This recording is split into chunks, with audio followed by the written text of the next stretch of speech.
Hey there, fabulous audience. I've got an exciting story that will leave you hooked from the start. To ensure you don't miss a beat, follow me on my backup channel for all the upcoming episodes. The link is conveniently placed in the comments box below. Thank you so much for your support, and let's dive into this adventure together. Damon entered his study and looked grumpily at the stack of documents that were waiting for him to sign. Why is the alpha of the largest pack in North America forced to do this office work? As a child, when he imagined his future, Damon saw himself as a mighty warrior, standing victoriously on the pile of his enemies while his allies and pack members worshipped him. This wood-paneled office and leather furniture were a far cry from it. It was suffocating. Damon plopped on his chair and glared at the documents, wishing that he could make them disappear, completed preferably. Of course, it didn't work. He pushed documents on the side and decided to check his email first. Damon's expression darkened when he saw an email from Elder Parker with the subject, "Consider Marcy Redmayne as your Luna." Another elder was persistent in getting Damon together with a woman, all wrapped in a story of how an alpha needs his Luna in order for the pack to prosper. But Damon and his pack were doing just fine.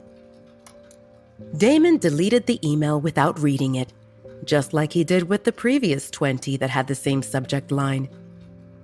Damon pinched the roof of his nose as a familiar anger swelled inside him. He was irritated that these people were trying to manipulate him. Why don't they give up? He is no one's puppet. Last night, Elder Parker called and tried convincing Damon to see this woman, the perfect Luna, how he described her. Damon congratulated himself for managing to stay cool and not exploding in rage. But he was not unaffected. After that call, Damon took the car and drove to a bar about 40 minutes away, and he found 2 fine she-wolves to keep him company and help him release steam. That's why all these documents were waiting for him. He was supposed to deal with this work last night. Right. Documents. Damon grumbled internally and resigned himself to his fate while reaching for the folder that was at the top of the stack. In the bedroom on the second floor of the pack house, Maya approached Caden. "Do you need to leave?" Maya asked Caden in a whiny voice while moving the comforter to expose her left leg, tempting him to stay longer. Maya knew that Caden was late for work, and even though this was their 3rd year of living together, every morning was a struggle to separate. While looking at Maya's seductive smile, Caden clearly felt her desire for him, just how she felt his. Caden's wolf was clawing at him to pounce on the woman both of them adored and make her scream in ecstasy. But Caden reminded himself that there were things he needed to do. Caden groaned in frustration while buttoning up his jeans.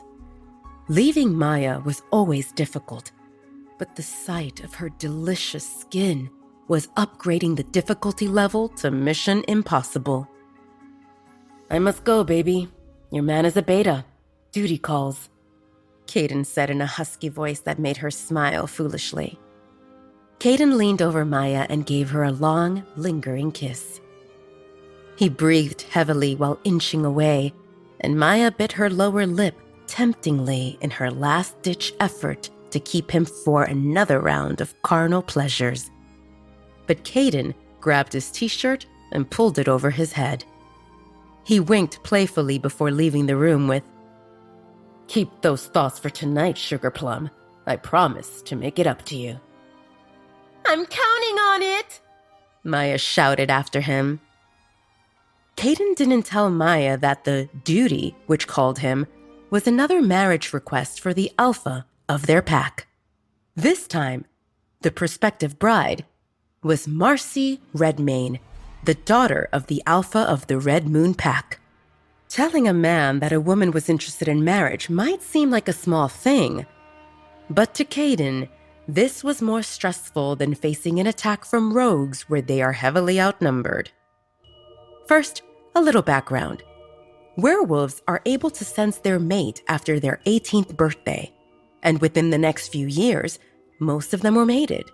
Of course, there were exceptions, and one of them is Alpha Damon, a 27-year-old Adonis with a full head of raven black hair and blue, enigmatic eyes to match his unpredictable personality. Even straight guys thought that Damon is hot. Damon's relationship status was single. He was not mated, not married, not taken, and not interested in anything beyond pleasures of the flesh. One might have thought that was the description of a despicable guy everyone would avoid.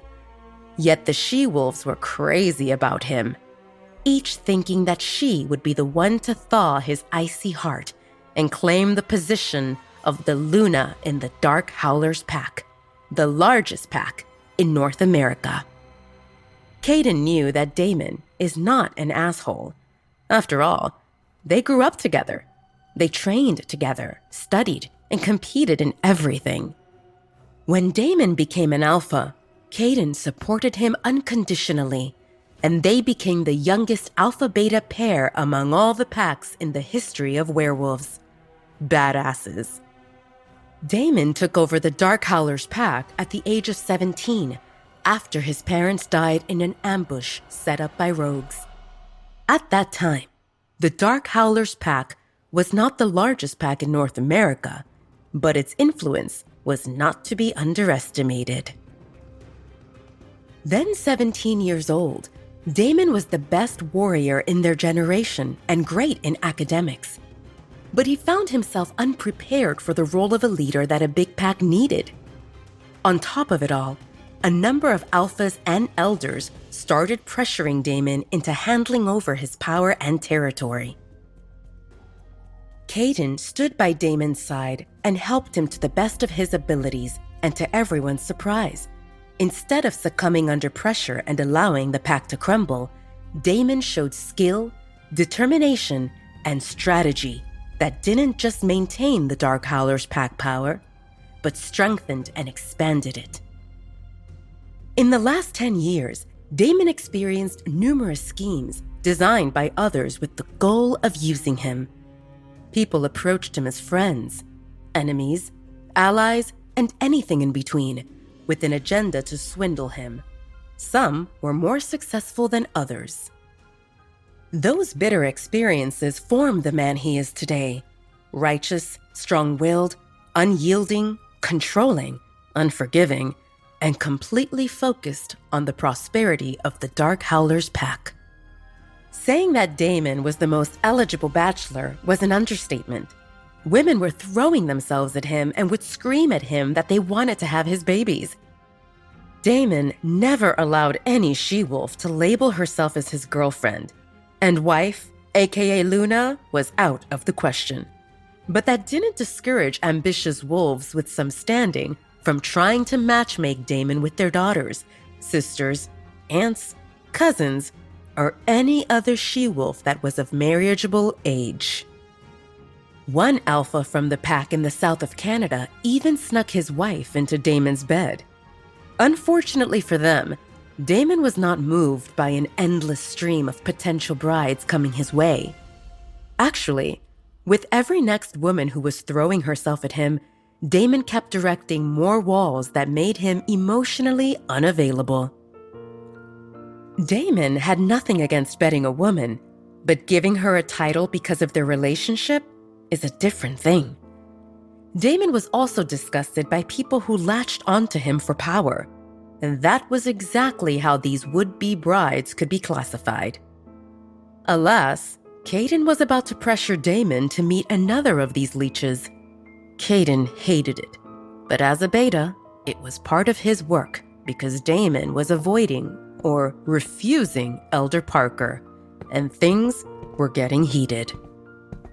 Caden reached the study and knocked twice before opening the door. "Why did you shut down the mind link?" Caden asked Damon, who was behind the large executive desk that had several stacks of documents on it. He was a hard-working alpha. No one can deny that. "Good morning to you too," Damon said dryly before responding. "I didn't. I only shut you out." Caden clicked his tongue irritably. No one in the pack dared to speak so freely in front of Damon, but Caden and Damon were childhood friends. Of course, Caden would never show anything other than respect when others were present, because Damon deserved respect, even though sometimes Caden wanted to start a brawl. Damon's lips lifted into a mocking grin. "Did your duties get in the way of your time with Maya?" "Why ask if you know?"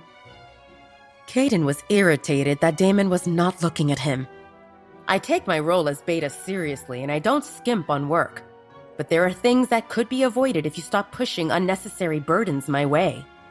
Every minute of my existence is for Maya. Once you find your mate, you will understand."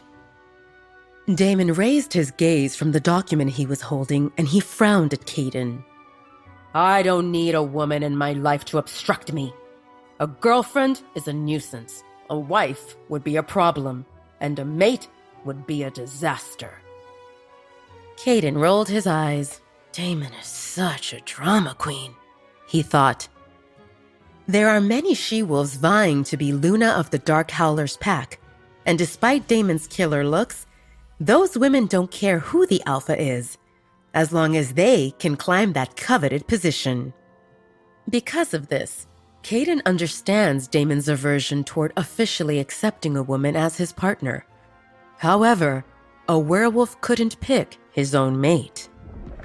Old shamans tell stories of how the moon goddess created werewolves and designed their destinies so that every experience before a werewolf meets their mate is molding them into a fit for their perfect soulmate.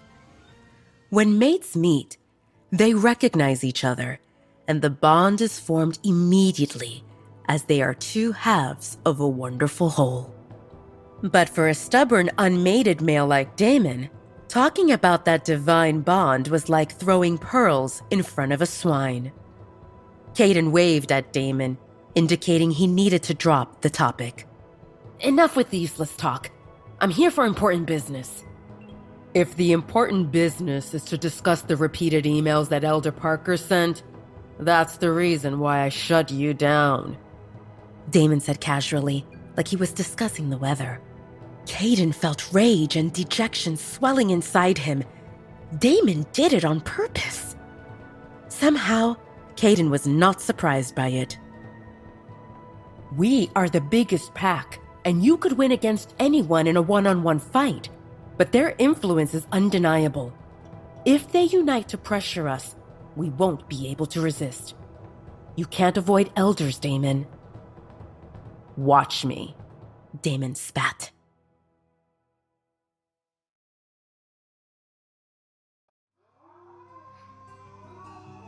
Caden rubbed his forehead forcefully while looking at the stubborn alpha in front of him. He knew that Damon would resist, but this time he seemed to be more determined than ever. The truth was that Caden handled numerous emails from elders who were trying to matchmake Damon with his next bride. Elder Parker was unusually persistent in demanding that Damon meet Marcy, the bride candidate, in person. As much as one elder didn't pose much of a threat, Damon already offended quite a bit of them. If not for the elders' public image of benevolent leaders, Caden was confident that the elders would blacklist Damon and smear his reputation while pulling the strings for other packs to unite in a war against the Dark Howlers pack. Both Damon and Caden hated dealing with elders who were a bunch of arrogant ex-alphas eager to prove that they still had power. The whole council of elders was a big mass of testosterone and overinflated egos, ready to implode at the slightest provocation. And the scariest thing was that they had connections and the power to sway people. The Dark Howlers were the biggest pack, and they had capable warriors. But if several packs joined forces, they would be at a disadvantage. It's been more than 3 months since you met your last bride. They are impatient. Caden continued persuading Damon. The rumor is that if Elder Parker is successful and Marcy becomes your Luna, he will gain enough support to be the next head of the council.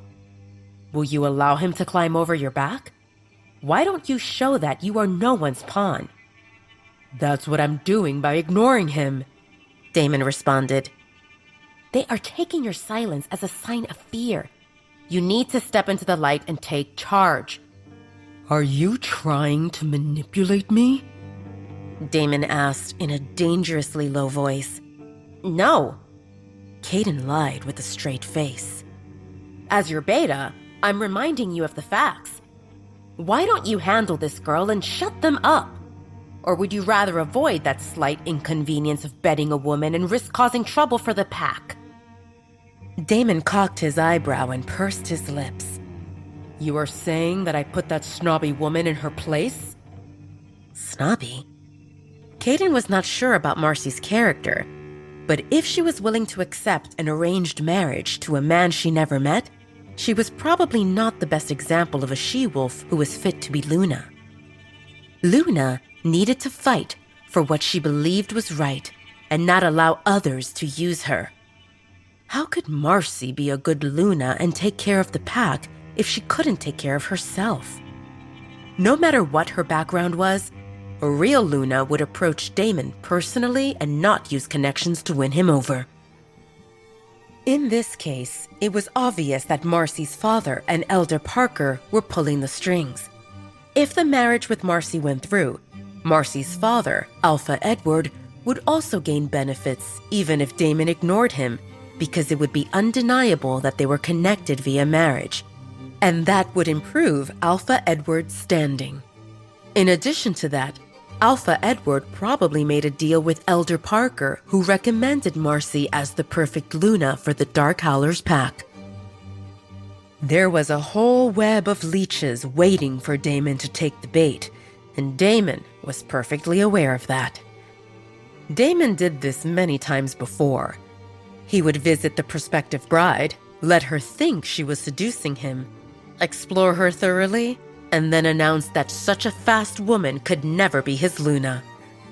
Other than insulting that woman, her father, and their pack, this process was also a setback for the elder who was matchmaking Damon in that specific case.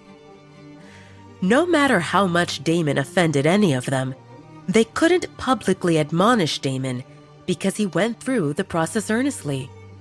He came to meet his future bride, and he found her lacking. Caden saw that Damon was considering it, and he thought to give him a push in the right direction. She's not just any woman. Did you see the photo? Tall, blonde, a looker, and incredibly fit. Damon pressed his lips into a line and typed on his keyboard. His eyes skimmed over the content and he frowned. What do you think? Damon mentally asked his wolf. She looks like trouble, his wolf responded. Damon groaned in frustration. If I go, it's trouble. If I ignore this summon, it's trouble. Which trouble should I pick? Stop acting like it's the first time. Why are you asking me when you know the answer? Because you are my voice of reason, Damon responded. Good that you know. But in this case, you figured it out without me. I'm aware that you don't like dancing with snakes, but as a good alpha, you should avoid direct confrontation whenever possible and use a softer approach. This bride business aside, you might find out something useful while staying in their pack house. They won't dare act against you if you announce your location. Now, let me sleep. Don't bother me unless it's an emergency. Damon felt his wolf slipping away as he retracted at the back of his mind. Damon was unique.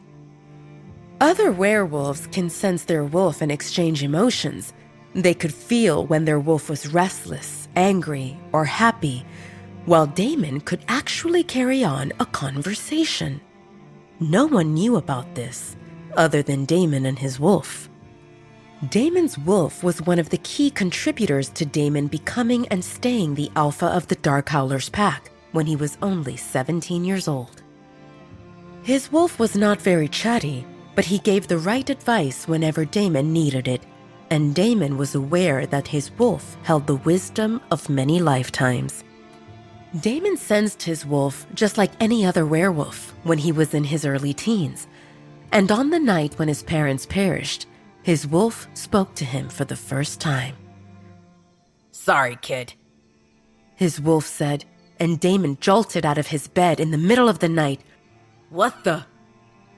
Damon mumbled while looking around in search of the source of that sound. "I'm in your head. Your father asked me to take care of you." Damon was totally confused. "What? How? Who are you?" "I'm something that your kind calls the wisdom of the Alpha, and I can manifest myself through your wolf. I served your grandfather, your father, and now I serve you." "Why did you stop serving my father?" "I'm sorry, kid. He and your mother are gone." This was a huge emotional shock for Damon that forced him to step into adulthood abruptly. Since then, Damon has relied on his wolf to keep him in check. Not every alpha can talk to his wolf, and his wolf didn't have answers to if he was the only one. But he advised Damon to keep this a secret. "It says that she is untouched," Damon said while gesturing toward the screen of his computer. "You know I like them experienced, and as much as she is fine-looking, it's not worth a full day traveling. I can have a dozen of such women within a half-an-hour drive, or without moving from this chair." Caden forced a smile while trying to conceal his irritation. In Damon's words, virgins needed to be courted with flowers and chocolates and sweet words, and after he was done with them, they became clingy. Damon didn't have the time to waste on such nonsense. Intimacy for him didn't go beyond pleasures of the flesh. That's as far as any woman reached him. "What's the worst that could happen?" Caden continued persuading Damon. "You get to taste a new piece of meat, and when your fun is over, you announce that she is not good enough to be your Luna. Marcy may be untouched on paper, but my sources say that's not completely true. I will watch your back, while Maya will collect dirt on the girl so you can create a believable story. We know the drill. We get in and out and are back in 3 to 4 days max, and we get to shut down elders for another couple of months." Damon's jaw twitched as he gritted his teeth. "Fine. We leave in..." Damon paused and glanced at the calendar. 5 days. Caden released the breath he was holding. "I will get everything in order." Caden left the study feeling victorious. Maya loved traveling, and when they accompanied Damon on his visit to the bride, Maya and Caden would roleplay as spies on a secret mission that ended up with a steamy session between the sheets. Just thinking about it made him excited.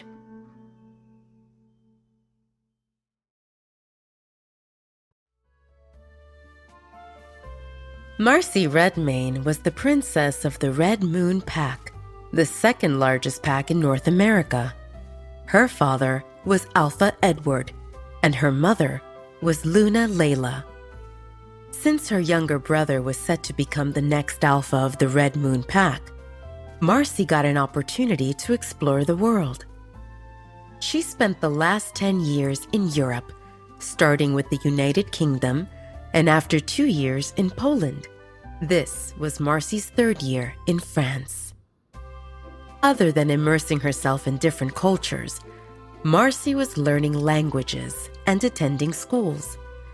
Marcy finished college 3 months ago, and since her parents didn't say anything at that time, Marcy assumed that she could stay in Europe. So she rented an apartment, and that was a big deal, because until then, Marcy stayed in boarding schools.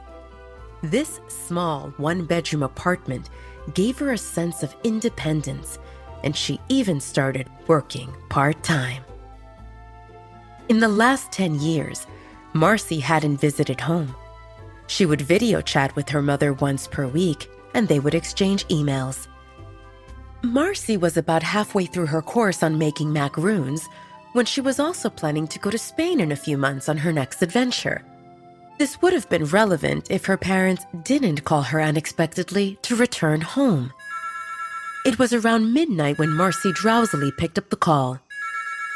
"I booked you a flight tomorrow morning," Marcy's mother, Luna Layla, said. Marcy's drowsiness was dispelled by this news. Did anything happen? Is everyone okay? "Everyone is fine, but we want you home as soon as possible. Is there a reason for you to delay? Your flight is at 6 a.m. The e-ticket is in your inbox." Marcy blinked while looking at the dates on the ticket, and then at the time. Mother, you forgot the time difference. That's only 6 hours from now. "Well, I guess you'd better hurry packing." Marcy was dejected while thinking about what to put in her suitcase. She was planning to meet with her friends in the morning for breakfast, but instead of that, she needed to pack and leave. Her mother didn't even say how long she needed to stay home. It wasn't permanent, right? What if it was, and she couldn't come back? Some of her favorite clothes were in the laundry, and with the rush, she didn't have time to say goodbye to her friends. What about her part-time job in the cafe? Her lease on the apartment was valid for another 3 months, so Marcy decided to pack only some necessities, confident that she would return in the next 3 months. Her parents were always domineering, just like any other Alpha and Luna. But this was extreme. What was with the urgency? What Marcy didn't know was that as she was approaching graduation, her parents started discussing with Elder Parker how they could use Marcy in order to increase their power. After all, with her college degree, Marcy was more educated than most of the werewolves who didn't go beyond high school, and she was speaking multiple languages. It was time for Marcy to contribute to the family and to her pack. Alpha Edward was confident that his daughter would be obedient. She was raised for greatness, and there was nothing wrong with their plans. They were beneficial for Marcy as well. Marcy returned home to a modest welcome from her family. Alpha Edward, Luna Layla, and her younger brother James were sitting in the luxuriously decorated living room waiting for Marcy's arrival. There were pastries and a pitcher with lemonade on the table for refreshments. "Do I need to do this?" Marcy jolted when her brother's voice sounded in her head. After 10 years away from the pack, she forgot about the mind link and quickly closed her mind so that others couldn't hear her thoughts. Luna Layla turned stiffly toward her son. "At least greet your sister." "Welcome home," James said with a forced smile. "Sorry, but my next class starts in 2 minutes, and if I'm late, I get extra work. We will catch up later." James waved at Marcy and left the room in hurried steps. James was only 5 years old when Marcy left, and they were practically strangers. James was now a 15-year-old boy who was working hard in order to become the next alpha of the Red Moon Pack. Between lessons and training, James didn't have much free time. Alpha Edward gave Marcy a tight hug, and he held her shoulders while observing her flawless face with an approving smile. He touched her blonde, silky hair while saying, "You are a beauty, Marcy. I'm proud to be your father." Marcy felt her cheeks burning. It wasn't common for her to hear praises from Alpha Edward. "Thank you, father." "Did you meet your mate?" Marcy was surprised by this question. No." Good. Alpha Edward's smile widened. "I have things to do, so I will leave you to your mother." Luna Layla had the schedule ready. "Darling, you must be hungry. Are you jet lagging? We didn't want to overwhelm you today. There will be a bigger welcome party tomorrow evening. For today, I scheduled a full spa treatment, and in the afternoon, a few of my friends will come for tea. They knew you as a little girl with freckles. I'm sure they will be surprised to see you." Marcy raised her hand to stop her mother's chatter. "I could eat. Can you send the food to my room?" Luna Layla confirmed. Shower and the food will wait for you. You have 1 hour until we leave for the spa. No matter how tired you are from the trip, the massage will relax you and we can eat there as well. Marcy responded with a tight smile and went to her old room.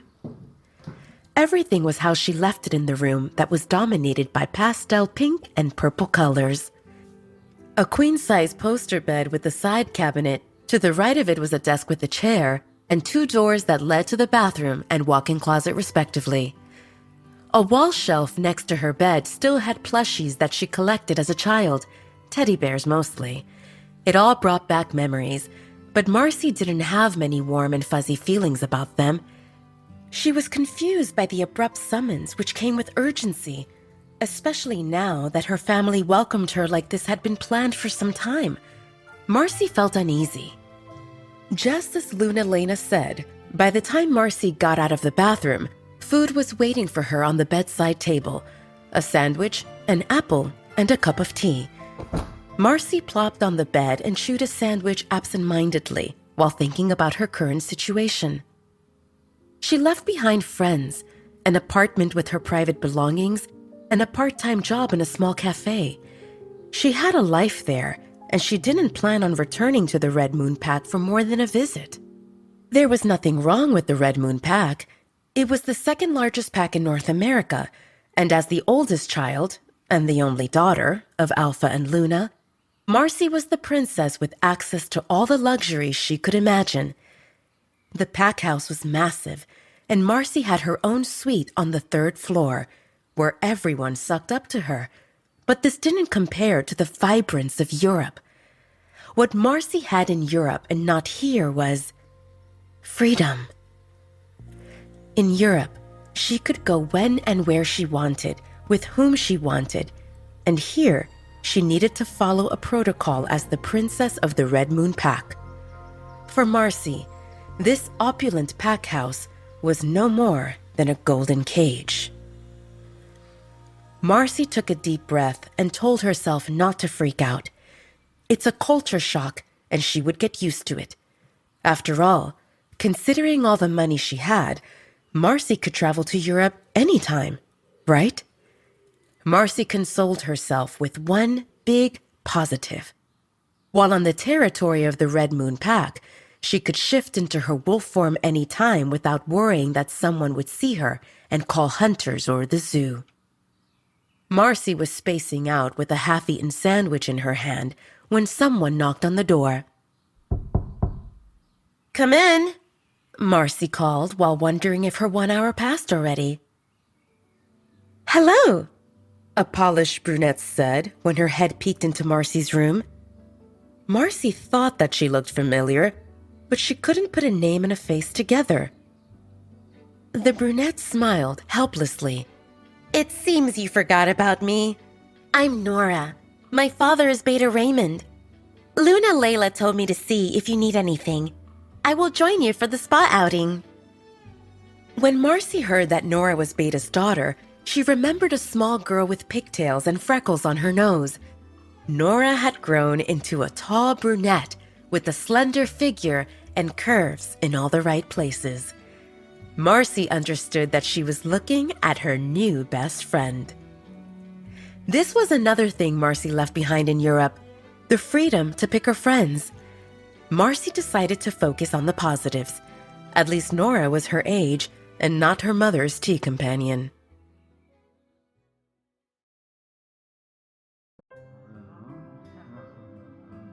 Marcy mused that she and Nora should have at least one thing in common. If nothing else, based on Nora's shiny hair and flawless skin, the two of them could talk about hair and makeup, and Nora's outfit bore designer brands as well. "I don't need anything," Marcy smiled, "but you're welcome to come in if you have nothing else to do. We can chat." "Sure." Nora cheerfully entered the room. Marcy took a bite of her sandwich and eyed Nora. "Do you know why my parents suddenly called me to return?" This question ate at Marcy from the inside since she received her mother's call.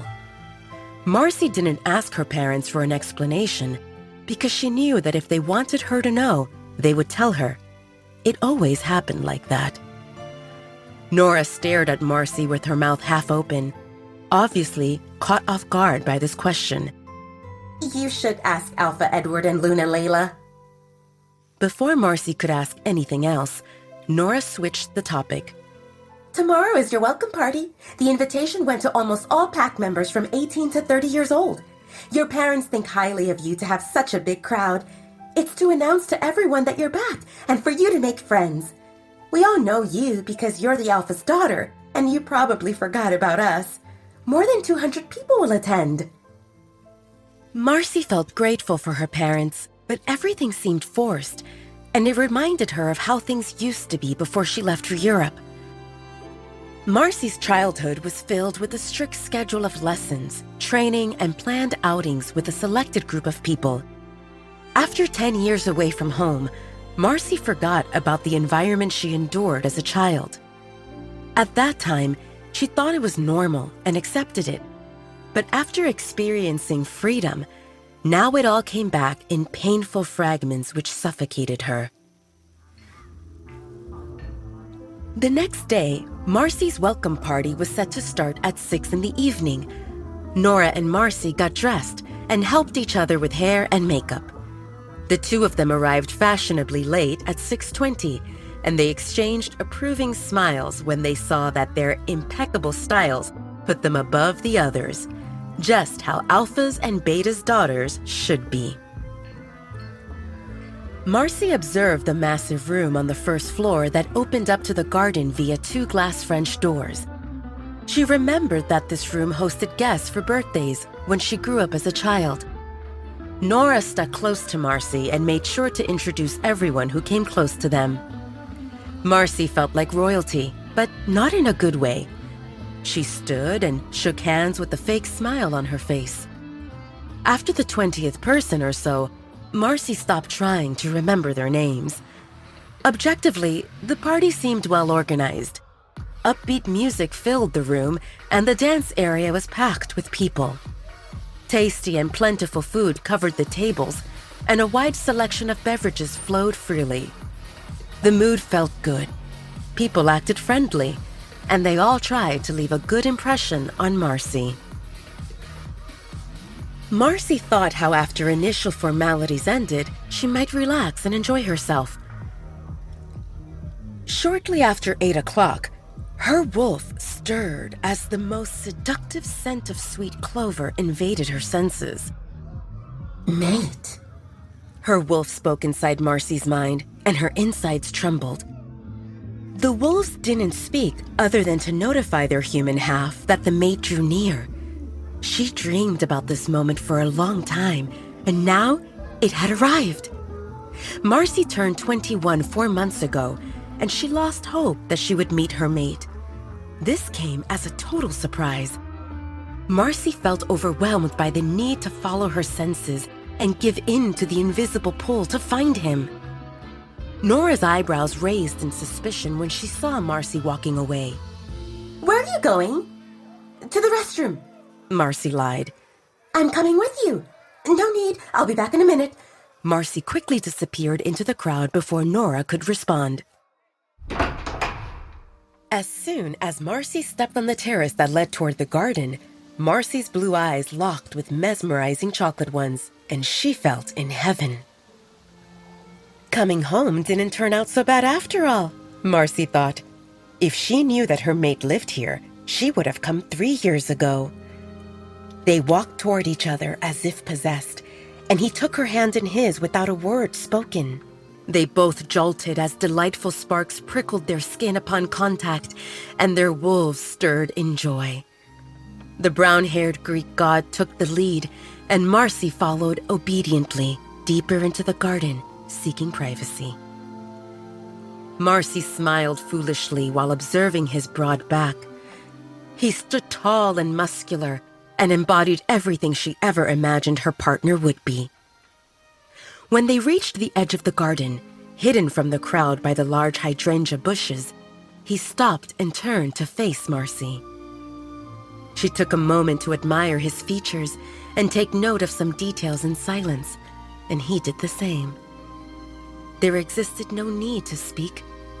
Their enamored gazes and matching smiles said it all. Marcy marveled how his hair turned golden under the rays of the setting sun. His full lips, lifted into a half smile, demanded to be kissed, and she could see a tattoo peeking under his off-white shirt as his top button hung undone. Was it a hummingbird? Marcy felt eager to remove his shirt and see the extent of that artwork which embellished his muscular body. Marcy praised herself for preserving her V-card. This Greek god would definitely feel elated when he found out that she remained a virgin, only his, and she couldn't wait for him to claim her. That represented the way of the werewolves.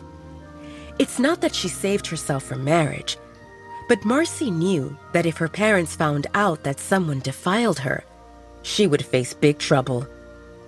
That's why whenever Marcy hooked up with guys, she made sure they understood they would not go all the way. She was reserved for someone worthy, and this Greek god standing in front of her proved worthy. He observed with admiration Marcy's impeccably straight blonde hair, parted on the side, that framed her exquisite face. Her light blue eyes, nearly gray, straight nose, full lips, flawless skin. Everything about Marcy appeared delicate and wonderful. Before he could say anything, Marcy grabbed the collar of his shirt and pulled him down for a kiss. Marcy's heart thumped erratically as mind-numbing electricity shot through her body, while his flavors spread within her and his large hands on her back felt just right. It didn't mark her first kiss, and their tongues barely touched, yet Marcy felt lightheaded and giddy. I'm Marcy. She tried to catch her breath. George, he responded with a smile that made her core clench. My father is Alpha Edward, and my mother... I know.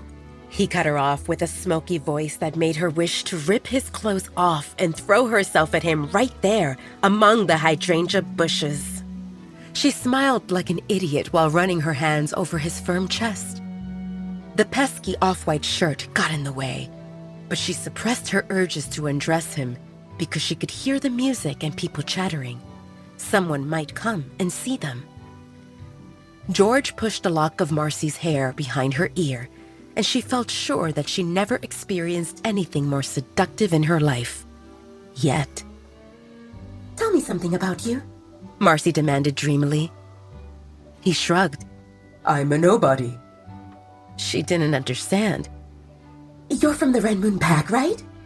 She could feel the mind link tingling, telling her that they belonged to the same pack. The party started 2 hours ago. How come I noticed you only now? I cleaned the training grounds. My shift ended at 8 o'clock. After that, I came here. Marcy blinked while trying to process his words, and her smile faltered. Cleaning? An Omega? A nobody? Why would the moon goddess pair her with an Omega? If he worked as a warrior or a scout or anything, it would seem better than this.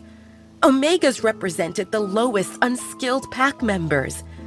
How could the princess mate to an Omega? Marcy inhaled with difficulty and took a step back. And the next words came from her mouth that she never thought she would say. I, Marcy Redmayne, reject you. Her heart ached, and her wolf howled in protest. She could see anguish veiling George's handsome features, but she knew it had to be done. She felt in so much pain while stammering away that she didn't register if anyone noticed her leaving the party or if George accepted her rejection. George. That name would painfully etch into her heart forever. Marcy neared the door of her room where she bumped into someone. Sorry. Marcy mumbled at the girl that now sat on the floor, wearing clothes that looked too shabby for the party by any standards. Marcy felt in too much pain to think about the girl whose head lowered, her unkempt copper-colored hair covering her face as she clambered to her feet and ran down the hallway. Marcy forced her legs to move because she didn't want anyone to see her in this state, especially not her parents, and she hoped that the person she knocked into held no importance. Marcy's wolf withdrew to the back of her mind, licking her wounds and refusing to acknowledge Marcy. Marcy could feel her wolf's pain that only amplified her own. Without her wolf, Marcy couldn't shift into wolf form, but soon she would find out how that represented the least of her problems.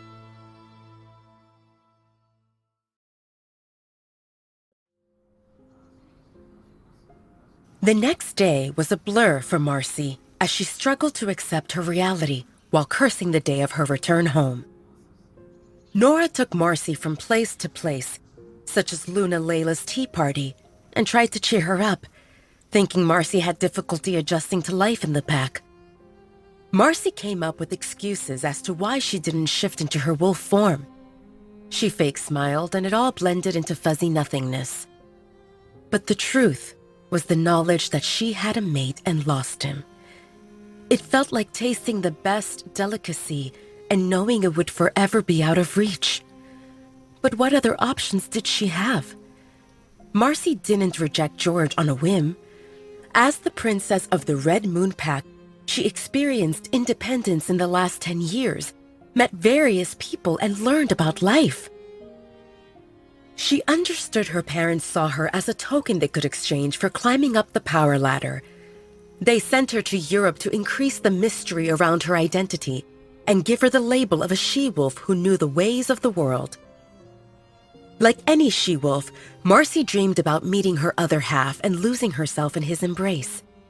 The guy of her dreams stood tall and muscular, his scorching gaze directed at her. He commanded thousands of werewolves during the day and won fierce battles, while at night he tired her out in all positions of Kama Sutra. George stood tall and muscular, and his scorching gaze whispered promises of sleepless nights full of carnal pleasures. But he didn't have anyone to command because he received orders. Marcy concluded something must be wrong with George. If he stayed healthy, he would definitely join some warrior unit and not work as an Omega on cleaning duty. George would never get her parents' approval. Marcy mentally went through numerous scenarios and outcomes, depending on who her mate would be. And she knew that if her mate didn't stand out, the best outcome for both of them meant rejecting that bond before it solidified. An Omega lacked a title, position, and resources. Marcy's parents wouldn't accept him. And if Marcy insisted on staying with him, they would either disown her or punish him harshly. He might even lose his life. Alpha Edward and Luna Layla wouldn't approve of such a union because it would sully their family and ruin 20 years of investments they've made in Marcy. As the princess, Marcy needed to ensure the pack's prosperity, even if it meant she suffered. That sounded virtuous, but Marcy knew it only created a facade by her parents and other powerful individuals behind them. The truth revealed they would use any means to grasp more, and it never satisfied them. Losing a mate was devastating, and the longer two stayed together, the stronger the bond grew. Some cases showed that when one mate died, the other followed soon after due to heartbreak. Rejecting George seemed the best decision. Marcy felt confident about that. The bond remained weak, and they would survive and move on. Who knew? Maybe the moon goddess would give them second chance mates. Or if they completed the mating process with someone else, any other crushes and bonds would disappear. Hopefully. Early morning had arrived when Alpha Edward called Marcy into his study. Other than her father, Luna Layla, James, aka the brother, Beta Raymond, and Nora joined them. Based on this lineup, Marcy knew something important loomed. Panic swelled within her. Did they hear about her rejecting George? Marcy told herself to calm down. Being rejected brought great shame, so George probably didn't share that with anyone, and she kept her lips sealed. Or did someone see them kissing in the garden? Even if that happened, kissing didn't seem a big deal. Marcy already spun a story in her head about how it resulted from a dare or a bet. Sit, Marcy. Alpha Edward commanded. As she sat on the chair, he announced, Alpha Damon of the Dark Howlers Pack comes to visit us tomorrow. He will arrive in time for lunch.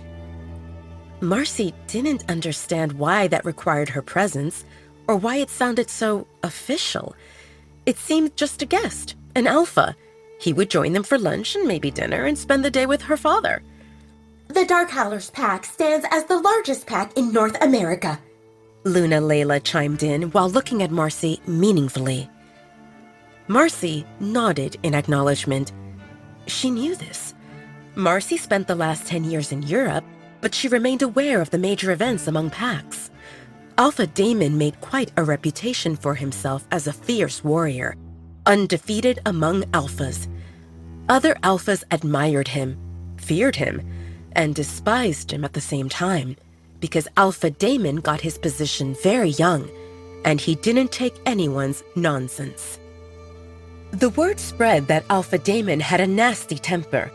Marcy guessed that her father hated Alpha Damon. Nothing personal, but because of the Dark Howlers Pack, the Red Moon Pack ranked second, and her father hated being second. Sprinkling salt to his wounded ego, Alpha Damon stood half of her father's age, so that added to it.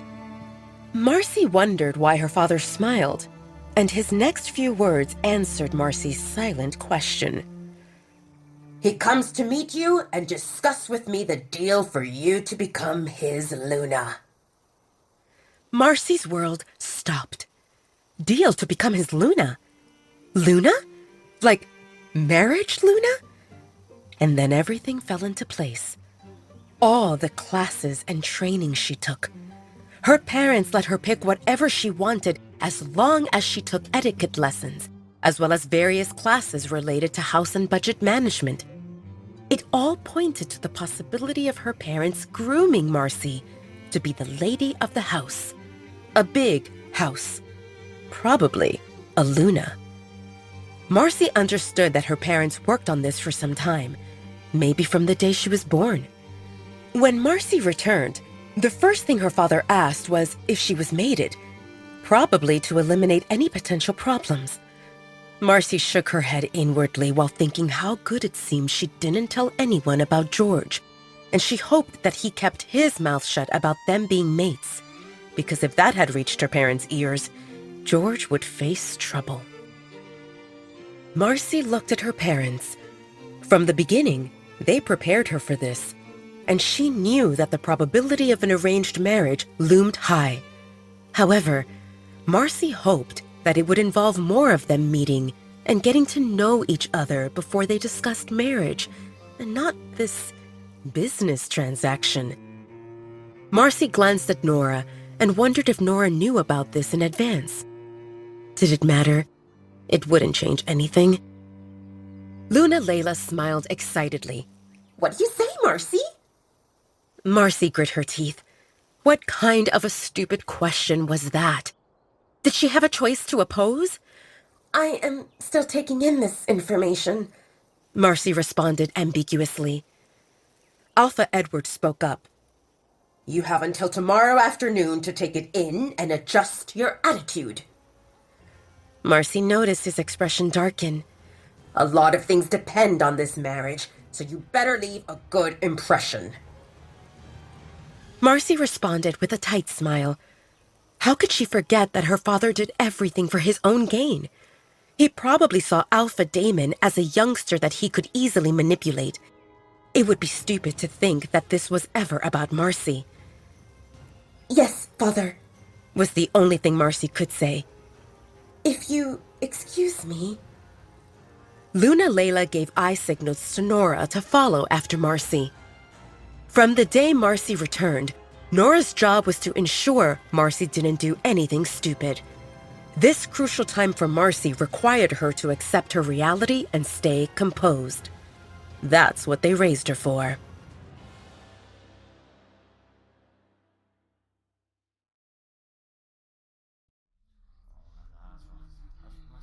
Marcy's mind spun after receiving the news that she would meet Alpha Damon, the alpha of the notorious Dark Howlers Pack, and her future husband, the next day.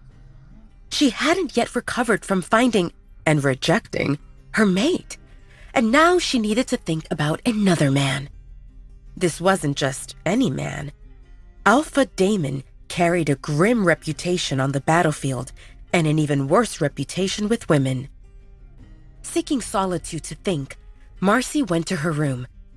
To her horror, Nora followed 2 steps behind, cooing about how this turned out to be the best thing ever.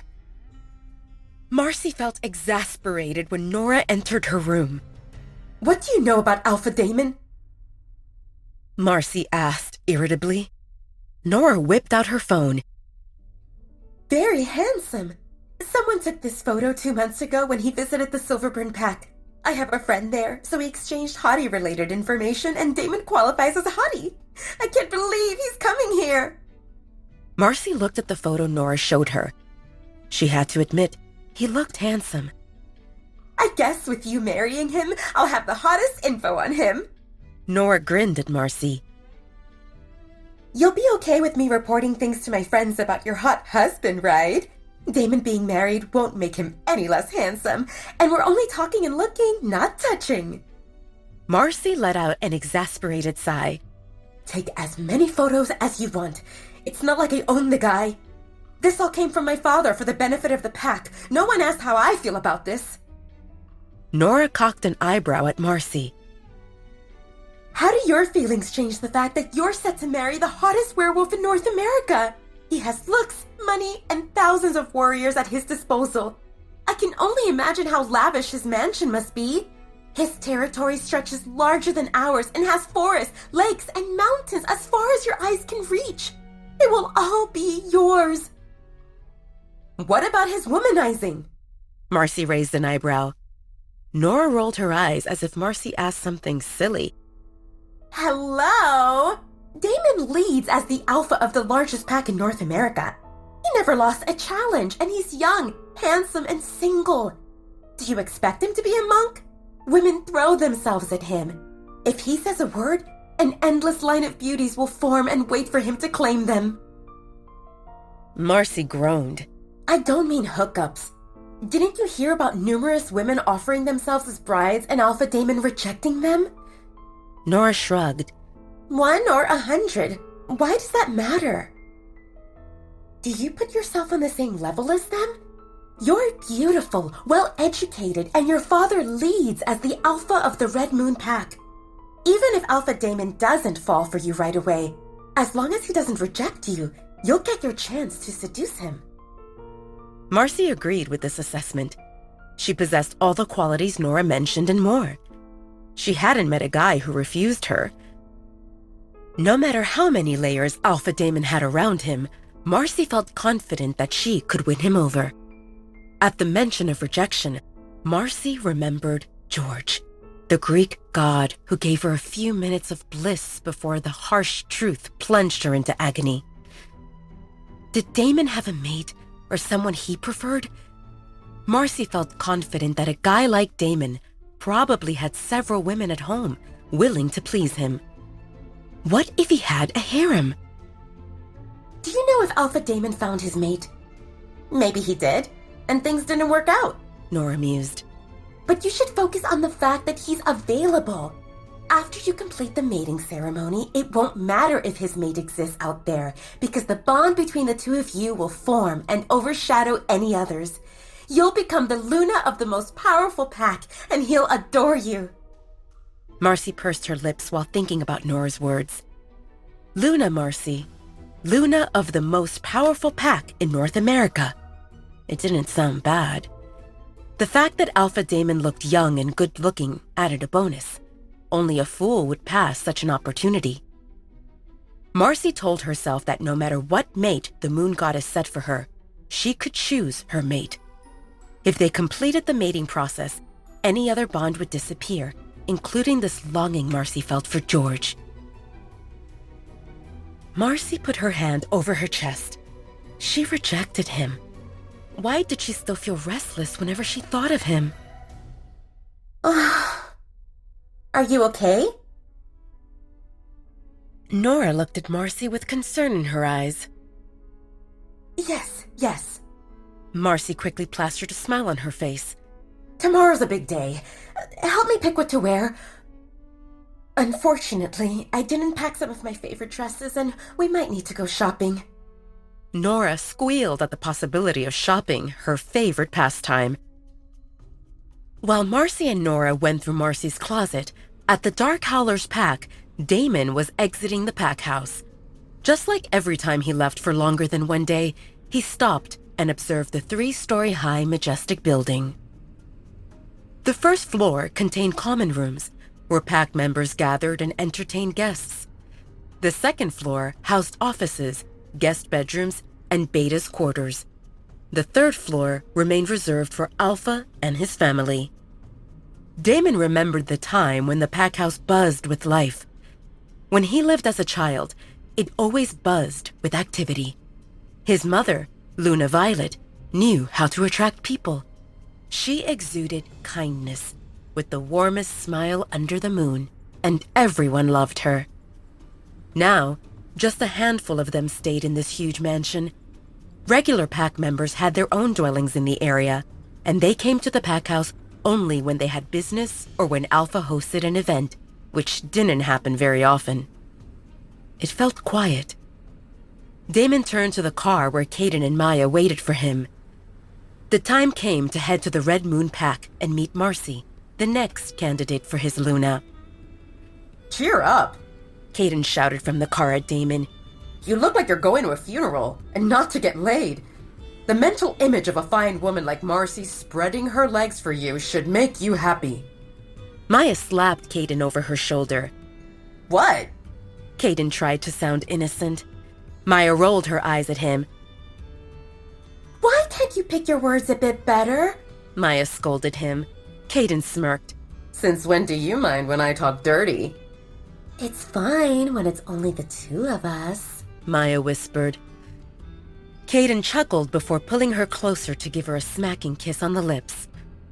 Damon observed their lovers' banter, and it made him feel even more unenthusiastic about the upcoming trip.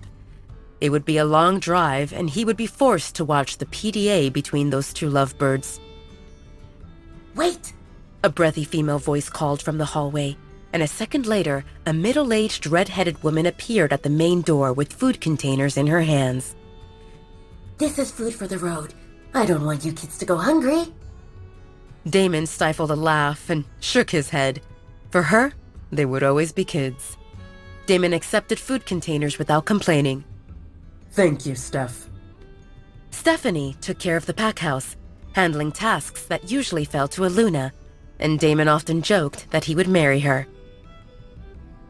The Luna of the pack took care of the pack house, and she ensured that the pack members stayed happy, while Alpha handled security and made sure everything ran smoothly within the pack and with their external relationships, allies, and enemies.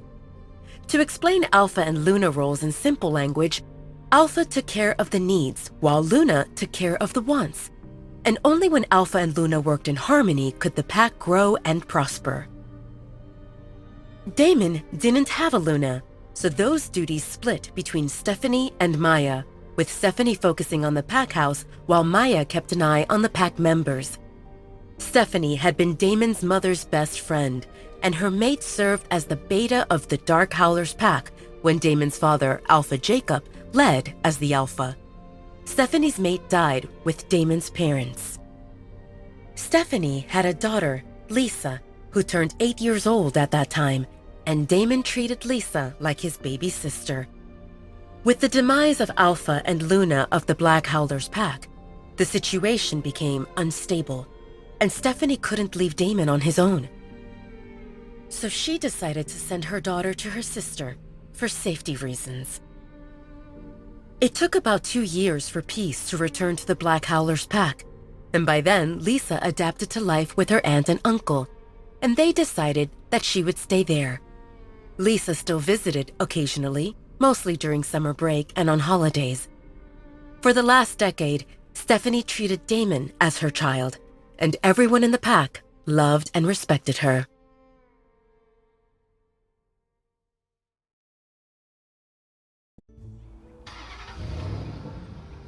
Stephanie watched as Caden started the car. Drive safely. The trio would save a lot of time if they went with a helicopter or a plane, but werewolves like to feel the ground beneath them and won't fly unless it's absolutely necessary. Be back in 3 days. Stephanie added meaningfully. Caden paused, thinking about his and Damon's schedule. There was nothing that would require their presence for at least 1 week. Any work that was pending could be done via phone, email, or video chat. What's in 3 days? Stephanie made an unhappy face. Casey is coming. Caden stifled a laugh and Maya grimaced. What? Why? Damon looked dejected. Stephanie narrowed her eyes at him. You should ask her and not me. Casey wanted to come today, but I told her that you will be out for a few days on business. And then she changed her tune to how she will go to New York for 3 days and come here after that. Make sure you are back by then. I don't want to entertain girls who think they are my Luna. Damon nodded obediently. I will keep you informed of our schedule. Before Stephanie could say anything more, Damon slipped in the back seat of the car and mind-linked Caden. Drive. Now! See you in a few days, Steph! Caden shouted through the open window as they drove away. Not a few! 3! Did you hear me? Stephanie shouted after them and shook her head helplessly. Kids. Back in the car, Caden turned to Damon teasingly. Man, you should tidy up your loose ends. Damon groaned in frustration. If not for Caden setting him up with that blasted date, Damon wouldn't even know who Casey was. Casey was one of the bride candidates. About 3 years ago, Damon went to meet her, and they met. Intimately. Damon didn't know it was her first time, not that it would make any difference. Damon deflowered many girls, she-wolves and humans alike. But after Casey, he made a rule to stay away from virgins. Casey was a spoiled young lady, the daughter of Alpha Richard, and Damon wondered if she had marbles instead of a brain. Damon had rejected her many times, but she refused to accept it. She walked around telling people that they were planning her Luna ceremony. He shook his head to himself. The woman was delusional. Since their one night together, Casey showed up at the Dark Howler's pack occasionally, demanding that Damon marry her because she gave him her first time. Damon would probably imprison her or maybe make her disappear if that wouldn't risk a war with the Steelbite pack. The Steelbite pack, on its own, was not a problem. It was one of the smaller packs in the Southeast. But Alpha Richard had many connections, even among the elders, and Damon didn't want to give them more reason to target him. To Damon, Casey was a temporary nuisance, and like many she-wolves who were throwing themselves at him, Damon could tune her out. Casey came about once a month, spent 2 to 3 days making a ruckus, and when she got tired, she left. As much as Damon could ignore Casey and block her attempts to crawl onto his lap or sneak into his bedroom at night, Stephanie felt like snapping Casey's neck whenever she heard Casey saying how she was the Luna. For Stephanie, there was only one Luna of the Dark Howler's pack, and she perished 10 years ago. How Stephanie saw it every time Casey shouted she was Luna and tried to act like one. Casey was tarnishing the image of Damon's mother, the late Luna Violet. Stephanie was aware that one day Damon would find his Luna, and Stephanie hoped that the girl would be at least half as good as her deceased best friend. Casey was not good enough to clean Luna Violet's shoes, which were sitting boxed up for the last decade, and taking Luna Violet's position was out of the question. Damon exhaled sharply, releasing his tension together with last thoughts about Casey. With any luck, she wouldn't come, and he wouldn't need to deal with all that drama. Women like Casey enforced Damon's conviction that having a woman in life only brought trouble. He already had so much to deal with. Managing the pack, balancing relationships with other packs, alliances, deals, concealed enmity, and all those damned elders who tried to manipulate him. Other than his mother and Stephanie, and maybe Maya, Damon didn't see any woman who could handle her own burden. That's why he didn't want a woman in his life. His hands were already full. If he needed to deal with whiny, pacifying women, he would go crazy. How Damon saw it, one-night stands offered perfection, and plenty of women wouldn't ask for more from a handsome stranger, especially she-wolves who had high libidos. Whenever he had time, Damon went outside his pack borders, into areas where no one knew him. He found a woman, they had fun, and by morning he could go back to his duties without any strings attached. A clean break after an enjoyable night. Did that ask for too much? Unfortunately, Damon lived as something of a celebrity, and those few women with whom he spent more than one night started building expectations. He didn't want to deal with their tantrums, so he bailed. Damon's handsome eyebrow arched when he saw the caller ID. Jade. Ah, another of his exes, aka bride candidates. But this one hadn't called him in more than a year, so he decided to see what she wanted. Yes? Hi, Alpha Damon. Can we talk? Damon hummed in confirmation. This embodied what he liked about Jade. She didn't beat around the bush, and she didn't play games. Damon remembered when he met Jade for a date about 2 years ago. Jade told him that she worked in modeling, and she had no plans to abandon her career, but she didn't oppose one night of fun. We're already on a date. Why not enjoy it all the way? She winked at him, and Damon agreed. In the morning, there were no hugs, no kisses, and no empty promises. Jade just left, which earned her a big brownie point in Damon's books, and that explained why he didn't block her number. Now it seemed that she had something on her mind. Tell me, Damon said. I know you're still single, and that elders are pressuring you to get married more than ever, right? Damon frowned and said sternly, Get to the point, Jade. Jade heard the alpha tone in Damon's voice, and she felt aroused. She couldn't help it. Every she-wolf reacted to a powerful male. It was in their genes. My father is nagging me to quit my job and find a husband and all the other stuff I don't want to do, so I thought of you. Damon looked confused. Explain. We can help each other. I'll stay at your place for a few days. We'll go out, take some photos, and make it look like we're in a serious relationship. That should pacify my father and the elders for some time. I can go back to my runway while you do whatever you do. When they start bugging us again, we'll repeat the process. What do you say? You want to be my fake girlfriend? Damon chuckled to himself. Part of him thought that she presented a good idea. Fake? Real? Those are just labels, right? We already shagged each other's brains out, so other than marking, we went as far as possible. This is something that could benefit both of us. If you want, we can sign a contract. I'll appreciate it if you don't meddle in my career and don't touch my money.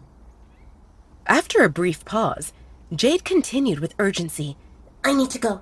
The show starts in 5 minutes and I'm the first model. Think about it and let me know.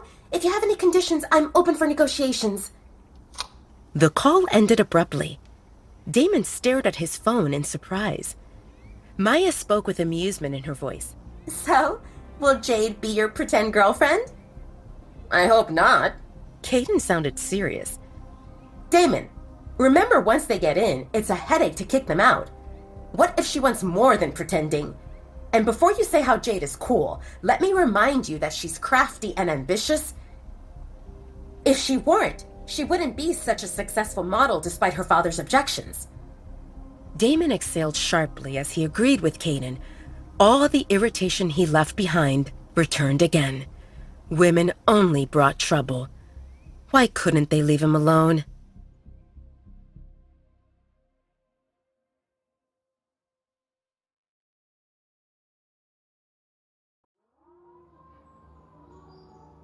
Meanwhile, at the Red Moon Pack, Anna carried a stack of plates into the kitchen. Out of my way! She spat angrily. Talia quickly stepped to the side, not wanting to attract attention. She never understood why Anna or other Omegas treated her like trash. She belonged to the same rank as they did. The only difference between them and Talia lay in their family situations. Talia lived as an orphan while the others had families. No one stood up for her, and in the werewolf world, one won by strength or numbers. Unfortunately, Talia possessed neither, so she needed to submit or risk another beating. Talia read in a book that a good Luna should advocate for kindness and help the less fortunate, but Luna Layla didn't fit that description. Beyond worrying about herself, Luna Layla cared only about the flashy image of the Red Moon Pack. Talia huddled in the corner behind a big ficus and observed the commotion. The whole pack house buzzed with activity, and she overheard Omegas talking about an important guest coming for lunch. She muttered to herself, Probably an alpha. The pack house was a big mansion and served as home for the alpha, the beta, and their families. Guests also stayed there. Other pack members owned dwellings in the area, with size and proximity to the pack house reflecting the owner's standing within the pack. Talia lived as the sole exception. She was a nobody, residing in the pack house's attic.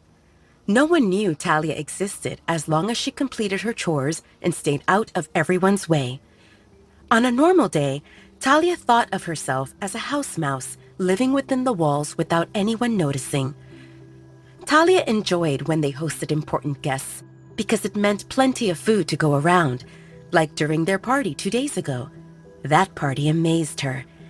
Talia listened to the music from the window she cracked open while munching on a full plate of various snacks she sneaked from the kitchen. The only bad thing occurred when the guest of honor, Princess Marcy, as other Omegas called her, bumped into Talia after she returned the empty plate. Luckily, Marcy didn't raise a fuss and even apologized. Talia felt confident that Marcy embodied a good person. When Talia cleaned Marcy's bathroom during one of Marcy's spa outings, she observed an array of beauty products she wouldn't even know how to use. Marcy's closet brimmed with fancy outfits, which confirmed to Talia that Marcy truly lived as a princess. Talia used the less-used passages to reach her room in the attic.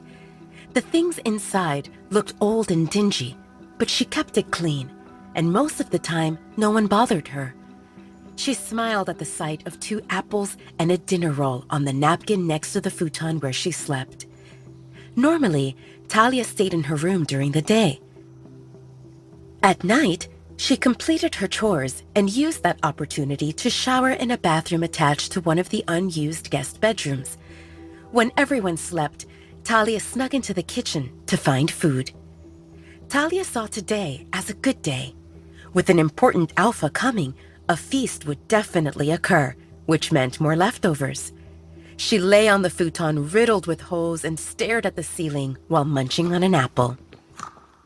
Talia liked to think of herself as a captured princess waiting for her prince to rescue her. But she knew she lived as no princess, and no prince existed for her. The previous alpha brought Talia to the Red Moon Pack when she was a toddler. She heard rumors that the alpha embodied kindness and power, but unfortunately, soon after Talia's arrival, he died, and his son Edward inherited his position. Alpha Edward eagerly proved himself, and in the werewolf world, that meant demonstrating strength and strategy. His strategy focused on warriors and military power, neglecting everything else. Of course, Alpha Edward's perfect image mattered, so Luna Layla took charge of making the pack house look glamorous and organizing parties. They sent their daughter Marcy to Europe to attend prestigious boarding schools in her early teens, and their son James busied himself with tutors even before he could walk properly. Between all that activity, Talia believed Alpha Edward and Luna Layla forgot about her existence. Talia turned 7 or 8 years old when Alpha Edward repurposed common rooms for additional training areas, and at that point, Talia lost her bedroom. Where should I go? Talia remembered asking while the people took the furniture out of her room. The woman paused. The attic isn't used. And there she ended up, in the attic. That happened more than a decade ago. Since then, Talia lived low-key, with Alpha and Luna not acknowledging her existence. They didn't ignore her on purpose. Talia simply embodied a quiet, inconspicuous girl with the talent for diminishing her presence. Talia came to the Red Moon Pack as a child and never went through the ceremony of joining the pack, so she lacked the mind link. That explained one of the reasons why Alpha Edward didn't know about her. But Omegas knew. They tended to bully Talia for the smallest mistakes, and over the years, Talia learned to keep to herself and avoid them effectively. She cleaned the bathrooms and emptied the trash in the pack house without anyone noticing.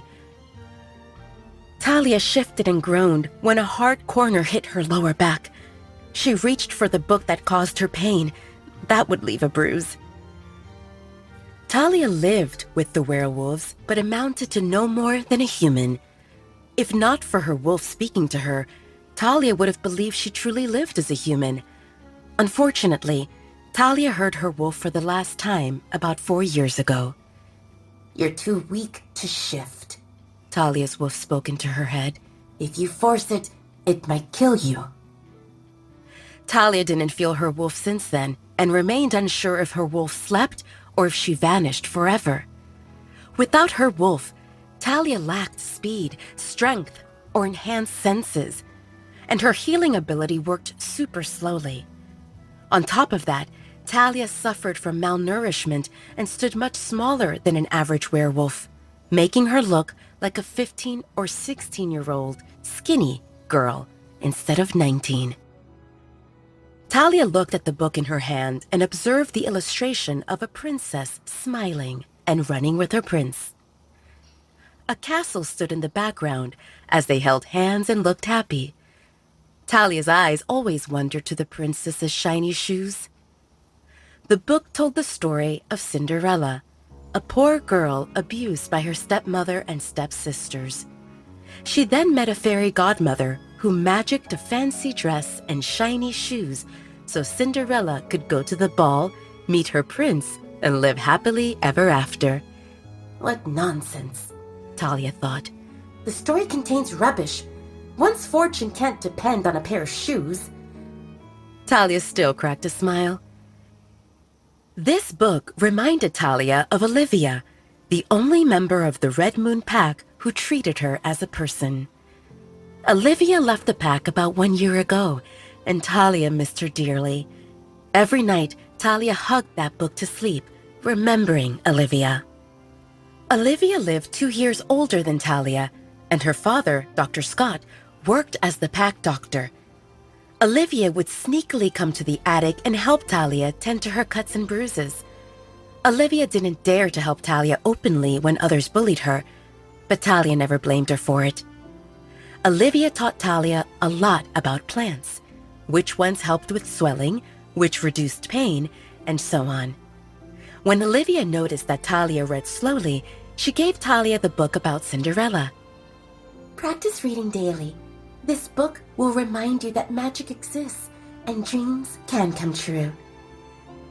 Talia thought it sounded silly, but felt touched by the gesture and accepted the book. Last year, Olivia went away for a few weeks, and when she returned, she came to say her goodbyes. Where are you going? Talia never thought about leaving the pack, not because she lacked courage, but because she had no idea where she would go. Her knowledge about the world outside of the Red Moon Pack remained extremely limited, making her feel like a frog in a sealed well that couldn't even see the sky above. Olivia smiled dreamily. I met my mate. I'm going to live with him. Larry waits for me at my house. I used the chance of Larry talking to my dad to come here and say goodbye. Talia hugged Olivia and wished her all the best.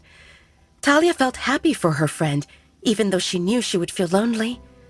Olivia found her prince and headed toward her happily ever after, and Talia held her tears until after Olivia left. Talia placed her hand on the book about Cinderella and dozed off. Her duties started in the evening when everyone slept, so she could rest. By then, the guests would arrive, and all the buzz would end. Talia smiled at the thought of all the leftovers she would find in the kitchen.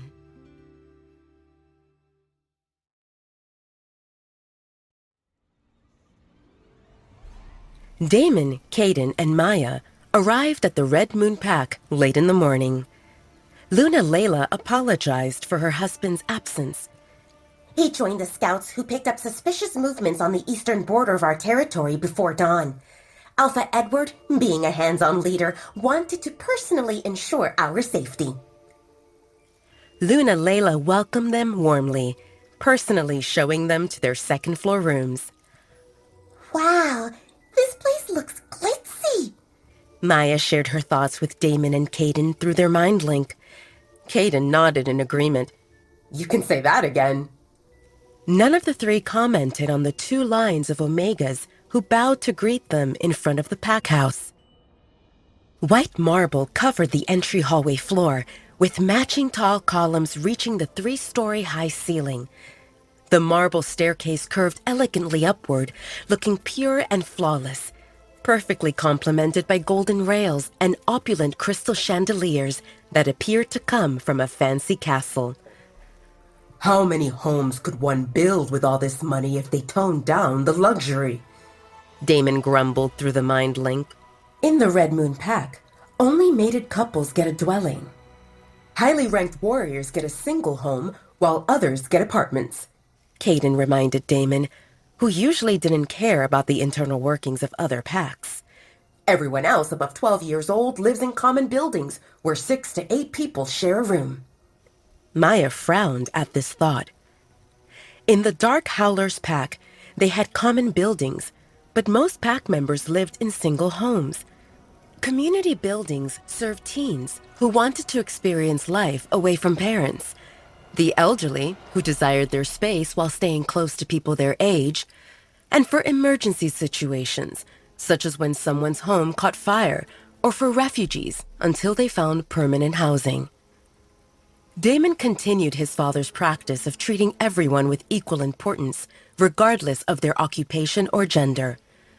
Omegas received the same privileges as warriors and doctors. After all, each member played an important role in the pack and deserved dignity. Giving preference to someone compared to others created an atmosphere where members inclined to choose an occupation, disregarding their interests only because of the benefits it brought. It easily led to inequality and the creation of social classes. Jealousy, feelings of superiority, and other negativity could easily take root. The Red Moon Pack became known for its military prowess, but only because Alpha Edward appreciated warriors and gave them better living conditions, which caused most able males to become soldiers. Maya felt the oppressive atmosphere the moment she stepped out of the car. 2 warriors stood stiffly on each side of the main entrance, with distant shouts from training groups. It felt like they arrived at a military compound rather than a pack where families lived. Are you okay? Caden rubbed Maya's shoulders reassuringly. She wondered if she made a face or if Caden noticed her uneasiness because of their mate bond. Maya glanced at Luna Layla before turning to Caden with a smile. Fine, I'm just tired from the trip. Please, freshen up and join us downstairs. Lunch will be served in 1 hour. Food will replenish your energy and you can rest afterward if you wish. Luna Layla encouraged, to which Maya responded with a nod. Will Marcy join us for lunch? Maya stopped before entering the room. The young miss and the reason for their visit hadn't welcomed them at the door. Yes, she's getting ready. Luna Layla said and glanced at Damon. She wants to look her best. Her best, Caden repeated. We look forward to seeing her best. Luna Layla's smile froze. She would have snapped at Caden for making such an ambiguous remark. Why did he, a beta, want to see her daughter? But Alpha Damon stood right there with his icy stern expression that made her shrink. So she plastered a smile on her face and endured it, Damon entered his room and locked the door before heading to the bathroom. Since entering the Red Moon Pack territory, Damon felt uneasy, like an omen of unpleasant things to come. He wanted to shower and relax a bit because traveling with the constantly flirting or playfully bickering Caden and Maya exhausted him. Based on Luna Layla's overly enthusiastic welcome, Damon sensed his mood would only worsen. Damon had met several dozen she-wolves who tried to become his Luna, but this marked his first overnight stay in a pack house. Normally, he would meet the woman and her parents, take her out for dinner or to a nightclub, before they ended up rolling in the sheets in a hotel room. Compared to that, this seemed more like a meet the in-laws scenario, where he needed to stay for a few days and return home with a wife. That wouldn't happen. He wanted to talk to Alpha Edward and get to the bottom of what he wanted, other than Damon marrying Marcy. Some other expectations must have been attached to it, but unfortunately, Alpha Edward didn't join them for lunch, so that had to wait. Damon, Caden, and Maya ate in the lavish dining room that matched the rest of the villa, accompanied by Luna Layla, Marcy, and Nora. Marcy and Nora already sat at the table when Damon, Caden, and Maya arrived. They briefly shook hands while exchanging pleasantries. Alpha Edward and Beta Raymond remained absent, busy with scouts, and Luna Layla promised they would return soon and definitely join them for dinner. She also apologized for her son's absence, saying he exercised with warriors to build a strong character. During their meal, Luna Layla played the role of a good hostess. Marcy chose her words carefully, striking a balance between not being mute and not overstepping her boundaries, while Nora stole glances at Damon and blushed profusely. From Nora's perspective, life couldn't get better. The man from her wet fantasies sat at the same table, eating and talking. Every movement of his lips seemed seductive. She wondered what else he could do with those lips and with the rest of his body. She had shaken hands with Damon, and his grip felt solid and warm. She wished he would grip more than just her hand. Nora glanced at Marcy and wondered if she would mind if Nora made a move on Damon. After all, Marcy didn't seem possessive of her future husband, and Nora didn't want to snatch him for herself. Just a taste would suffice. One night. After lunch, Luna Layla turned to Marcy. Marcy, why don't you show Alpha Damon the garden? Hydrangea blooms fully now, and you can use this chance to get to know each other. Marcy glanced at Damon and smiled. Are you interested? For a walk? Damon asked, and Marcy confirmed with a nod. Since your father remains busy, I need to fill in the time with something. Luna Layla's lips twitched. Why did Alpha Damon sound like he came for business with her husband instead of to meet Marcy? I'm going for a walk, Damon told Caden and Maya through the mind link. Caden smirked. Have fun. We will do our part, Maya assured Damon. Caden and Maya had a task to investigate the Red Moon Pack and see if they could find anything Damon could use. Ideally, they would find dirt on Marcy, so Damon could label her as unworthy without making things up, and any negative information on Alpha Edward would serve as a bonus. In the garden, Damon and Marcy walked together. He observed Marcy with a raised eyebrow. You seem uneasy. Marcy glanced around, hoping she wouldn't see George. Or maybe she wished to see him. But she couldn't admit that to Damon because she would need to explain why George mattered, and that might complicate things. Other than Damon's icy demeanor, Marcy thought he looked good-looking and powerful. With his status, he had the right to be prideful. She didn't know Damon, but what she saw so far impressed her. I would like for us to talk in private, and here we can be overheard. Damon paused. He planned to delve deep into Marcy's character, but he didn't expect her to take the initiative less than an hour after they met. How about my room? Damon smirked when Marcy nodded in agreement.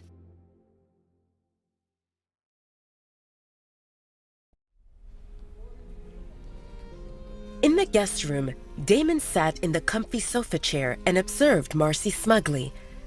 She stood 3 steps in front of him with her hands crossed over her chest defensively. You wanted privacy, so here we are. Damon waved his hand to gesture for Marcy to start talking. Marcy sighed. Considering our future relationship, I believe that we should be able to talk openly. Damon cocked an eyebrow. Our future relationship? Marcy narrowed her eyes impatiently. Why did he pretend he didn't understand? Did he want her to spell it out? Fine. We both know you're here because I'll be your Luna. Damon poked his cheek with his tongue while looking at Marcy mockingly. He realized Marcy was impatient to clarify her status as his Luna. What's with the rush? She didn't seem desperate to get married, and during lunch, Nora seemed eager to put her hands on Damon, while Marcy appeared indifferent. Damon wondered if he saw it wrongly, or if Marcy was a good actress. He wanted to test how far her act would go. My Luna? What makes you think you are qualified? Marcy felt offended. Did he look down on her? Just so you know, I trained my whole life to be a good Luna. I can take care of the pack house and the pack members and handle many other things, including housing, food, and finance management. I will relieve you of your burden. You want to relieve me of my burden? Damon drawled. Marcy nodded confidently. Damon slid lower in the sofa chair until the back of his head reached the edge of the backrest and his legs parted more. Since you are eager to relieve me of my burden, how about you put that pretty mouth of yours to good use and give me some relief? Marcy paused, taking a moment to understand the meaning behind Damon glancing at his crotch area. She swallowed hard as she realized what he wanted. Well, it wasn't like she never did that before, but it involved courting and dinner. Damon's smug expression frustrated her profusely. Marcy reminded herself that this guy in front of her was not some random Pierre or Jacques. This was Alpha Damon. He was used to women serving him. Marcy was prideful and willful, but at this point, she couldn't afford to offend him. Her father would skin her alive. She walked slowly toward Damon and got on her knees between his legs. She bit her lower lip while unbuttoning his pants. Talia jumped from her sleep when piercing pain assaulted her shin. Wake up, slave! Anna spoke with malice in her voice, and Talia immediately woke up. Several Omegas bullied Talia, and Anna was the ringleader. Normally, they didn't come to the attic, and Talia had a bad feeling about this. Talia yelped when Sean grabbed a handful of her hair and dragged her toward the door. You need to listen, slave! Talia never understood why they called her slave. Sometimes they called her rat or roach. Was it because she wasn't part of the Red Moon Pack? Or because she had no family? Or because she didn't get any compensation for the work she did? She got a place to stay and food, and Talia even got clothes from the pile others discarded, so she didn't think about asking for more. Who would she ask anyway? She wouldn't dare to approach Alpha or Luna with any demands. Maybe it wasn't about Talia, but these Omegas wanted to feel superior to someone, so they insulted Talia because she was easy to pick on. Talia's thoughts were partially right. They bullied her to feel better. But what she didn't know was that Anna and her gang thought Talia had it easy. Other than hard work, Omegas attended mandatory harsh training because Alpha Edward believed everyone should be a soldier, and whenever they fell behind, they got beatings. Every time Anna got a beating, she searched for Talia to release some of her steam. This time, Anna came up with a plan that would get Talia in big trouble. How big? It would depend on what happened next. When Sean let go of Talia, they were in the hallway on the second floor. Anna smiled maliciously and tilted her head to the side. Xena stepped forward and pushed a handful of stacked towels into Talia's hands. Fifth door on the right. Alpha Damon needs fresh towels for his bathroom. Anna gestured in that direction. Talia took a step back. Towels? I only clean the bathrooms and take the trash. What if he's inside? Are you arguing with me? Anna hissed and raised her hand like she was about to deliver a slap. Talia shrunk and scurried down the hallway. Anna stifled a laugh at the scene. What do you think will happen? Xena whispered. Princess Marcy and Alpha Damon are alone for some time. What if they are going at it? Good. We want Talia to cause a ruckus, right? Sean chimed in. She is enjoying a carefree life while we suffer, Anna said maliciously. It's time for Alpha Edward to take notice of this rat who is always falling through the cracks. I wonder if she will survive the day. Talia gently knocked on the door and listened intently. It was quiet. She guessed that the Alpha Damon Anna mentioned was the important guest. She wondered if it was okay to go in if he was sleeping. With his alpha hearing, he would definitely hear that knock and tell her to come in or to scram. Talia put her hand on the doorknob and slowly opened the door. Her heart stopped at the sight in front of her and she froze. A handsome young man with a head full of raven black hair leaned back in the sofa chair with his head tilted up to stare at the ceiling. His chest heaved, and she couldn't see if his eyes were open, but what she could see was Princess Marcy kneeling between his legs, and Talia's brain stuttered. This was too much. Unsure what to do, Talia's eyes fell on the towel she clutched tightly, and then she took a peek at the duo who were too busy to notice her. That's right, they didn't notice her. Talia decided to complete her mission. If she retreated without delivering towels, Anna would give her a hard time. And if she proceeded inside, there was a chance they wouldn't catch her. Talia stepped into the room and moved toward the bathroom while sticking as close to the wall as possible without making any sound. She left the towels next to the sink and dashed out with light steps, the same ones she used to move through the pack house without anyone noticing her.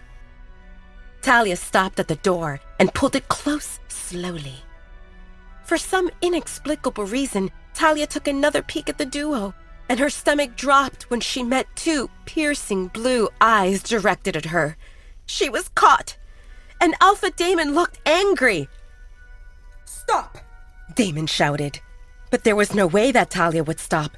She closed the door and ran upstairs as fast as she could, not stopping at the giggles and mocking from Anna and her gang, and not stopping until she reached the attic and closed the door behind her firmly.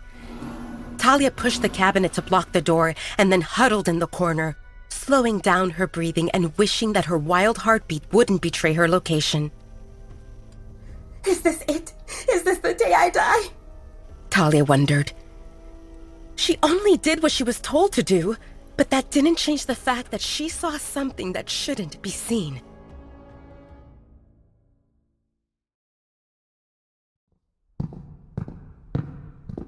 In the guest bedroom, Damon pushed Marcy away from him. She fell unceremoniously on her butt. Who is that girl? Damon hurried to button up his pants. Marcy looked confused. What girl? The one with towels. She left towels in the bathroom and left. Damon roared and jabbed his hand into his hair in frustration. Damn it! Marcy stared at Damon and blinked rapidly, trying to understand what happened. Less than a minute ago, Marcy went down on him, and she did wonderfully. But then Damon inhaled the most seductive, sweet, citrusy scent that reminded him of delicate freesia flowers, and his body lurched in response. Mate! Damon's wolf said. What? Damon asked himself in disbelief while staring at Marcy. If Marcy were his mate, why did his wolf remain silent during lunch? And why did her scent change? Marcy didn't smell like freesia. Her scent resembled coconut, and traces of it lingered everywhere. But this new scent felt gentle and seductive. His wolf growled. Not her! The bathroom! Damon whipped his head in that direction, just in time to see Talia disappear behind the door with a handful of towels. He watched Talia as she sneaked out of the room, observing her small frame in oversized clothes and her coppery-colored hair that reached just below her shoulders. She remained totally unaware that Damon watched her. Stop her! Damon's wolf demanded. She's the one for us! If you let her go, you will regret it! Stop! Damon shouted, but Talia vanished, and the door closed. He couldn't get up and go after her because Marcy was still pleasuring him, and if he made sudden movements, she might bite him. The girl disappeared, and what Marcy did didn't feel good anymore, especially not while his wolf growled at Marcy while urging Damon to go after Talia. Back to the present, Marcy's eyes widened when she understood what Damon said. There was a girl in here? Damon nodded. Who is in charge of towels? He didn't know anything about the sneaky girl, and he disliked that his wolf told him Talia was his mate. But he felt an urge to understand the aching need to get close to the girl with the coppery-colored hair. For that, he needed to find her. Marcy shrugged. I don't know who handles towels. One of the Omegas. Find out! Damon squeezed through his teeth. Marcy lowered her head in submission, nodding. Yes, Alpha Damon. I will find out and let you know. Marcy responded robotically and left the room with urgency. Now outside the reach of Damon's wrath, Marcy had space to think. She hated that he used his alpha tone on her, but more pressing, someone saw her pleasuring Damon. Yes, he was her future husband, but she definitely needed to do damage control and send a warning to all Omegas on how they should behave. Marcy snorted. No wonder her father looked down on Omegas. They seemed useless. She glanced left and right and spotted a group of Omegas lingering at the end of the hallway. You! I have some questions. Meanwhile, Damon paced through his room, and discomfort in his crotch area got his attention. He remembered that Marcy sucked him off, and just when it got good, it stopped, leaving him halfway with Marcy's coconutty scent lingering on him. He didn't think much about Marcy's scent before, but now he found it repulsive. Did the towel girl cause this? Her sweet citrusy scent felt addictive, and he craved more. How could a girl smell so good? Damon saw many wolves lose themselves once they found their mates. It happened with Caden the moment he met Maya. Caden always acted carefree, with an edge and eagerness for adventure and to experience new things. But once Maya entered the picture, Caden's whole world shifted, and she became the center of his everything. Damon and Caden grew up together, and they shared many hardships. Damon knew Caden would never betray him, but he felt confident that if Caden ever needed to pick between his loyalty to Damon and infatuation with Maya, Damon would be left hanging. Would Damon allow his world to change because of one girl? That wouldn't happen. No way. He would fight this off. Damon decided to shower. Just the thought of Marcy touching him made him feel dirty, and he needed to wash it off. As warm water caressed his body, images of the coppery-colored hair flashed in front of his eyes, and he remembered the sweet citrusy scent of freesia, and he became aroused again. Shit! Damon exclaimed and turned off the hot water. Damon changed into fresh clothes and headed out of the room when someone knocked on the door. Damon opened the door to find Nora. Alpha Damon, Alpha Edward, and Beta Raymond returned. And Alpha Edward is waiting in the study. He said that you could join him anytime if that works for you. I'm here to show you the way. Damon frowned. Yes, Alpha Edward, Marcy. That's why he came here. I'm ready now. Please, lead the way. Nora smiled and gestured to her left. When her father said he would inform Alpha Damon that Alpha Edward waited for him, Nora offered to deliver the message instead of her father. Nora hoped that Damon would say he would see Alpha Edward later, and then she would offer to wait in his room, and then... the possibilities. In the study, Marcy's father greeted Damon. Alpha Damon! I hope your trip went well and that so far things are in order. I apologize for not welcoming you personally when you arrived, but I had urgent matters to take care of. I'm sure you understand. Of course, Damon responded with a straight face. Yes, he understood that this showed how Alpha Edward disrespected him. Scouts found something suspicious? There should have been a report and someone issuing orders. The Alpha himself didn't need to investigate. It seemed like a lame excuse for Alpha Edward to avoid welcoming Alpha Damon personally.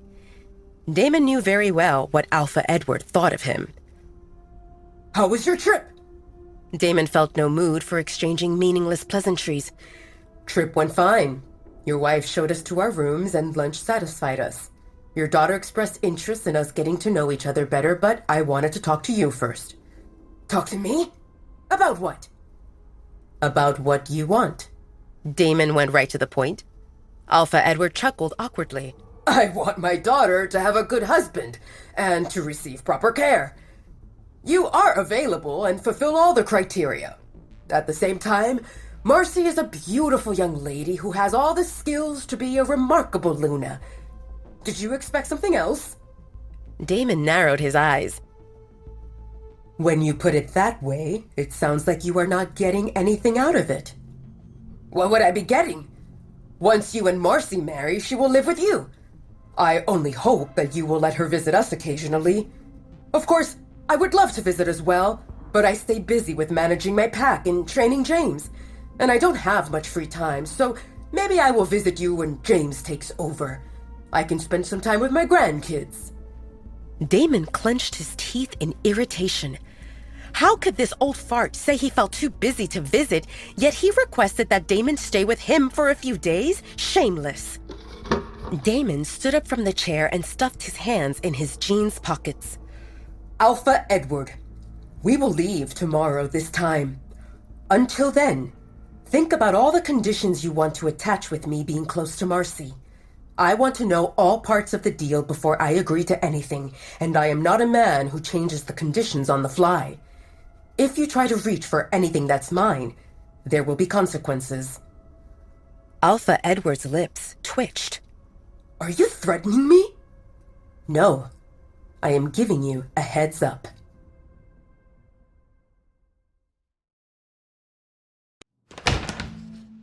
How do I find her?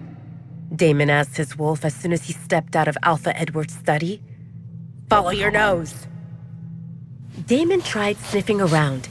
He went to the main floor, second floor, and nothing. He wondered if the girl even existed or if he imagined her. As an alpha, Damon's senses surpassed those of a regular werewolf, yet he couldn't pick up her scent. This confused him. Without any clues, he decided to wait for Marcy, who said she would investigate which Omega handled the towel duty. Damon plopped on the bed and took this opportunity to rethink the situation. His wolf told him the girl was his mate, but she escaped.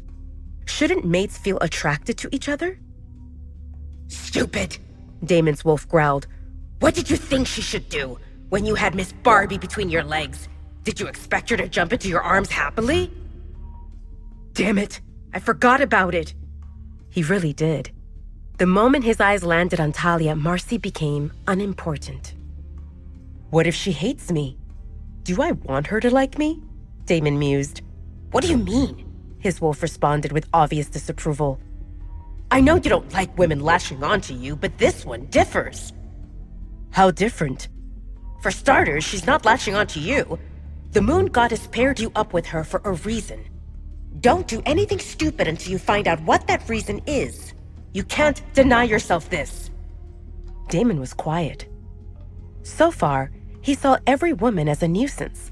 Not because he thought he would fall for a woman, but because they seemed needy, whiny, and they easily assumed they were the boss of everything. And this was his mate. If he stayed close to her, he would fall for her, completely. She would manipulate him, and he would happily do cartwheels every time she felt like watching a circus. Wasn't that dangerous? Damon decided to leave these thoughts for later, or maybe forever. The best thing to do was focus. He came here for a reason. Once he completed his task, he would leave and forget he ever saw that copper-colored hair and those big doe eyes. To keep himself busy, Damon grabbed his laptop and started working. As a busy alpha, something always required his attention. Later that afternoon, Marcy came to Damon's room again. He worked and acknowledged her presence with only a quick glance. Marcy understood that whatever he did seemed important, and she didn't want to interrupt. Marcy sat on the sofa chair opposite Damon and observed him in silence. This gave her ample time to take in his features, and the more she looked at him, the more attracted she felt. Damon looked very handsome, and his stern expression while focusing on work left her breathless. She literally felt the power radiating from him, and she excited herself with the thought that she would be his Luna. Marcy would be able to walk with her head held high, and no one would dare to look down on her because her possessive alpha would grind them into a meat paste. Marcy found her favorite pastime, staring at Damon. She could do that all day and not get bored. Occasionally, George's image would show up at the back of her mind, but Marcy suppressed it quickly. She was the princess. How could an Omega compare to an Alpha? Marcy wondered why Damon didn't ask about the girl who interrupted them earlier that day. She would tell him that she found out it was a lowly girl who hid in the attic and no one liked her. Omegas told Marcy that Talia acted sneaky and skimmed at work, and Marcy went to deal with her only to find that the door of the attic was locked. Marcy used her sweet voice, and after a short persuasion, Talia opened the door, and then Marcy showed Talia her place. Marcy felt confident that Damon would approve how she dealt with the scrawny girl who intruded on their time. But he didn't ask about it, so Marcy assumed that Damon already looked at her as his Luna, someone who would deal with issues within the pack and not disturb him. She liked that. The light knocks on the door sounded louder than normal in the otherwise silent room. "Alpha Damon, dinner will be served in 10 minutes, a female voice came from outside. Marcy stood up and opened the door. "Thank you for letting us know," Marcy said to the flustered Omega. "Tell Mother that we will be there on time." The Omega nodded fervently, like a chicken pecking rice, and left with hurried steps. Damon smirked when he noticed Marcy's prideful posture. By answering the door, Marcy sent a message that she was in his room, and she spoke for both of them like they were a couple. This confirmed his suspicion that Marcy was not a simple girl. "Caden," Damon called his beta through their mind link. "We need to wrap this up quickly. We are leaving tomorrow morning." "I thought—" "Tomorrow morning," Damon interrupted Caden. Damon confirmed that both Alpha Edward and Marcy schemed something, and he didn't want to stay longer than necessary. If all went according to plan, by tomorrow morning he would tarnish Marcy's reputation and find out more about Alpha Edward's plans. After that, they would leave. The additional complication was the copper-haired girl. Her existence made Damon restless. That girl was an unexpected variable, and for the first time in a long time, Damon felt unsure how to deal with the situation. Dinner resembled lunch, with the addition of Alpha Edward, his son James, and Beta Raymond joining them. The sitting arrangement differed, with Alpha Edward at the head of the table, Damon on his right, and Marcy sitting next to Damon. What happened? Maya asked Damon through their mind link. "Why do you think that something happened?" Damon responded with a question. Because Marcy is talking to you and you are not acknowledging her presence, Maya responded. Damon realized she was right. Marcy talked about something, yet he spaced out. He wasn't even sure what he ate. Damon forced himself to focus. It wasn't like him to be absent-minded. "What did you find on Marcy?" Damon asked both Maya and Caden. Caden responded, "Nothing we could use. She came back a few days ago from Europe, and since then she's been the perfect daughter of an alpha." Damon frowned. "What does that mean?" Marcy obeys her parents and does what she's supposed to do. She's not even bullying the servants, Maya said. Alpha's daughters are usually haughty, but maybe life with humans changed Marcy's personality and she's kind. Damon glanced at Marcy and smiled while talking to Maya and Caden. "Keep digging. Contact our people in Europe and see what they can find out. Marcy is a White Lotus, and I don't believe that she has any skeletons in her closet." "Aye, aye, boss," Caden responded jokingly. When he saw Damon frowning at him, Caden cleared his throat and said seriously, "I'm on it. Don't worry. Our people are already working on it, from the moment Elder Parker sent his first request. I will tell them to prepare reports, and by morning we will know exactly what this miss was doing in Europe in the last 10 years. Their plan was to find dirt on Marcy and discredit her as Damon's Luna. In this way, they would slap Alpha Edward and Elder Parker as well. This strategy yielded the best results so far. Sure, Damon could just reject Marcy and skip these silly games, but that would label him as a rebel. And other than, "because I felt like it," he wouldn't have any other explanation for his outrageous behavior, while Alpha Edward could accuse him of being unreasonable and bullying Marcy. Alpha Damon was a powerful alpha, and the members of his pack respected him. But many lurked in the shadows and waited for Damon to cross the line, to make a mistake, to provoke someone he shouldn't. And Damon knew this. Normally, Damon would feel more enthusiastic about this play. After all, Marcy was a fine-looking she-wolf, and pretending for a day or two to indulge Alpha Edward would pay off several folds once Damon bared his teeth. But today, Damon felt restless, and he couldn't wait to get out of the situation where he didn't have full control.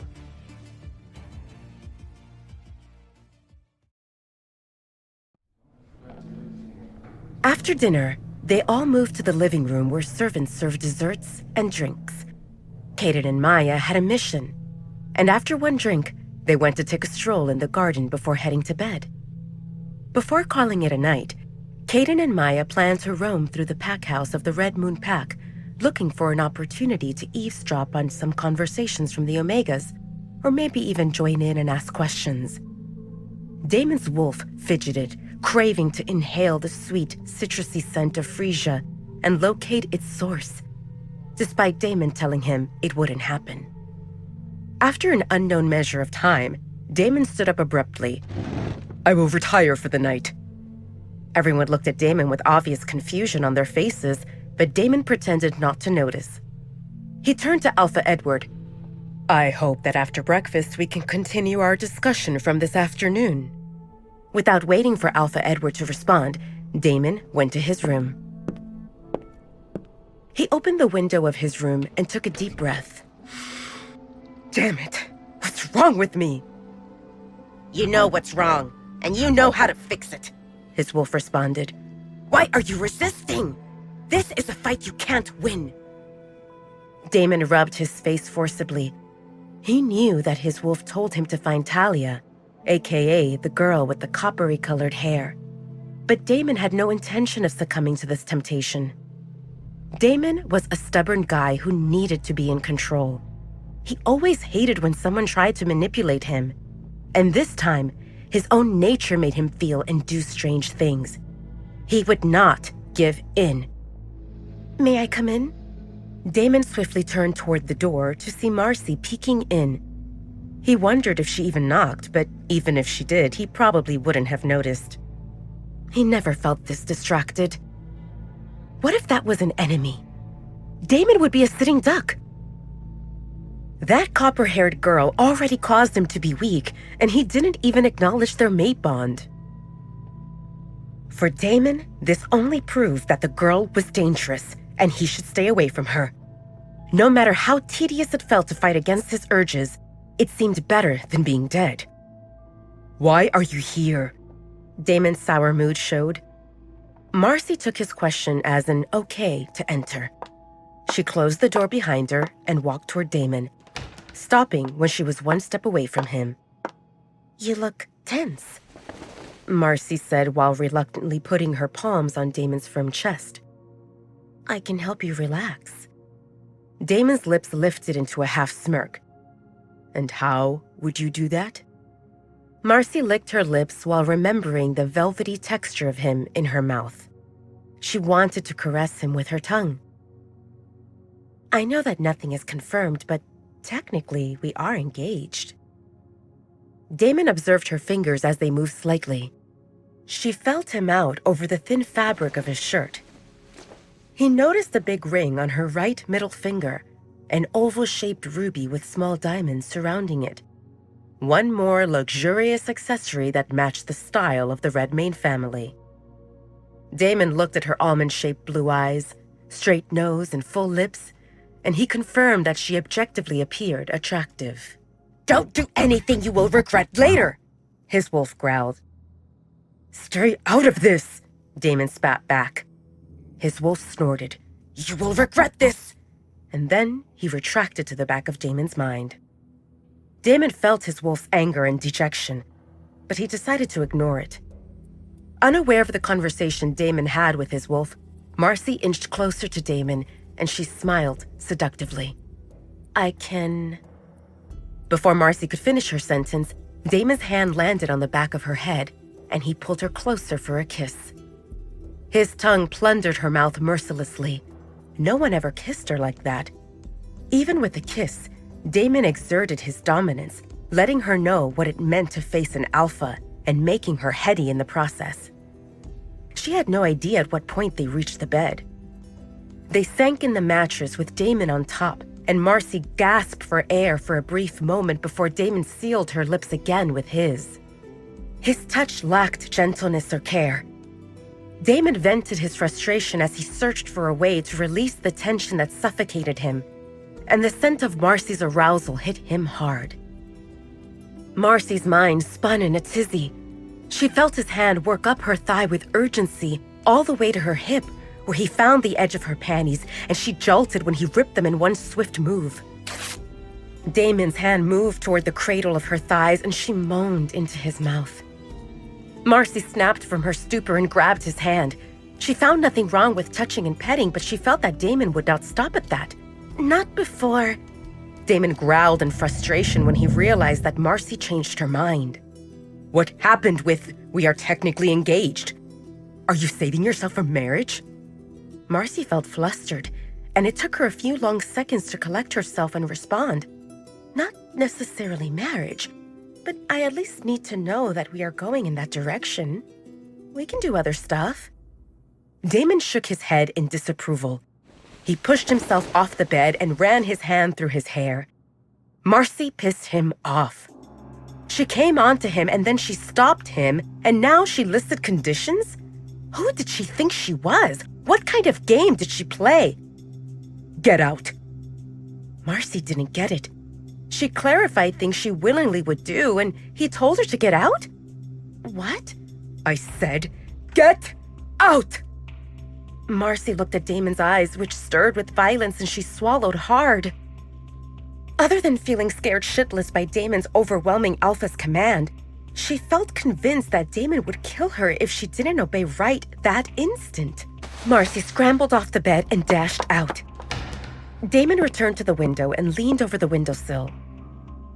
He looked at the crescent moon and exhaled in frustration.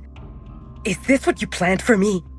Damon asked under his breath, even though he knew that the moon goddess would not respond. She never responded. They said that the moon goddess had a plan for everyone, that everything had a purpose, but Damon doubted it. What purpose did his parents' unexpected deaths serve? What purpose did his best efforts for the Dark Howlers pack serve, only to be labeled as cruel? What purpose did being the alpha of the largest pack serve, when so many others wanted to manipulate him? What purpose did his power serve if he had to play by the rules others set? And finally, what purpose did finding his mate serve? Damon didn't want any of it. If he had one wish, he would want to become a nobody, invisible, someone who could move without being noticed or coveted. He would live a modest life and do whatever he wanted to do, when he wanted to do it. And this, no matter how Damon looked at this, it seemed that the moon goddess set on torturing him. Damon often wished to escape from everything, but those were only fleeting thoughts he knew would never come true. The responsibility for the Dark Howlers pack ingrained itself into Damon, and he would never be able to leave. Tens of thousands of people looked up to him, their alpha. They relied on him to keep them safe and lead them to a better future, and that's what Damon swore to do. "Hey, can we talk?" Damon spoke to his wolf, only to meet silence in response. Damon felt that his wolf sulked in disapproval of what just happened. Well, nothing happened. But if Marcy didn't stop him, it would have happened. Damon threw his arms in the air angrily. "Fine. Stay quiet."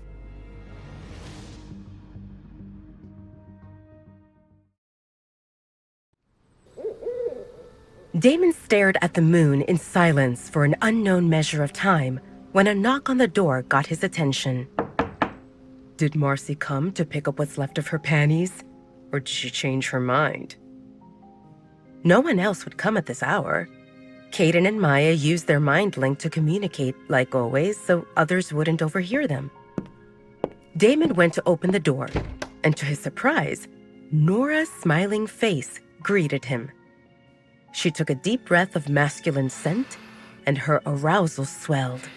She knew he could smell her, and she didn't feel bashful about what she wanted.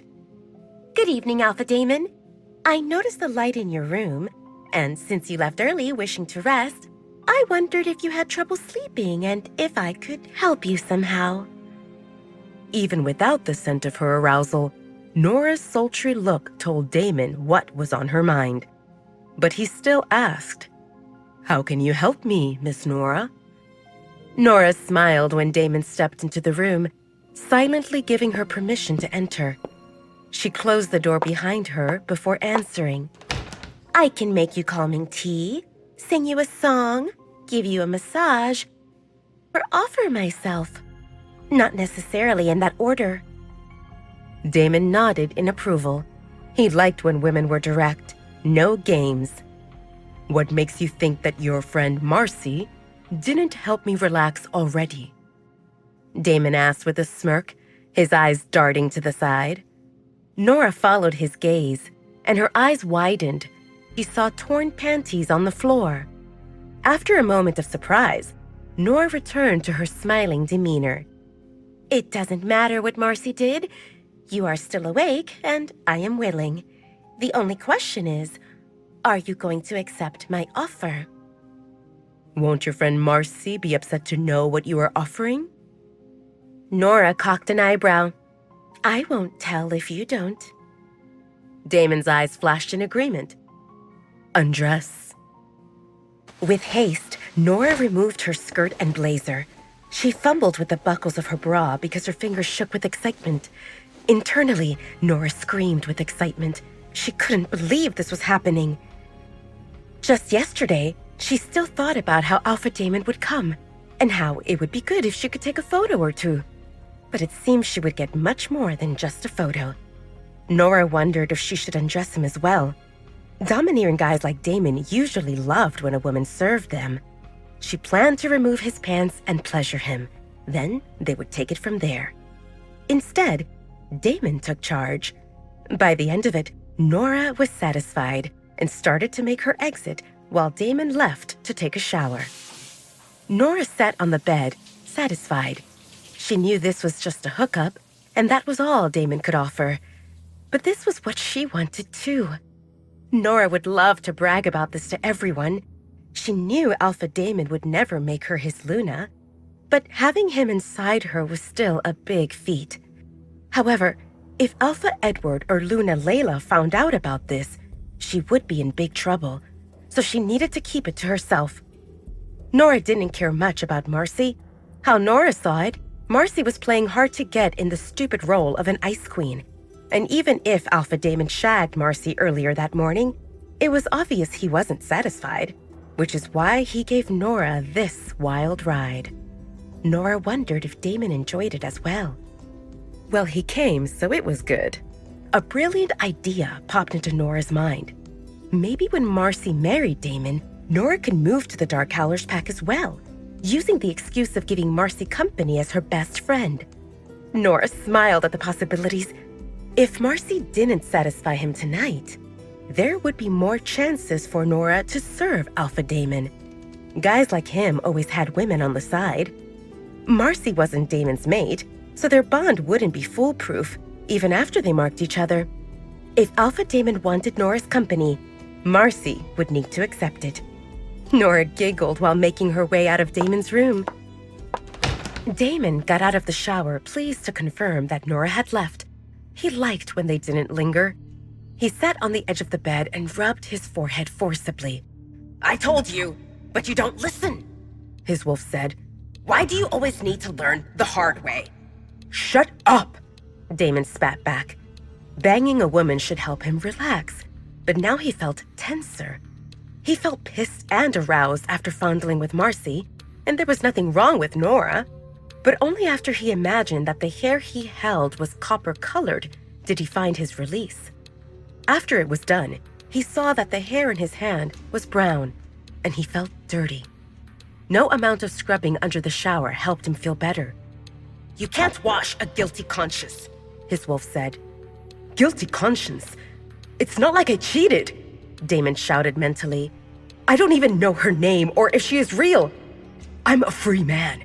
Why would I feel guilt for touching a woman who came onto me willingly when I needed a release? Keep saying that if it will make you feel better. Damon wasn't willing to acknowledge that his wolf was right. For the first time in his life, Damon felt bad about betting a woman. Well, maybe not bad, but not good either. It was like eating tofu. He got what he wanted, but his stomach was still empty, and there was no satisfaction that a meal should provide. How long will this last? Damon asked dejectedly. There must be some expiration date on whatever craziness he was going through, and after that, he could return to normal. It will last until you accept the reality. Damon felt frustrated. Was his wolf telling him that sex wouldn't feel good anymore? Or to accept the copper-haired girl as his mate? Or maybe those two were the same? What reality? Why are you playing stupid? You know I can feel everything you do. The bond is proof that the pleasure of flesh is not enough. To experience more, you need our mate. His wolf snorted. There is no point in talking to you. Do whatever you want, but if you go against the order and mess up, don't ask for my help. Damon shoved a hand in his hair irritably. His wolf always told him to follow his instincts.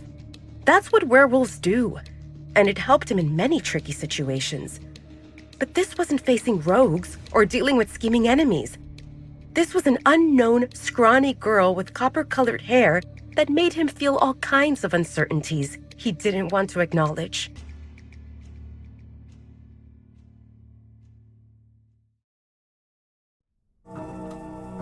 The clock struck 2 in the morning and Damon couldn't sleep. His room faced the garden with the forest in the distance. He decided to go for a run to clear his mind. Ideally, Damon would have shifted into his wolf form. Feeling the soil and grass under his paws as the wind ran through his fur always felt good. However, he stood in the territory of the Red Moon Pack, and if anyone saw his wolf, they would perceive it as a challenge, a threat. He came here to uncover Alpha Edward's plots, not to start a war. Damon descended the stairs and reached the main floor. He turned toward the door that led to the garden when the sweet citrusy scent of freesia caught his attention. Without thinking, Damon's legs moved, and he found himself in an unfamiliar part of the pack house. The kitchen. The main light remained off, but he saw the surroundings among heavy shadows because the fridge stood open. There, he spotted a small figure sticking out of the refrigerator. Damon stalked toward her, stopping only half a step behind her. He took a deep breath, and her sweet scent made him dizzy, urging him to get closer and maybe lick or bite her. He wondered if her taste would prove as addictive as well. Damon cleared his throat. She jumped in fright. Ah! Talia stifled a cry as her head bumped into the shelf of the refrigerator. She turned swiftly toward the source of the noise, and her eyes widened in horror when they met Damon's. She recognized him, the important guest, the same one whose private time with Marcy she interrupted. Talia cursed her luck. After Marcy visited her in the attic, Talia didn't dare move until all the sounds in the pack house died down. She thought she should just stay there until Marcy and others forgot about her, but hunger drove her to search for something cold to relieve her pain. If Talia knew she would bump into him, she would have stayed upstairs hungry and endured the pain. It wouldn't be the first time. The only difference being that previous injuries came from other Omegas, while this time they came from Princess Marcy. Before this afternoon, Talia thought Marcy was a kind person, but she proved otherwise. Between Marcy and Anna, Talia preferred Anna, who didn't pretend to be nice only to bully Talia when she least expected it. At least she knew to be wary of Anna, while Marcy smiled and said sweet words only to get close. Talia looked at Damon fearfully. Would he punish her also? Why did he narrow his eyes at her? She felt the urgency to leave. Talia didn't know that Damon squinted in an effort to identify her features clearly. The light shone behind her and heavy shadows veiled her face. "I'm sorry," Talia said in a shaky voice and lowered her head before stepping to the side, trying to find her exit. Damon extended his arm, blocking her path. "What are you sorry for?" Her avoidance irked him. Every girl would do community service for some one-on-one time with Damon, yet this girl wanted to flee. Talia bit her lower lip. How could she answer his question? She reminded herself not to mention what she saw that afternoon in the guest bedroom. With any luck, he wouldn't know it was her. "I'm sorry for getting in your way. If you excuse me." "Wait!" Damon stopped her from leaving. "Weren't you looking for something in the fridge?" A side of Talia's face caught the light. Damon frowned. He touched her chin, and delightful sparks prickled his fingers and spread up his arm, confirming what his wolf said. Mate. He never felt anything like it. Damon sensed his wolf wagging its tail in delight, and he would have enjoyed the sensation if not for Talia's ragged appearance. Damon nudged Talia to lift her head so that he could see her face against the light the open refrigerator provided. Talia's beautiful doe-like eyes blinked at him, but Damon's daze lasted only for a moment before his sight moved over her injuries. Her upper lip looked busted. She had a bruise under her left eye, and even her right cheek bore dark purple marks. "What happened to your face?" Talia's breath hitched. I fell." Damon didn't buy it. He saw the consequences of many falls, and this looked nothing like it. "That must be some nasty fall." He took another look at her and noticed bruises on her neck that resembled finger marks. Did someone choke her? Rage rippled through Damon. The thought that someone hurt Talia infuriated him beyond belief. His urge to protect her, to see her smiling and happy, clashed with the reality before him. "Who did this?" Damon said through clenched teeth angrily. Talia's whole body shook in fear. There seemed no way she would say anything. It would only bring more trouble. How could she say it happened to be Princess Marcy? Didn't the scary Alpha and Marcy seem on good terms? If she spoke up, at best, he wouldn't believe her, and at worst, she might get another beating. He already looked angry, and she didn't want to be in the vicinity when he blew up.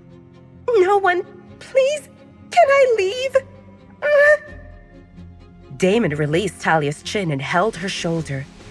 Even through the coarse fabric of her sweatshirt, Damon felt faint prickles on his palm that made him crave more. Mate. Damon focused on inspecting her face, especially the purple mark on her right cheek. It appeared oval, with small dots around it, and somehow reminded Damon of the ring he saw earlier that evening. A ring on Marcy's hand. "Stop scaring the girl!" His wolf spoke in his head. Damon looked at Talia and pressed his lips into a line when he saw the horror in her eyes.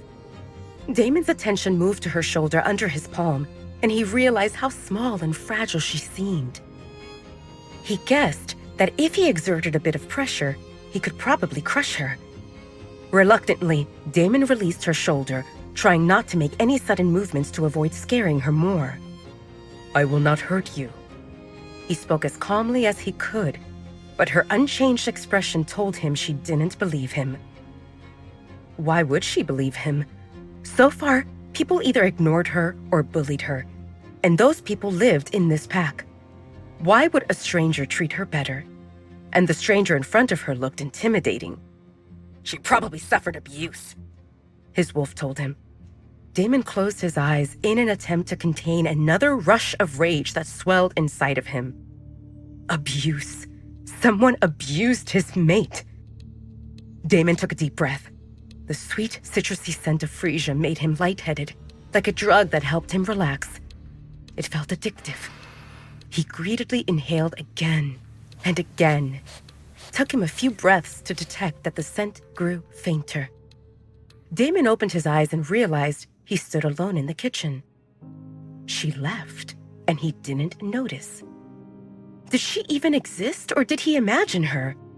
Imagine my foot, his wolf grumbled. Use that nose of yours and track her down! Damon snapped to his senses and followed his nose outside, toward the garden.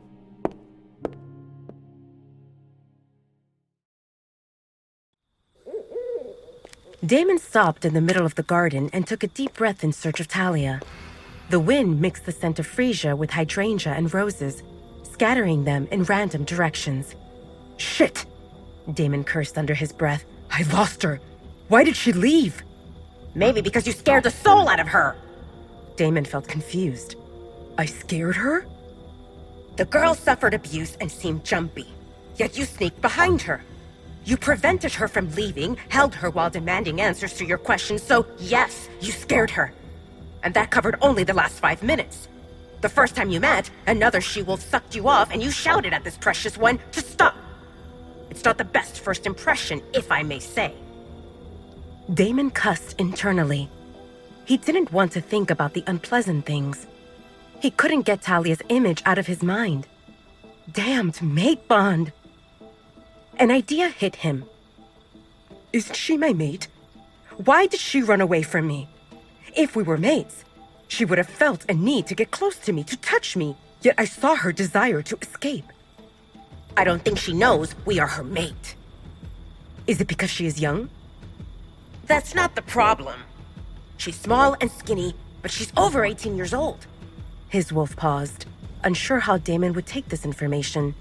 The thing is, I can't sense her wolf. Damon frowned. She is a human?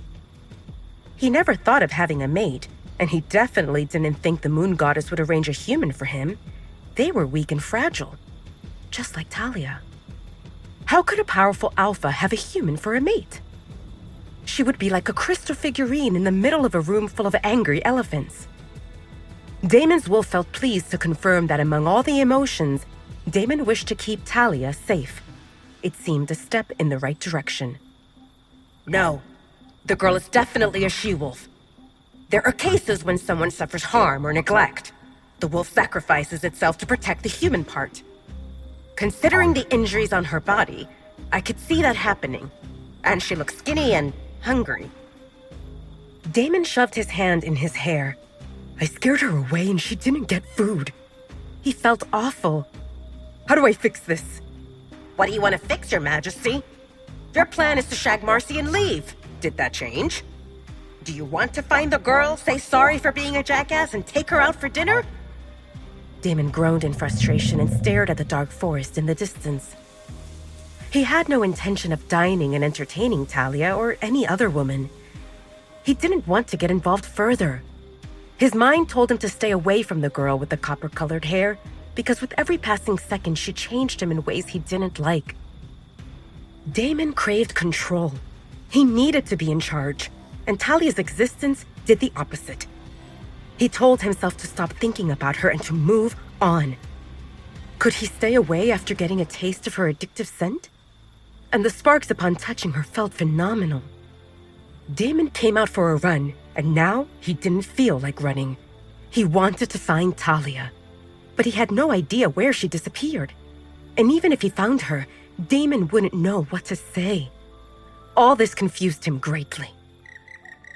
The next morning, Damon spoke to Kaden and Maya through their mind link. Are you guys up? We are now, Kaden grumbled. They had an understanding that nights were reserved for privacy between Kaden and Maya, and unless it was important, Damon would not disturb them. Technically, it was morning, but it seemed way too early. The reports from Europe are still not ready. It's just past 5 in the morning, Kaden said. assuming that Damon felt impatient to find dirt on Marcy.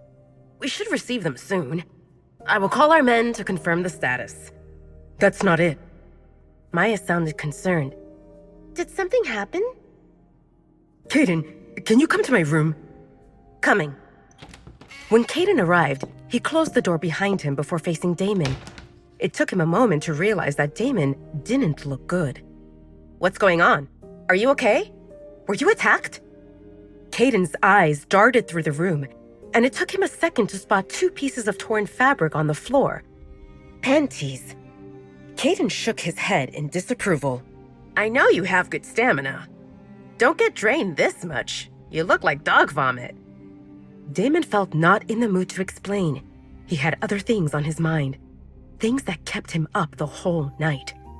He tossed and turned in bed, and nightmares kept him awake. Damon dreamed about the copper-haired girl crying as dark shadows choked her. Damon wanted to help her, but no matter how much he slammed into the invisible barrier between them, he couldn't get through. His shouts did nothing, yet he heard her every whimper clearly, and he jolted out of his sleep every time the dark shadow hit her hard, drawing blood. Eventually, he gave up on sleeping and went to shower, trying to clear his mind, but he still felt restless, so he decided to call Caden and try to get some answers. "How did you feel when you met Maya?" Caden's smile froze. What kind of question was that? Damon always mocked the mate bond. Something seemed fishy. Is Marcy your mate? Damon waved his hand impatiently. "Just answer my question." Caden puffed his cheeks while thinking. "Attraction? Sparks? Happiness? I needed Maya to be happy so that I could be happy. I mean, I thought I was happy before, but after I met Maya, I realized that I was clueless." Damon shoved his hand into his messy hair. All this happiness talk didn't make sense. His wolf said that the girl was his mate, but the only thing Damon got was a fit of rage when he saw her hurt, inability to find her, and a sleepless night. None of them felt happy. "Did you ever think about resisting it?" Resisting Maya? Caden raised his eyebrows in surprise. Why would I do that? She was the best thing that ever happened to me. I waited for her, exactly her, for more than 2 decades. I would be an idiot to reject her. "Reject her," Damon mumbled. Yes, you can't resist the mate bond, Caden explained when he saw Damon's perplexed expression. The more time you spend with your mate, the stronger the bond gets. The only way to stop it is if you cut it at the root by rejecting your mate, and she accepts. But only idiots do that. "What if Maya were in danger because of you? What would you pick? Her safety or your happiness? What if the only way to keep her safe was to reject her?" Caden frowned. What happened to Damon? It looked like he lost his marbles. What kind of nonsense is that? I can't be happy if Maya suffers harm in any way. Her safety comes first. However, if we are apart, we won't be happy. Rejection will harm us both, so we might as well face that danger together. Caden scrutinized Damon. I answered your questions, and now you answer mine. What's going on? Did you spend the night so deep in 2 pussies that they made you stupid? "I don't know what's going on," Damon responded irritably. "When I figure it out, I will let you know." All right, Caden agreed. He knew that if Damon didn't feel like talking, he wouldn't say more. We're leaving after breakfast, right? Damon hesitated. Could he really leave without seeing the copper-haired girl again? Just one more time, to make sure her bruise is healed, and maybe to touch her again, and confirm that those sparks were real and he didn't imagine it. "Let me think about it. We might stay longer. I will talk to Alpha Edward after breakfast, and it will depend on that conversation." Caden swiftly exited the room, leaving Damon lost in his thoughts.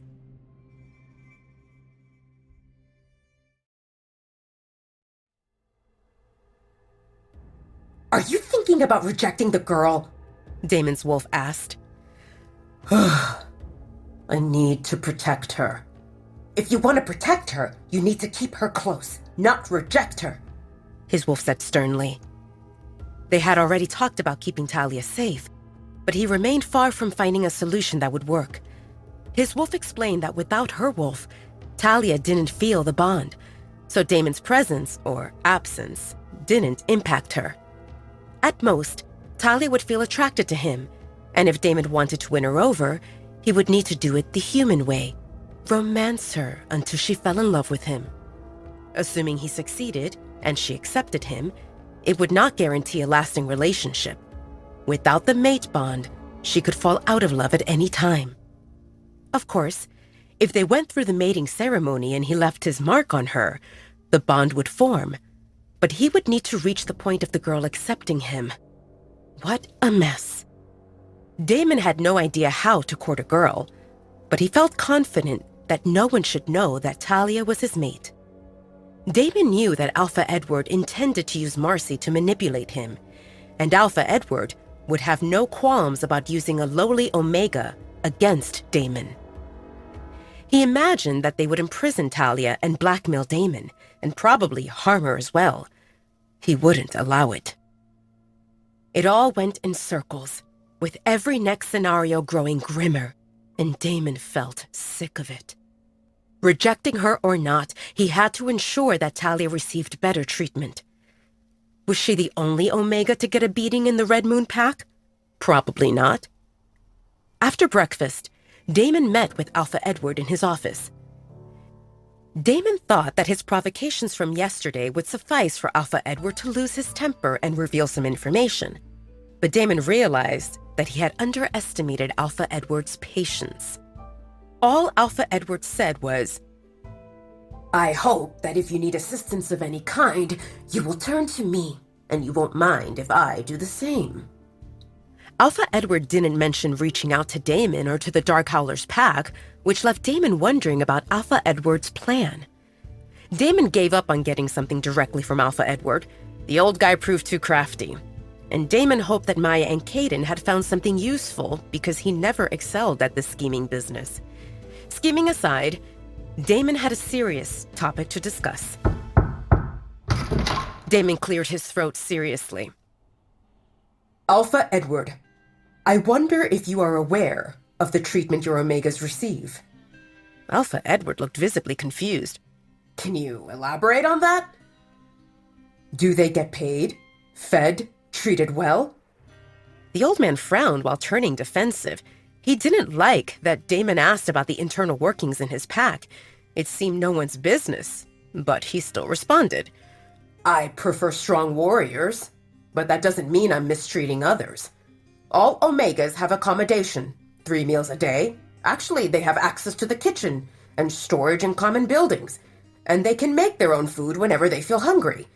We don't bother with those, but I can assure you that no one goes hungry. If you want to know more about the compensation for their work, you can ask my beta. I'm not clear what you mean about treating them well, but when they mess up, related to their duties, we make them run laps or do push-ups. It's good for their bodies. Is that what you would classify as bad treatment? No, Damon responded. But when I see an Omega looking well, and a few hours later that same girl appears all bruised up with a purple handprint on her neck, I grow worried. More than worried, enraged. Alpha Edward paused. Maybe they had some dispute among themselves. Damon scrutinized the old man while wondering if he truly remained ignorant or just acted well. Whichever it was, Damon wanted to make sure Alpha Edward knew Damon wasn't talking randomly. Let's say I believe you, and you have no idea about the mistreatment that happens under your roof. As an outsider, I don't want to meddle, so I suggest you talk to your daughter. Marcy? Damon narrowed his eyes at Alpha Edward. Luna should watch over pack members and use soft skills to deal with challenges. Beating up my people will not be tolerated. Alpha Edward looked visibly displeased. His main chip in pushing Marcy as Damon's Luna was that Marcy seemed flawless. And if Damon found dirt on Marcy in one day that he stayed here, who knew what else he could find? Alpha Edward didn't know that Marcy had harmed Talia, but he knew that Damon wouldn't make up stuff like this. Damon's words sounded too specific to be random. The old guy had collected intel on Damon for some time, and he knew this tactic. Damon would find a trait that clashed with the definition of a good Luna and blow it out of proportion. This was how Damon discredited many other women, and Alpha Edward had a bad premonition.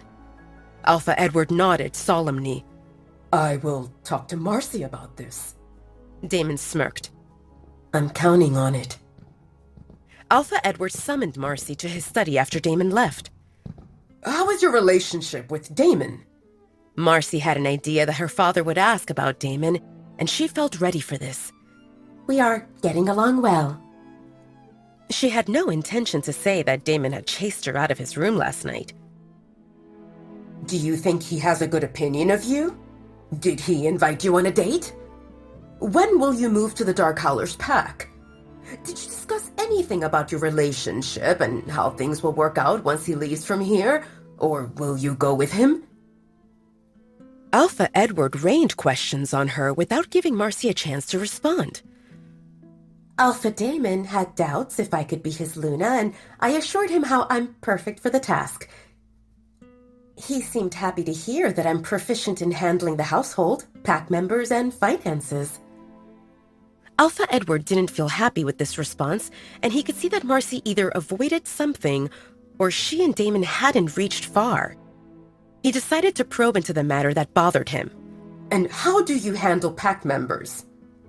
Marcy didn't understand. I talk to them, and I'm approachable. I listen, and then you beat them up? Alpha Edward interrupted Marcy. Marcy frowned. No, I don't beat them up. Really? Alpha Damon thinks otherwise. His voice rose. He thinks that you beat them up black and blue and even choke them to the point of leaving handprints on their necks. Marcy paled. Why did her father sound angry? He's the one who says Omegas are a useless burden. Marcy didn't consider herself a violent person, but what seemed wrong with teaching offenders a lesson? And who cared if one Omega got hurt? She wanted to deny it, but the fury in her father's eyes told her that he already knew what she did in the attic on the previous day. Lying would only make things worse. It's not as bad as it sounds, Daddy. Marcy spoke weakly. And how is it? She barged into the room and I had to teach her a lesson. Alpha Edward closed his eyes and took a few deep breaths to calm his nerves. You taught an Omega a lesson by beating her because she forgot to knock? Marcy wanted to say that it wasn't about knocking, but about the Omega seeing Marcy in a compromising position with Damon. But there was no way she would say that in front of her father. What were you thinking? Alpha Edward said in a strained voice as he struggled to contain his desire to give her a good scolding. Even if you want to discipline others, you don't do that when we have guests. And you definitely don't do that when the guest in question is an alpha you are trying to impress as his future Luna.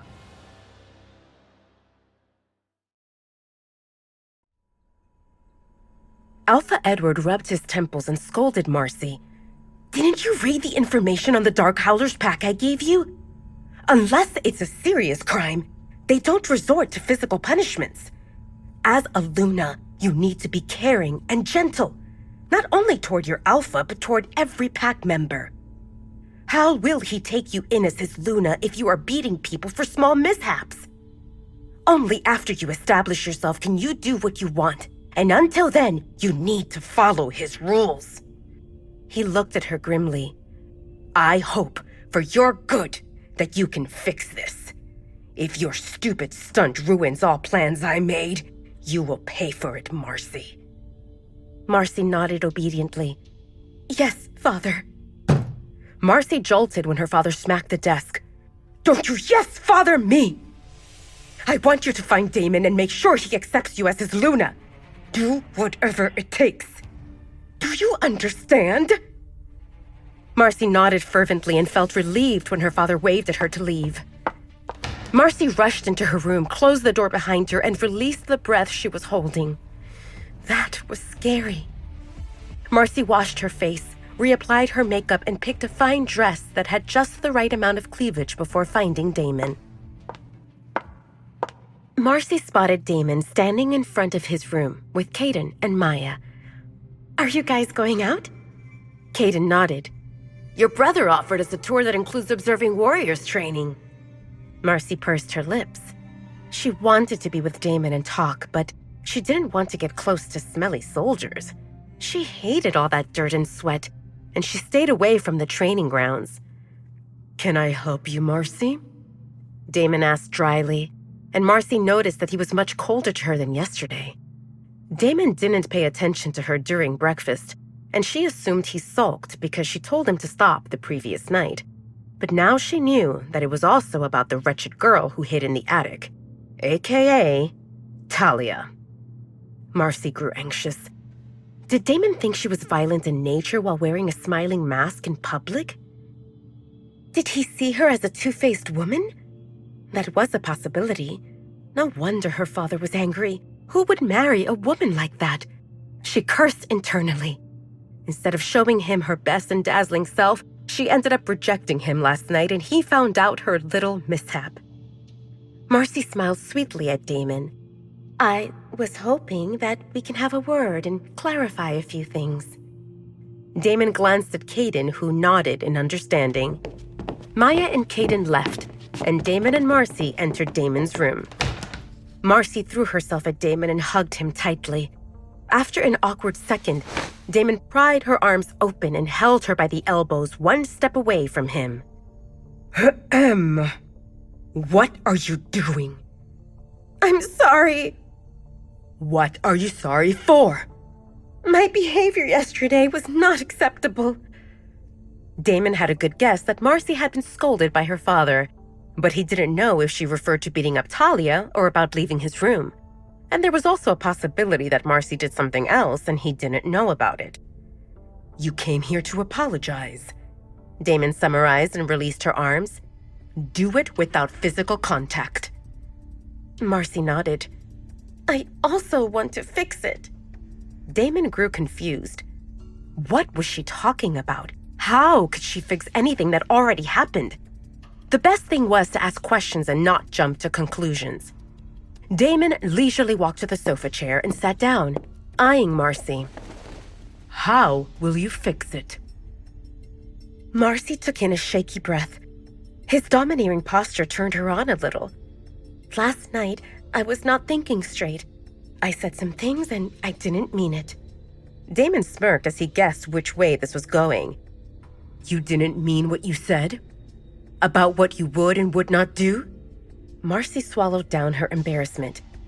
"I mean, I said that we should at least know that we are on the path of marriage, and we are, so I'm fine with whatever you want." "And what if I wanted to have my way with you?" Marcy's eyes widened. His choice of words caught her by surprise. It was direct. "I'm fine with that," she responded. Damon felt a mix of rage and excitement. Marcy left him hanging, and if she thought that offending an alpha came without a price to pay, she was up for a nasty surprise. "Good. Undress." Marcy quickly unbuttoned the 2 front buttons of her dress, and the dress slid down her body, bunching around her ankles. Marcy stood in front of Damon, wearing blue lacy underwear that didn't leave much to the imagination. Damon's expression remained unreadable as he observed Marcy's flawless body for a few seconds, and then he pointed at her bra and panties. "All of it." She didn't hesitate, fearing that even 1 second would make one of them change their mind. Marcy kicked her panties to the side and lifted her gaze. "What are you smiling about?" Damon smiled wickedly. "Turn around. Let me see you." Marcy shook her head and slowly turned around, showing him her luscious curves from every angle. "Come here," Damon pointed at the low coffee table. "Put your hands on it." Marcy realized that he wanted her to bend. She hesitated. "Are we doing this or not? If not, there is a training ground for me to check." Marcy gritted her teeth in annoyance and walked to the coffee table before placing her palms on the cold surface. Damon stood up and circled around her until he got a good view of her from behind. Marcy always thought that she was the domineering one, but Damon proved her otherwise, and she found herself loving every minute of it. You like this, don't you? Yes. She was already breathless. Yes, what? Yes, I like it. What do you like, Marcy? Say it. Marcy moaned in pleasure and Damon hummed in approval. She couldn't believe how good it felt. She was sprawled for him to see and touch and do whatever he wanted, and his domineering attitude with skillful ministrations set her body ablaze. I like you touching me. What do you want me to do, Marcy? I want you inside me, Marcy moaned. I need details. The more, the better. I want you to make me scream, Alpha Damon. Damon removed his hand, and she missed his touch immediately. Without any warning, Damon slapped her butt cheek harshly and she jolted in surprise. The pink palm print appeared immediately on her perfectly white skin. Marcy moaned wantonly as the sharp pain radiated through her body while morphing into pleasure. Marcy tilted her hips, exposing herself further in anticipation of what he would do next. She really wanted him. This mind-numbing level of arousal was new to her. But Damon's hand was not back there where she wanted it the most. Marcy thought that maybe he was removing his pants, and she looked back only to see Damon with his clothes intact. His words were like someone pouring a bucket of ice on her. What? Parting is such sweet sorrow, he said with a devilish grin. Marcy shook her head in disbelief at Damon as he went to the bathroom, washed his hands with soap, and then left the room without looking at her. He just left. What the hell?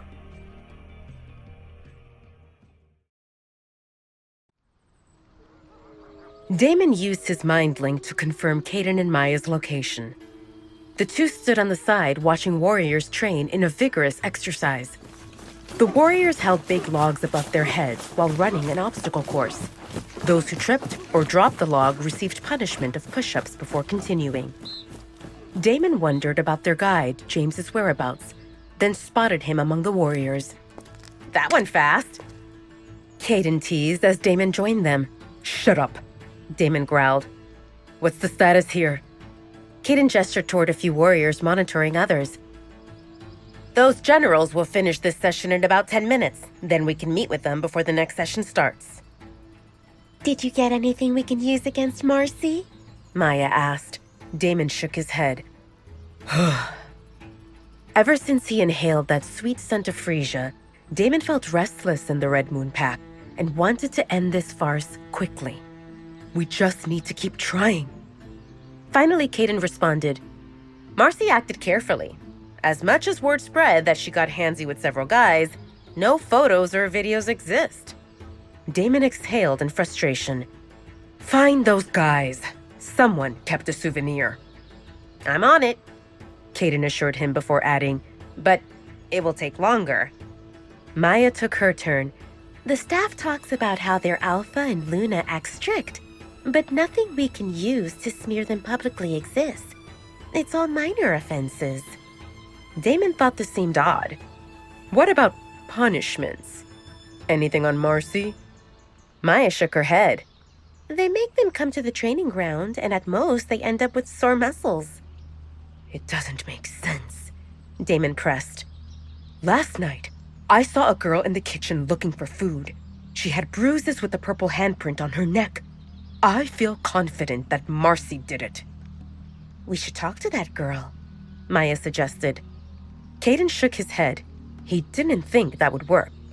They'll probably keep that girl out of sight, at least while guests visit. And even if we find her, she might not talk against Marcy out of fear of getting punished again. We can offer her refuge, Maya offered. So many werewolves come to our pack. One more or less won't make a difference. She looked at Damon, who wore an unreadable expression. Let me talk to her. What's her name? Where can I find her? Damon shook his head. I don't know. We didn't get that far. I just saw that she looked scared and beaten, then she ran away. He didn't want to mention losing her scent. That brought great shame for any werewolf.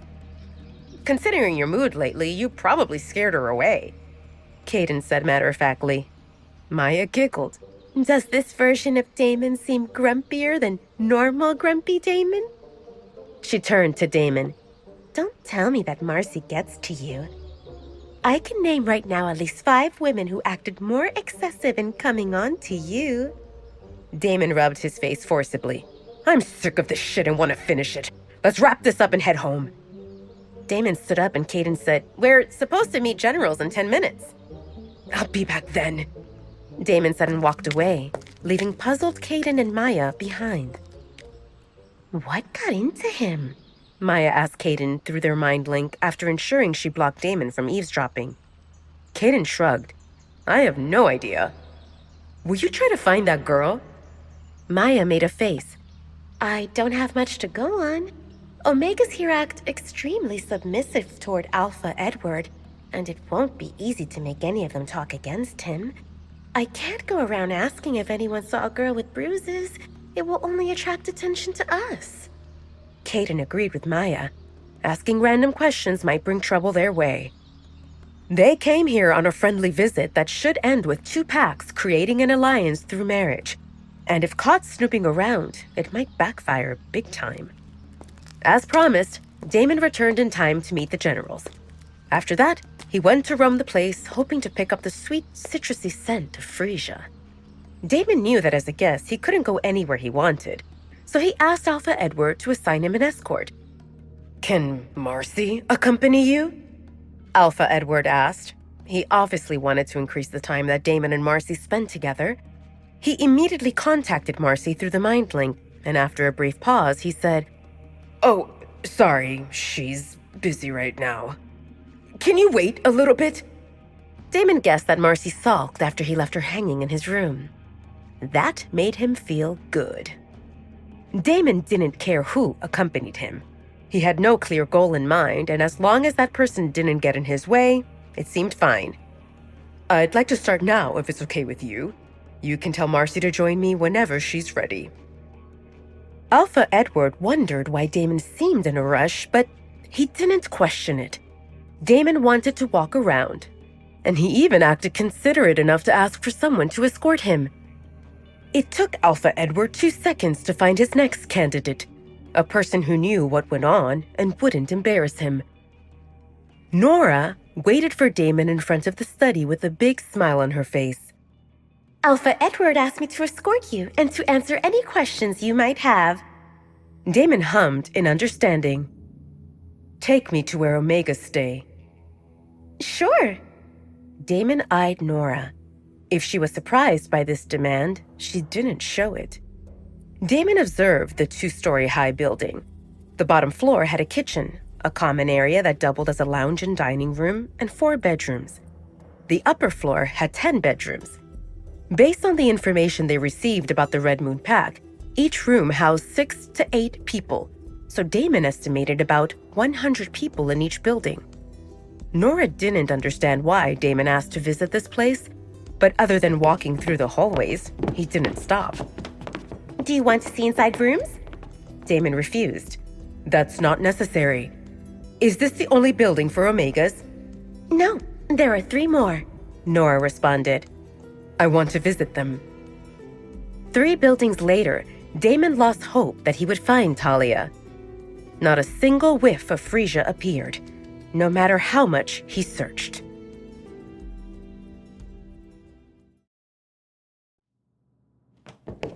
After 4 buildings without any hints of Talia, Damon was frustrated.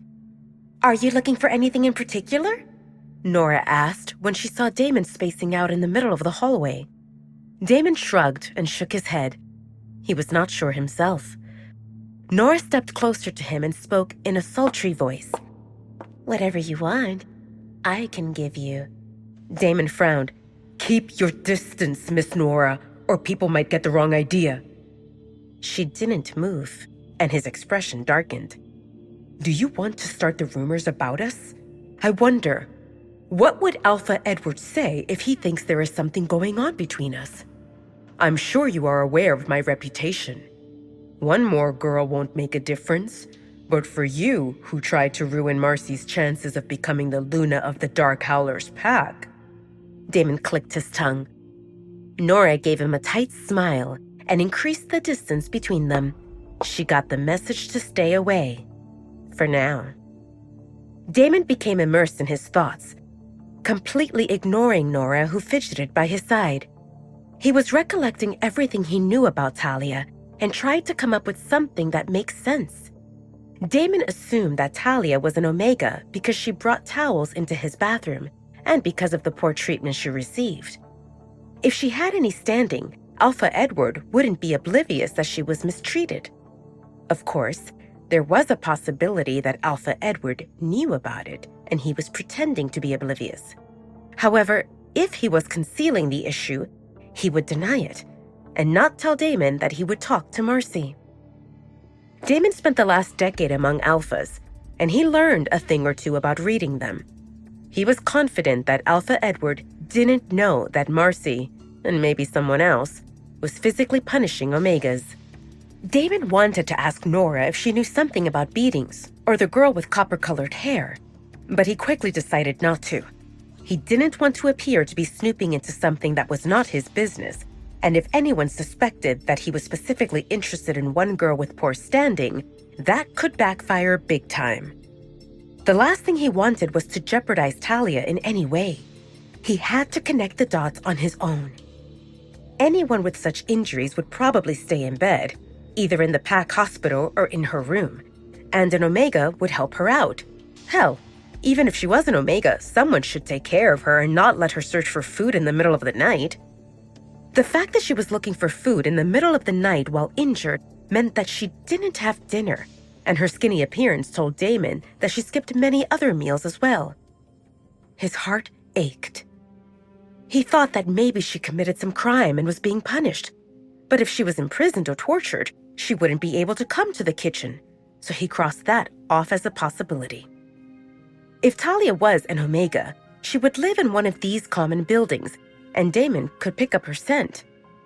Another mystery was, why would she look for food in the pack house when there was a kitchen in each of these buildings? The more Damon thought about it, the less sense it made. It all felt like he was trapped in a game of hide-and-seek. He was exasperated and his mind was a mess. His life was so much simpler before he saw that girl sneaking out of his room while Marcy was pleasuring him. Damon didn't want to think about Talia, and he couldn't believe that he spent so much time searching for her. The girl ran away and she probably didn't care about him. The smartest thing to do was leave this pack and return to his routine. Eventually, her addictive scent would fade from his mind, and he would be normal again. Compared to this emotional turmoil, he would take Cassie's erratic screaming anytime.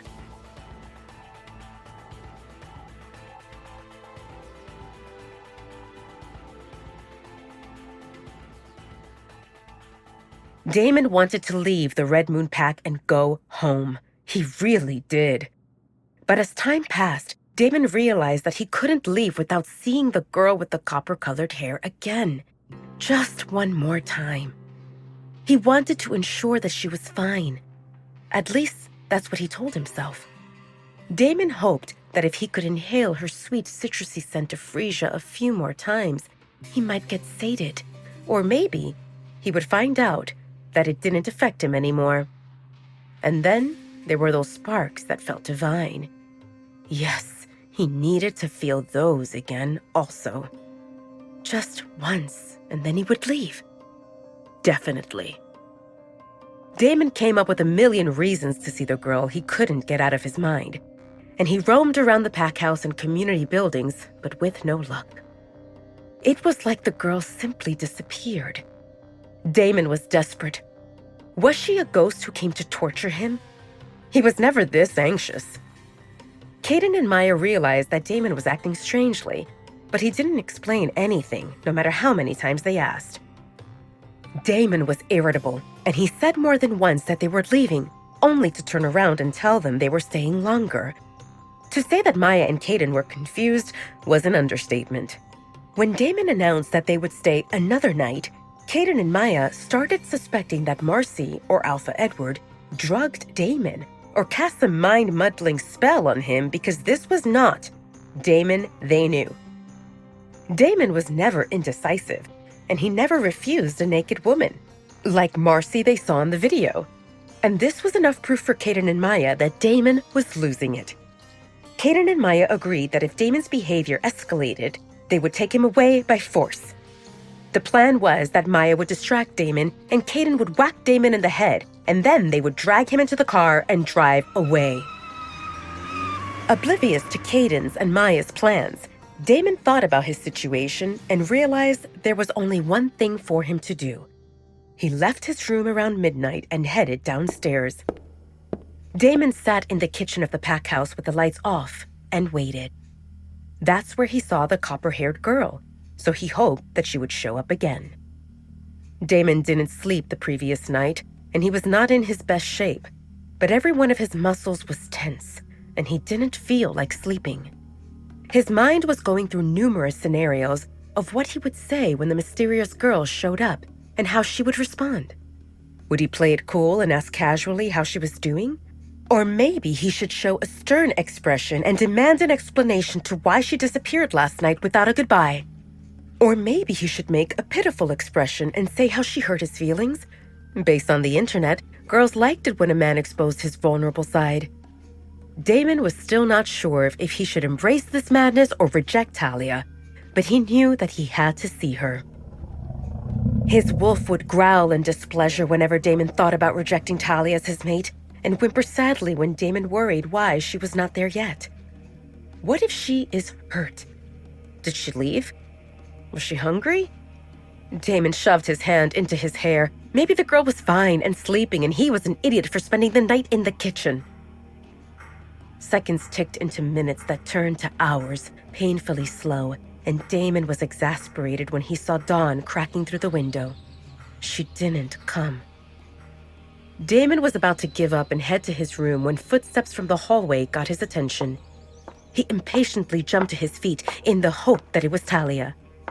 Damon's handsome eyebrows came together when he saw a woman with a duster in her hand, a blonde Omega in her late 20s. Her eyes widened in surprise and she stuttered, Can I help you, Alpha Damon? Damon rubbed his chin. Could she help him? Maybe. He looked around, making sure they were not overheard. Can I ask you something, but you make sure it stays between us? The woman nodded fervently in small jerky movements. I'm trying to find a girl. I believe she is an Omega. This tall. He gestured with his hand. Skinny, waifish, copper-colored hair this long. He pointed below his shoulder. The woman shook her head, indicating that she didn't know the person Damon was searching for. Damon remembered one more detail. She wore old clothes that were oversized for her. The woman made a thoughtful expression. You know her? Damon asked in an urgent whisper while inching closer to the Omega who was now blushing profusely. I... The words were stuck in her throat. He was too handsome and too close, and all this was too sudden. She maybe... Yes, he asked impatiently. She blinked rapidly. The attic? There was a girl living in the attic.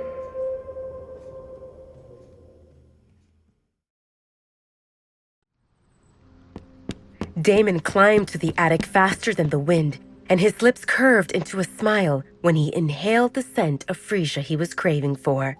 The girl was there. He stared at the closed door in front of him and took a moment to compose himself. Damon thought about how he went all around the Red Moon Pack's properties in search of the girl. Why didn't he think of checking the pack house thoroughly? He already knew that the girl was not in the common buildings because she came to the kitchen in the pack house. Now that he was standing in the attic, he realized that the obvious places would be to check the basement and the attic, as well as any isolated places where guests didn't venture. It seemed that his mind was muddled and he didn't think straight. Well, it didn't matter. The time had come. She was right there, behind that door. Hopefully. Damon knocked on the door lightly and waited. Nothing. He knocked again, this time with a bit more force. Damon thought that he heard some shuffling from inside, but he was not sure because his heart thundered in his ears. He was never this anxious. He gave it another knock and then turned the door handle. The dawn gave barely any light through the small windows, but Damon's alpha sight was enough for him to see the scarce furniture and the girl sitting on the edge of the futon, in the corner, hugging her knees and looking at him with her big doe-like eyes. Damon stood at the door, frozen, locked in some kind of a staring contest with Talia, overwhelmed by his emotions that were amplified by the joy of his wolf. Her head was buried in her knees, and he could see only her eyes between the strands of the copper-colored hair that fell over her face. But he knew she was watching him. "Say something!" Damon's wolf snapped, startling Damon out of his daze. "Hi," Damon said awkwardly. "You are probably wondering why I'm here." Yes, she was wondering why he came to the attic. Did he come to hurt her? Or was this some prank? Since Olivia left the pack, no one came to the attic with good intentions. That's the scary alpha who was the reason she got beaten twice. The first time because she looked in when Princess Marcy was between Alpha Damon's legs, and the second time because she complained how Princess Marcy hit her the first time. Well, the first time she was not watching on purpose, and she definitely didn't complain to anyone, but it didn't matter. She still got beat twice, and the only conclusion Talia had was that nothing good ever came from being associated with this big, scary alpha. And now he was here, in the attic, bringing more misfortune with him. With every next second of Damon's presence in the attic, Talia sensed a calamity approaching. A calamity in the form of Princess Marcy wanting to kill her. Talia didn't say anything, and Damon stepped inside. She pushed with her legs, getting further into the corner while trying to increase the distance between them. "You are scaring the girl again!" his wolf growled in his head. Damon lifted his hands, palms facing Talia. "I won't hurt you." "Yeah, you won't hurt me, but others will because of you," Talia thought. In slow movements, he closed the door behind him and approached her carefully until his feet touched the edge of the futon. He went down into a squat so that they were on the same level, but she was still much smaller than he was. "My name is Damon." He put on his best non-intimidating smile, but she saw it like a beast showing teeth before devouring its prey. "What's your name?" Damon asked. Talia's eyes darted to the door and then went back to him. "Please, leave," she said in a shaky voice, and his heart ached. He finally found her, and there was no way he would leave just like that. Damon was not sure what to do. Why was she so scared? Why was she chasing him away? "I won't hurt you," he assured her. "I'm here only to talk." "Say what you have to and leave," Talia said and gestured toward the door, her hand moving enough for the sleeve to hitch higher and expose her swollen wrist. Damon grabbed her hand and pulled it toward him. Delightful sparks formed upon contact, catching him by surprise. The sensation was stronger than he remembered, and he inhaled a shaky breath. He focused mightily on inspecting her injury. "What happened? Don't tell me that you fell again." His expression darkened. "Is it Marcy? I will teach her a lesson." Talia panicked. "Please don't! If you say anything, she will hit me more!" Damon paused and observed her face, which was now peeking up above her knees, and he noticed a few more bruises compared to what he saw the previous night. Rage rippled through Damon at the thought of Talia getting hurt again, and he was right here, in this pack house, oblivious to her sufferings. It happened on his watch. Damon was enraged, and his wolf was as well. One fury amplified the other, and Damon radiated inexplicable violence that was tangible.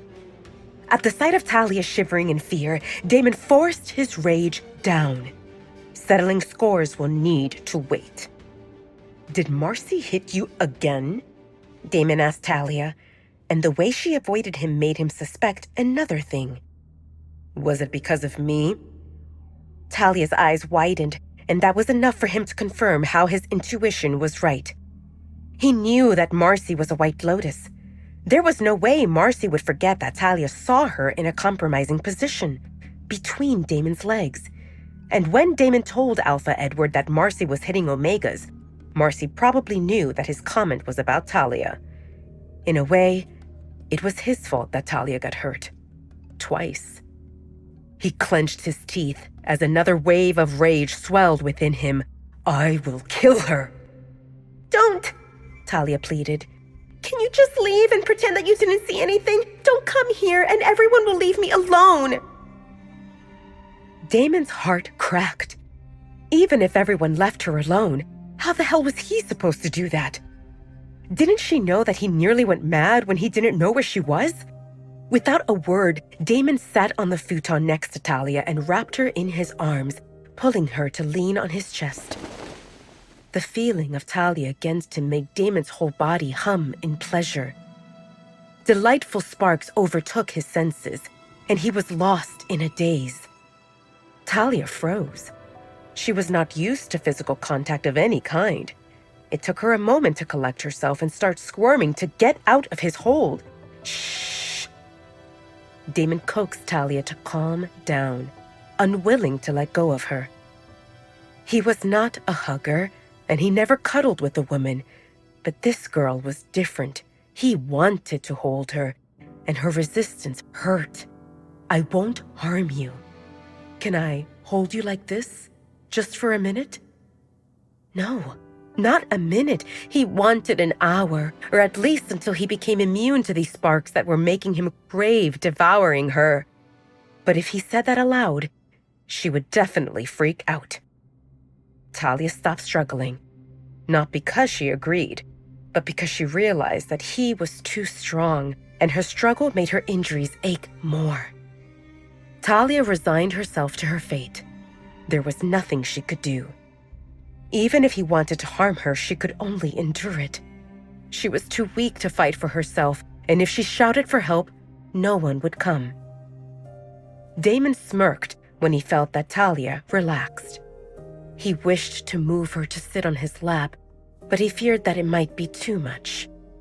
With his arms around her, Talia appeared tiny and fragile, and Damon was confident that he could carry her around with ease. Or maybe he would stuff her into his pocket so that she stays close to him all the time. Lost in the moment, Damon ran his fingers through Talia's coppery-colored hair and inhaled the sweet citrusy scent of freesia, and his world was at peace. Damon closed his eyes, his enjoyment amplified by the sounds of yips and whimpers his wolf made in pleasure. Hey, Talia called after some time. When are you going to let me go? First, my name is Damon, not Hay, Damon said with amusement in his voice. It'd been a while since he heard someone speak to him this casually, other than Caden, but the lack of respect didn't bother him. And second, he drawled, I'm thinking about it. If it was up to him, never. To make his point clear, he tightened his hold on her, making sure he didn't crush her. Feeling that she was stiff again, he asked, Am I hurting you? Talia was absolutely confused with this development. Well, no, but... Then it's fine. Damon cut her off. He didn't want to hear any buts.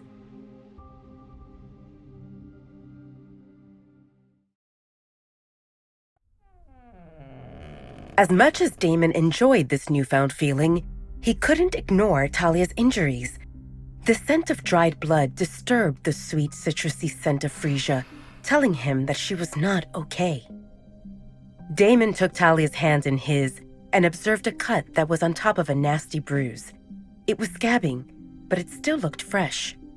Mate's healing is slow because she doesn't have her wolf, Damon's wolf explained. Damon raised Talia's hand toward his lips and licked the cut. Talia jerked her hand away, but Damon's reflexes were top-notch, and he increased his grip, preventing her from doing so. What are you doing? Talia asked in panic. No one ever licked her before, and this was a scary alpha. Would he eat her? Shush! Don't you know that our saliva has analeptic properties? I'm helping your wound heal. You should say thank you and not complain. Damon said and grimaced. Considering her sweet scent, he assumed that she would taste sweet also, but why was it bitter? I applied an herbal paste so it didn't get infected, Talia said in a small voice. Damon observed her face and noticed that she was beet red. Is she sick? He touched her forehead. It was not warm, but he still asked, Do you have a fever? No. Talia responded with urgency. She had no intention to admit she was flustered because a scary alpha came, hugged her, and was still hugging her, and then he licked her hand. Damon guessed that she didn't see a doctor. It was obvious that she didn't get proper first aid. Did you make the medicinal paste yourself? Talia confirmed with a nod. He was about to lick her hand again and paused. Is it poisonous? Talia was not sure if she should laugh or cry. You should ask that before you put things into your mouth. I was treating your wound, and I didn't see that there was medicine, he grumbled, and then he licked her again. Can you stop doing that? Talia protested. His coarse tongue touching her skin made her feel funny. Damon looked at Talia like he had no idea what she was talking about, and then he licked her again. Talia exhaled helplessly while wondering what game Damon was playing. He was an important guest, an alpha, yet instead of mingling with the elite of the Red Moon Pack, he was huddled in the corner of the attic, holding her close to him and licking her hand. It didn't make sense no matter how she thought about it. Is this the part where Marcy barged in and they all started laughing at her? Actually, if they only laughed, that would be good. Maybe Damon would join Marcy and the two of them would give her another beating. Talia was anxious and she wanted the charade to be over. When are you leaving? Damon was not sure if she asked him about leaving the attic or the Red Moon Pack. In either case, his answer would be the same. Why are you eager to chase me away? Because this is where I stay. You are in a fancy bedroom with Alpha and Luna and your future wife. My future wife? Damon asked in confusion, like he heard about it for the first time. Princess Marcy told me that you would get married when she came here and... Talia didn't finish, but Damon understood. She will not be my wife in this lifetime or in any next one, Damon said grimly. Talia shook her head. Maybe you should tell that to her and not to me. Your relationship with her is not my business. Can you please leave? Damon was lost in her big honey-colored eyes that looked at him pleadingly, and he wondered if he could leave. Could he? Yes, but only in one case. Come with me. Talia was sure that her ears malfunctioned. She asked him to leave the attic before anyone can see them in this inexplicable situation, yet he wants her to join him? What? Where? I am the alpha of the Dark Howlers pack. Come with me to my pack. Talia's brain paused. She thought that Damon had invited her to his room to clean up or maybe to make fun of her. But now it seemed he was asking her to leave the Red Moon Pack with him. Why? I will make sure you have a room better than the ones downstairs. I will get you clothes that fit, and you can eat anytime you want and as much as you want. For every scratch and bruise, there will be a pack doctor to take care of you. And if anyone gives you a hard time, I will deal with them. No one will bully you in my pack. Our pack! His wolf added eagerly. Unfortunately, only Damon heard him. Talia blinked. Now she was not wondering if her ears were tricking her and if this last beating messed with her brain. Or maybe something was wrong with him. Did he eat a funny fruit and was talking gibberish? There were some herbs that could make people say things they didn't mean. Or did he confuse her with Princess Marcy? It's not that Talia didn't think about leaving the Red Moon Pack. Every time Anna and her henchmen bullied Talia, Talia thought about escaping, but she didn't know where to go. And here was an alpha offering her a new home with all the luxuries she ever dreamed of. Assuming this was real and both of them were sane, Talia wondered if this was a prank, or if she was imagining this whole conversation, or maybe she was sleeping. And the Cinderella story mixed with her dreams because Damon definitely looked like a prince. A handsome prince that smelled of the forest and dark chocolate. "Will you come with me?" Damon asked when his patience cracked. Why do you want me to come? Because the words got stuck in his throat. Could he tell her she was his mate, and that when he sees her harmed, his soul aches? No, that would only freak her out. Could he tell her that staying away from her was practically impossible? If she doesn't come willingly, he would kidnap her or maybe move in with her into this attic. Ugh! He sounded like a creep to himself. Damon was exasperated. All this would be simpler if she could feel the bond and the delicious sparks that make him feel alive. "Because," he repeated, "I feel responsible. You got hurt because of me, and it's not right. Let me help you. It will make me feel better." This was the truth. Part of the truth, at least. Do you take every girl who gets hurt back to your pack? Not really. But he is not the guy who would look away from injustice. However, he couldn't tell Talia that she was special either. "When you come to the Dark Howlers pack, you will see for yourself that we accept everyone who comes seeking help without bad intentions. I promise that if you don't like it in the Dark Howlers pack, I will help you resettle at the location of your choice." With his index finger, Damon made a cross over his chest where the heart was to confirm his sincerity. But his silent promise had an additional clause, how he would make sure she was treated well and she never wanted to leave.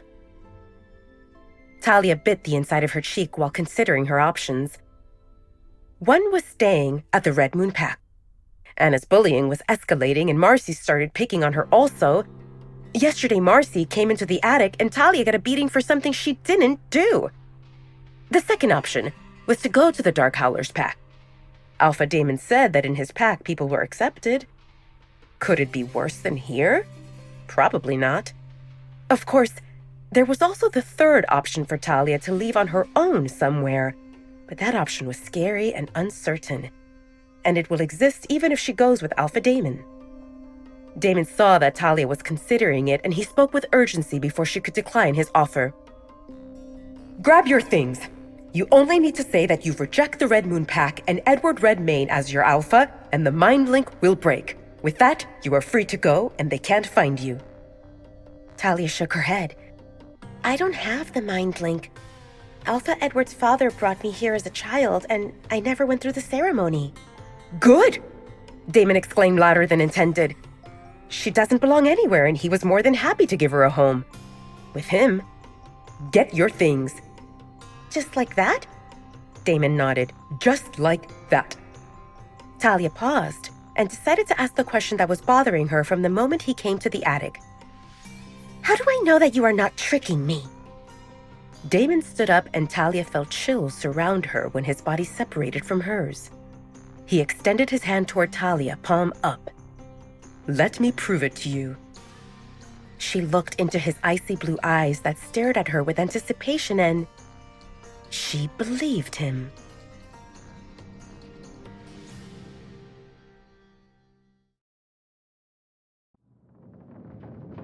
"How come you are leaving so suddenly?"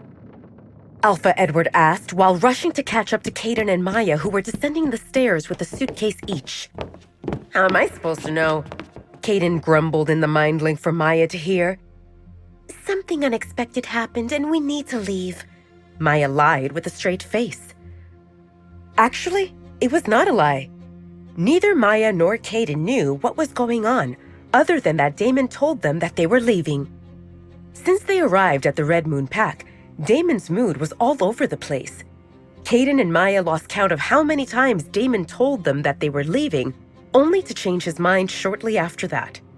However, they never reached the point of actually packing their things, so Caden and Maya believe that this is it, and they will finally return home and find some sense of normalcy. Earlier that morning, Damon woke them up through the mind link with instructions that Caden should park the car on the side of the pack house, pack their things, Damon's included, Tell Alpha Edward that they are leaving and meet with Damon outside, in that order. Damon also included a clause about how all that needs to be completed within 15 minutes. Maya and Kaden agreed that Damon finally lost his marbles, but they were happy to return home with the hope that Damon's mood would stabilize because everything crazy started since they arrived at the Red Moon Pack. Just as Kaden and Maya reached the main door with Alpha Edward hot on their tails, Marcy dashed out of her room while pulling a robe over her nightgown. Her father told her to get downstairs as soon as possible, so she didn't have time to dress up.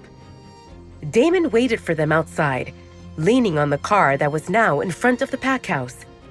Just as Kaden was going to the trunk to keep the suitcases, Damon told him through their mind link, "Keep the suitcases in the back seat and start the car." Kaden did as he was told without objections. He would never question Damon in front of outsiders. Damon turned to Alpha Edward. "Something came up and we need to return to our pack." "What about finalizing the marriage agreement between you and Marcy?" Alpha Edward addressed the point that was important for him. Damon glanced at Marcy, who looked at him anxiously while clutching her robe. Agreeing to a marriage with Marcy was out of the question. But Damon knew that if he said that, hell would break loose, and he would need to do damage control. Damon wanted to leave this place as soon as possible. However, leaving without an explanation might cause problems as well. Luckily, he thought about this, and his farewell speech was ready. "Alpha Edward," Damon spoke solemnly, "marriage is a commitment for life. We shouldn't decide after only a day or two. Miss Marcy and I met, and now we should take some time to think about our interactions, expectations, and decide how we will proceed from here. No matter how eager we are to conclude this matter, a successful Alpha and Luna should know that some things can't be rushed." Alpha Edward wanted to object, but what should he say? That he wanted to rush his only daughter into marrying a guy she'd just met 2 days ago? This was a nightmare. Without anything good to say at that time that would solidify the marriage between Marcy and Damon, Alpha Edward responded with a stiff nod. Damon raised his hand, giving a sharp wave before going to the back seat, next to the suitcases. "Drive," Damon told Kaden as soon as he closed the door behind him. "Are we finally leaving?" Kaden asked while driving down the driveway. "Get us out of here! Did you pack all my stuff?" Kaden nodded.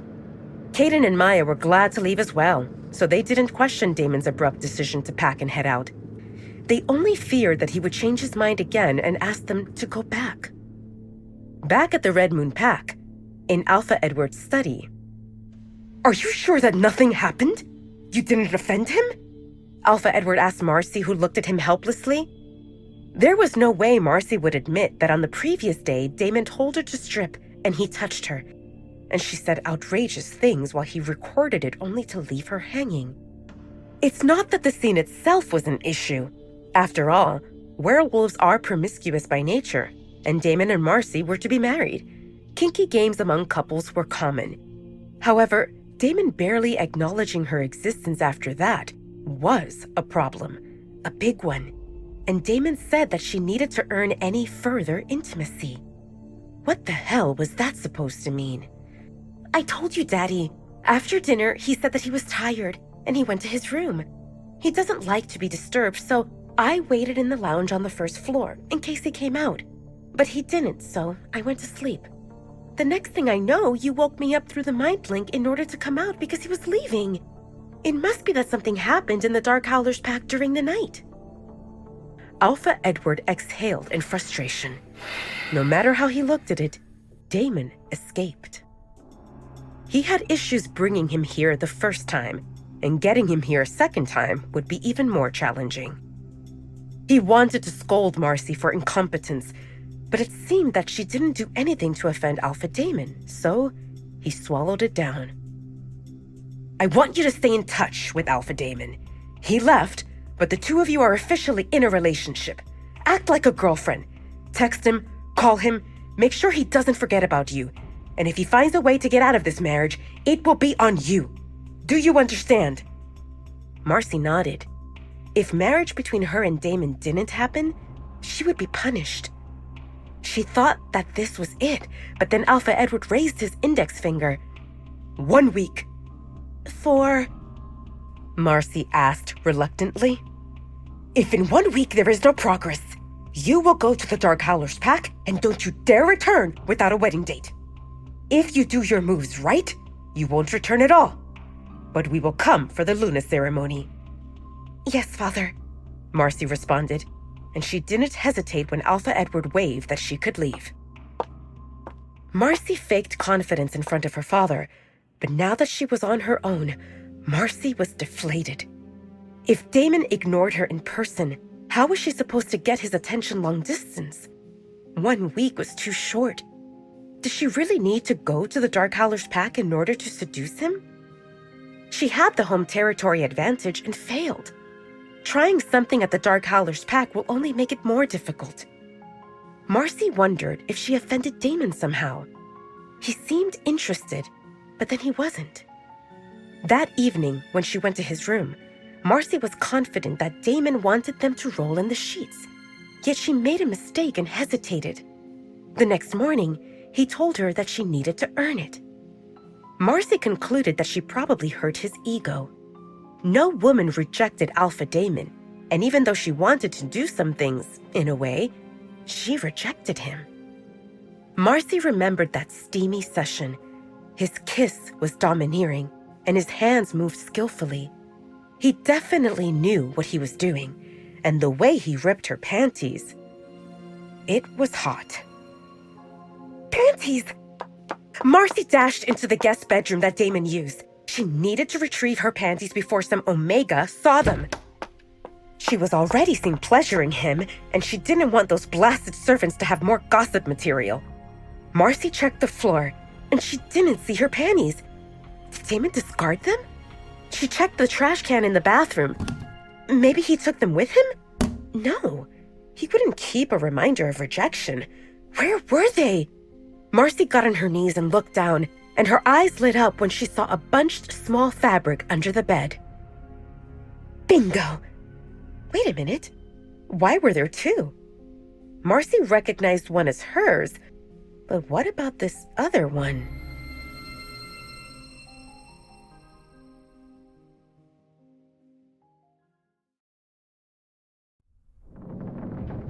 Based on the appearance of Nora's panties, Marcy concluded that they were recently worn.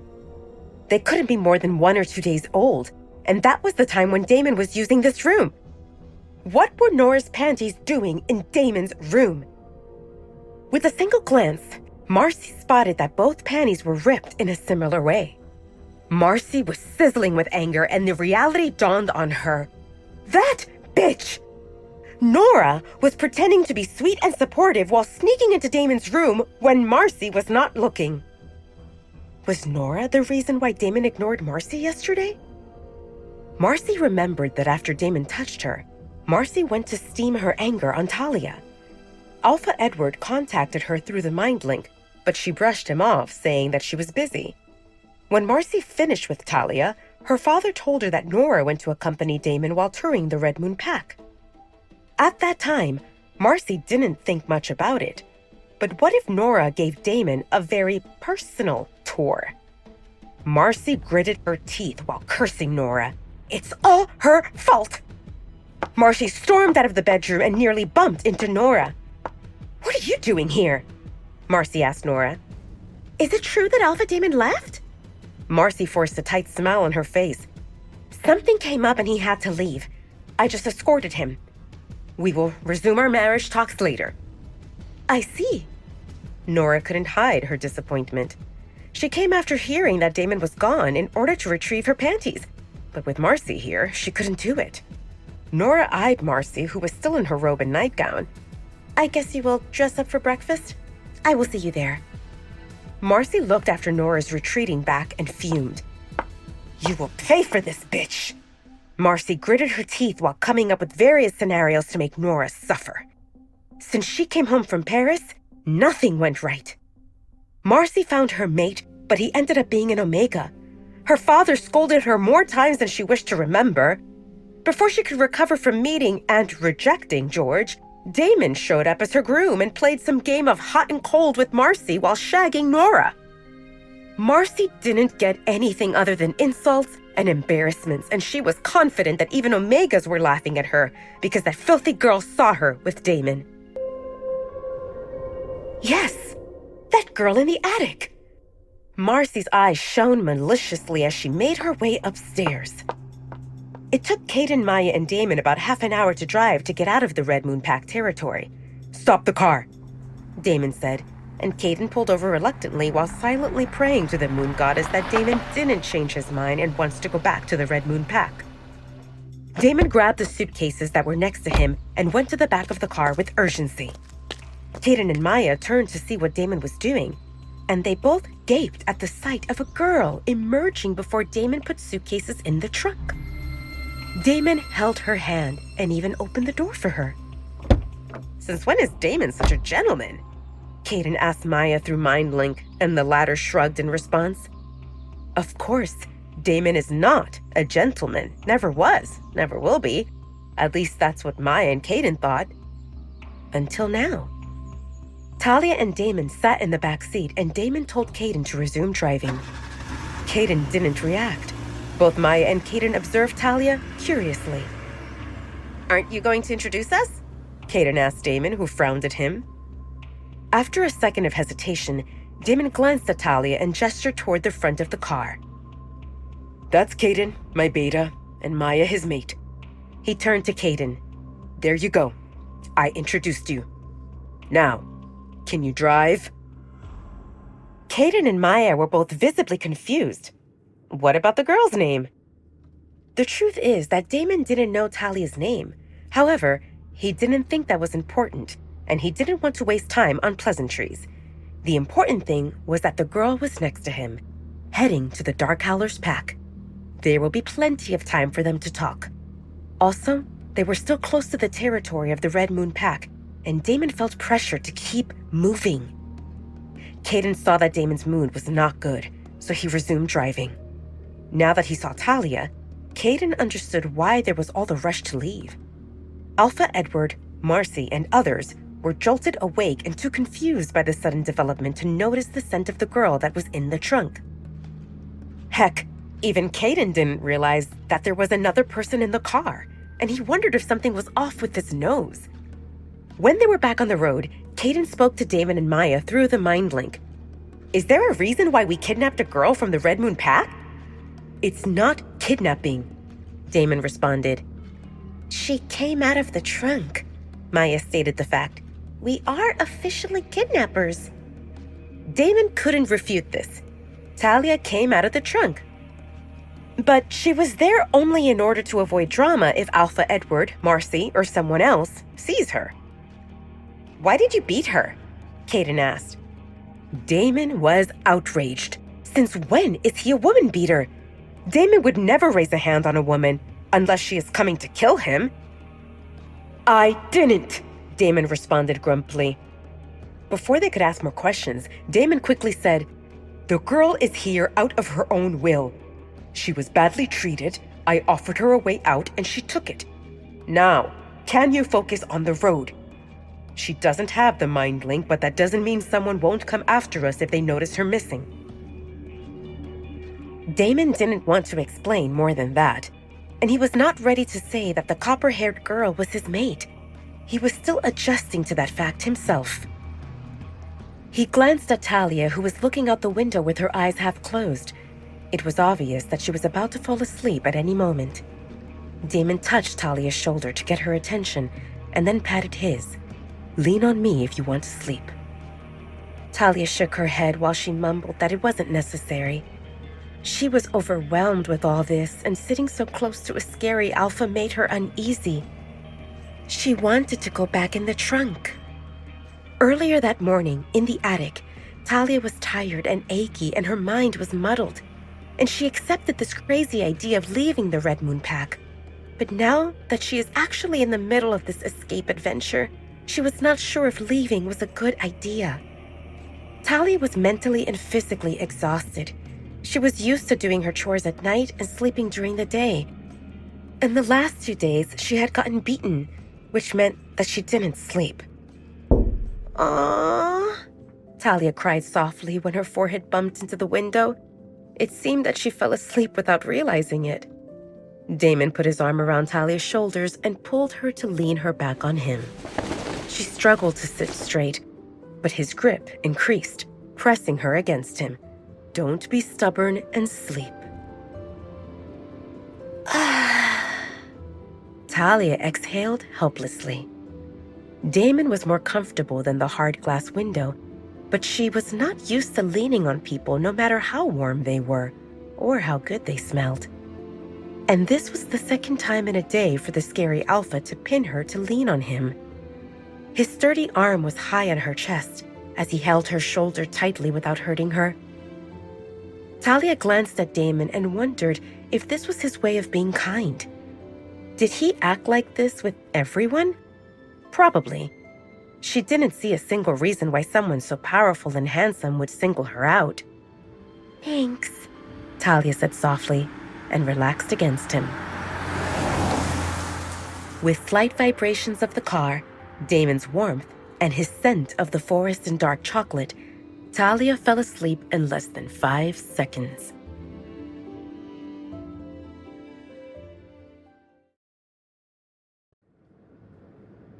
Maya and Kaden threw glances at Damon and Talia through the rearview mirror and observed how Damon held Talia gently in his arms. Since when did our alpha show kindness to victims of abuse? Maya asked Kaden through their mind link. You meant to ask, since when did our alpha show kindness? Period. Kaden corrected her and asked, Did you know about this? Nope, Maya responded. Damon always picked up women quickly, but bringing one home marked this the first for him. Maya pointed at the rearview mirror, indicating for Kaden to look. Kaden's eyes shifted just in time to see Damon adjusting his position so that Talia could sleep more comfortably while leaning on him. It seemed that Damon's taste in women changed, Kaden said. I can hear you, Damon grumbled, and both Kaden and Maya shrunk. If you want to discuss me, ensure the mind link stays between the two of you. Damon couldn't confirm if Maya and Kaden stopped their gossip or if they just tuned him out. He knew that they meant no harm. Their comments lacked tact, but only because this involved his mate. If it concerned any other woman, he wouldn't have cared. He understood their questions about this unknown girl who suddenly appeared, but Damon felt unprepared to talk about her. In fact, even Damon knew little about her. However, he recognized her as his mate, found her scent appealing, and felt a connection when they touched. She had suffered mistreatment, and Damon needed to keep her close and safe. And that sufficed for him for now. Damon felt pleased that Talia agreed to come with him to his pack, and he didn't need to resort to forceful measures. In the Dark Howler's pack, no one would dare mistreat her, and he would ensure that she received whatever she needed and wanted. Damon couldn't forget the fear in her eyes and how pitiful she looked in that attic. Damon decided to take her with him spontaneously, and he had no plans for tomorrow or the distant future. But he knew that he would make sure Talia's life going forward became a happy one. He observed Talia and frowned at her injuries. Find us a hotel nearby. Something further from the main road, Damon said through the mind link to Kaden and Maya. Do you feel so eager to be with her that you can't wait? Kaden asked with disapproval. They still had a long way ahead of them, and the girl looked hurt and tired. Damon grit his teeth in frustration. Why did Kaden assume the worst? Okay, Damon's reputation with women didn't shine, but Talia obviously needed care and rest. He had self-control. She needs first aid, and we can have breakfast, Damon responded while suppressing his rage. He didn't want to snap and wake up Talia. Maya and Kaden agreed with this. Food sounded like a good idea. They had left in a hurry on empty stomachs. Per Damon's instructions, Maya booked 2 rooms. She assumed that girls would stay in one room and boys in the other room. So she asked for 2 rooms with 2 beds each. Buy medical supplies for tending to cuts and bruises. Order breakfast in your room for me also. Let me know when it's ready."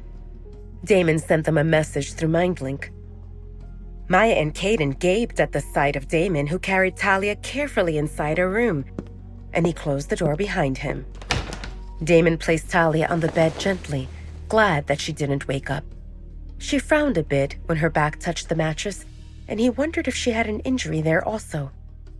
He sat at the edge of the bed and looked at her sleepy face full of bruises and cuts. Her upper lip and left cheek looked swollen, yet she still appeared beautiful. He took her hand in his and smiled when he felt a connection. After some time, Damon asked his wolf, "Now what?" "What do you want to do?" His wolf responded with a question. "I want to hold her and I shouldn't." His wolf snorted in disapproval. "Why do you resist?" "You know what will happen if others find out she is my mate. Everyone will target her. She seems vulnerable, and she already suffered too much." Damon's wolf didn't agree that Talia seemed weak. Anyone who could endure so many injuries and not dissolve into sobs must have strength. His wolf felt Damon's conflict, and he decided to help Damon understand his current situation. "In that case, there's only one thing to do." "Which one?" Damon asked. "Reject her," his wolf said, and they shared a piercing ache in the chest area as the invisible bond between Damon and Talia protested the idea. His wolf spoke again. "You can't do it because you know it won't do any good. That's why you couldn't leave her behind." Damon released a slow breath. What should I do? I can't let her go, and I can't be with her either. His wolf already felt pleased that Damon didn't reject Talia in the spur of the moment. He knew better than anyone how much Damon craved control. That represented Damon's way of dealing with the harsh reality. But this situation required Damon to win by letting go and allowing the bond to guide him. "I can feel your anxiousness, boy. It will turn out fine. Don't rush this. For now, keep her close and keep her safe. In time, you will know what to do." "Food is here." Caden's voice through the MindLink jerked Damon out of his thoughts. Damon checked the time and realized that he lost about half an hour. That never happened before. He had stared at sleeping Talia and lost track of time. He concluded that this bond affected his mind significantly. "Damon?" Caden called after a minute. Damon knew that he should leave, but he found it difficult to separate from Talia. What if something happened? What if she disappeared again? He got an idea. "Caden, answer the call and keep it on." Damon instructed and took his phone to call Caden for a video chat. Damon placed his phone on the TV stand so that the camera pointed at Talia, and with this video call, he could keep an eye on her from another room. "Give me your phone," Damon demanded from Caden as soon as he entered Caden's and Maya's room. He nodded in approval when he saw Talia sleeping on the screen of Caden's phone. Damon muted the call so that they wouldn't wake Talia accidentally. That's called a baby monitor. Maya said to Damon. "What?" When you have a camera pointing at the baby while she sleeps so that you can see her from other parts of the house. A baby monitor, Maya explained. "Or surveillance," Caden added. "Will you tell us what's the deal with this girl?" Damon sat on the chair and took one plate that had eggs, bacon, and sausages. "Let me eat first. I'm starving." He shoved food into his mouth while stealing glances at Caden's phone, aka the baby monitor. Knowing that Talia slept there gave him peace. Damon narrowed his eyes and focused on the phone in order to confirm that Talia's chest rose and fell as she breathed. Other than breathing, she didn't move a muscle, and he needed to confirm that she lived. "We got the first aid supplies," Maya said and pointed at the bag that sat next to Damon, who didn't respond. "Damon?" Caden called. "What?" "The first aid supplies are there." Caden repeated what Maya said previously and then gestured to the empty plate in Damon's hand. "You said that you would tell us about the girl after food." Damon didn't realize at what point he finished food. He spaced out again while staring at Talia. Whatever symptoms he had, they got worse.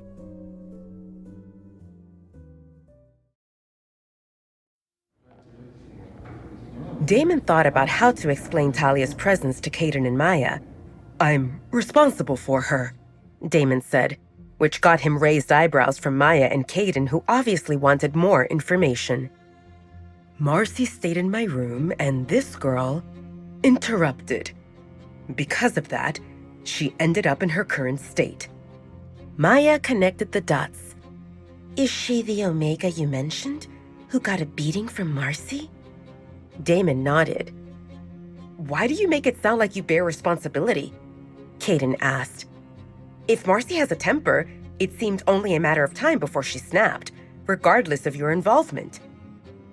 Damon raised his hand, indicating to Caden to be patient. "That marked the first time. Then, I went to Alpha Edward and told him that some Omegas received physical punishments, and that he should talk to Marcy about it. After that, this girl got another beating." Maya and Caden exchanged looks, feeling that something was missing from the story. "Sure, Talia got hit because of Damon twice, and even though he got involved, he didn't do it on purpose. These represented internal dealings of the pack. As an alpha, Damon should know that any alpha wouldn't tolerate others meddling in how rewards and punishments went to his people. Taking her away sneakily equaled stealing. Alphas considered their pack members like their belongings, because a pack built strength with numbers. By taking away Talia, Damon indirectly weakened the Red Moon pack. Sure, she didn't fight as a warrior, but every member counted. "You know that Alpha Edward might turn hostile if he finds out that she stays with us, right?" Caden asked. Damon rubbed his face with force. He knew that, but... "You didn't see where she lived. I found her in the attic, bruised and bleeding among broken furniture and rags. No one cared about her." "And you do?" Caden snapped. "You understand that our relationship with the Red Moon Pack remains tense, and that Alpha Edward works in the shadows while trying to topple you, and you just gave him a reason to go openly against us. Does she deserve jeopardizing the Dark Howler's pack? Do you realize that this might cause a war?"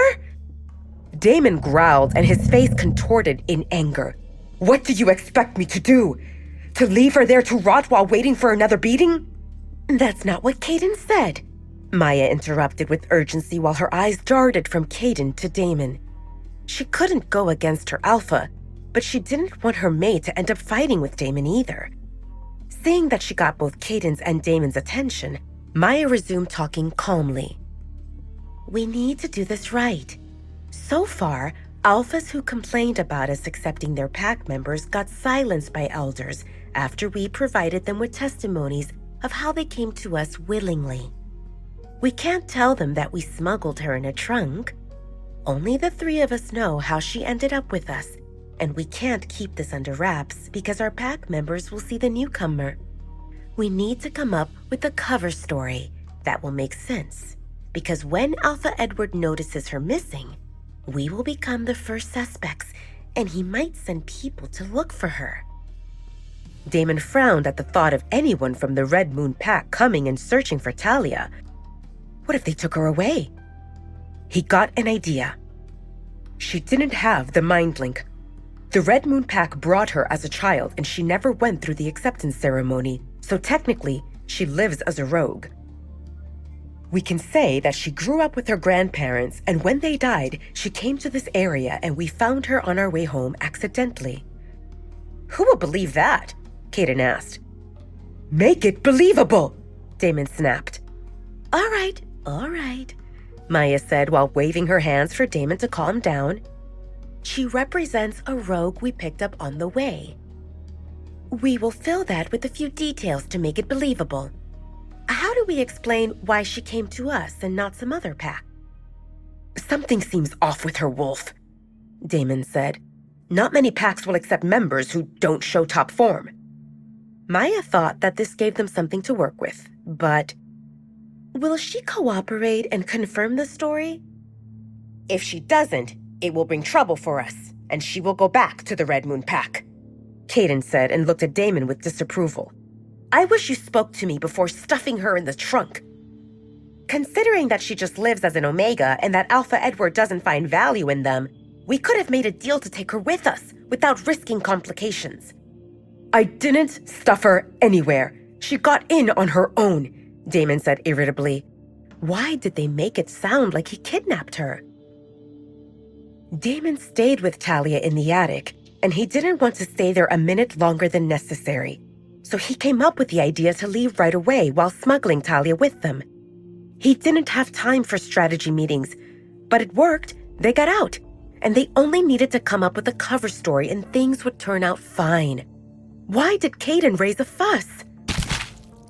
A sound came from Caden's phone, and Damon's eyes widened in panic when he saw an empty bed.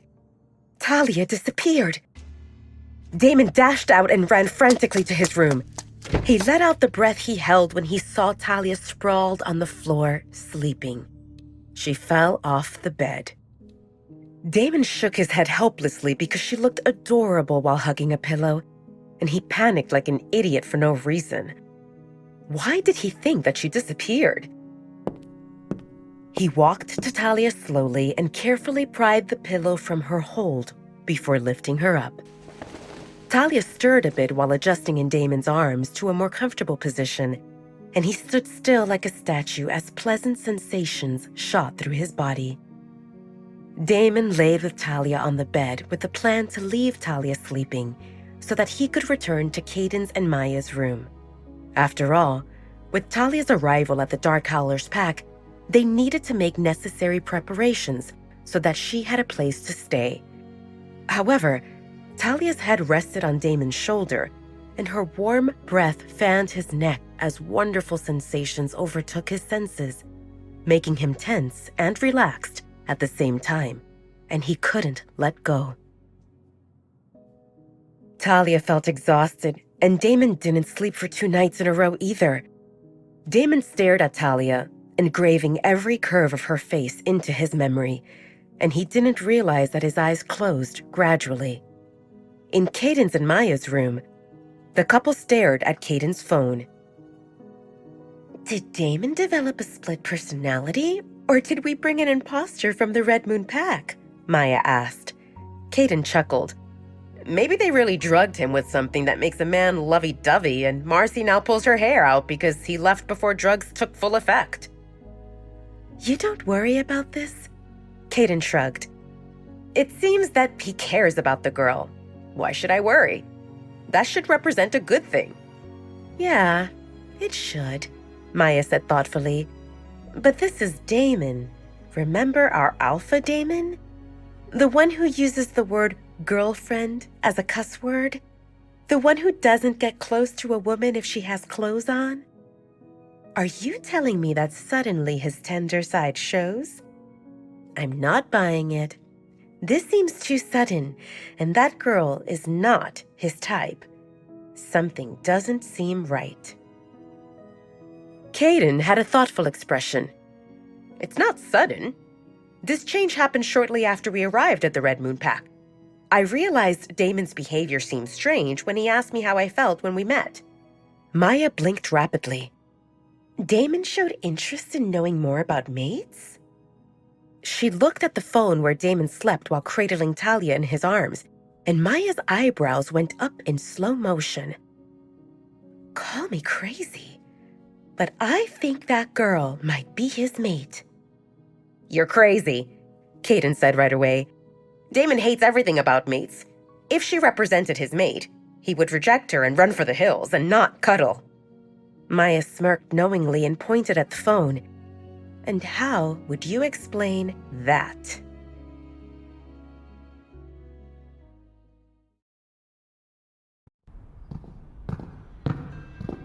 Caden's mind couldn't accept that Damon found his mate, but Caden didn't have an alternate explanation for Damon's bizarre behavior. If that girl is Damon's mate, why didn't he say something? Maya rolled her eyes. Because that's Damon. He won't admit it even if you ask him outright. But think about it. Erratic behavior, one moment he wants to leave and the second one we stay? Since when does Damon refuse a free meal? He requested a tour of the Red Moon pack, And you know that he always avoided those because when he saw things he didn't like, Damon never stayed quiet. And in the car, Damon stuck to the girl, and we both saw how gentle he acted with her. The only explanation is that he found his mate. Maya pointed at the phone. Caden, you know better than anyone how much Damon cherishes the Dark Howlers pack. He wouldn't risk provoking the Red Moon pack by smuggling a random woman. She's either his long-lost sister or his mate. Caden remembered how, when he met Maya, the only thing he wanted involved being with her, and nothing could get in his way, not even war. Everything Maya said made sense and pointed to the possibility that the girl who came from the trunk represented Damon's mate. Maya always showed intelligence. Caden chuckled with a hint of evil sparkling in his eyes. Damon doesn't want to admit that the girl is his mate? Let's see how long he can pull that off. Maya had a bad feeling about this. She would never consider going against Damon, even if it's a joke. However, Caden didn't have problems with it. What do you have on your mind? Maya asked reluctantly. Let's observe, for now.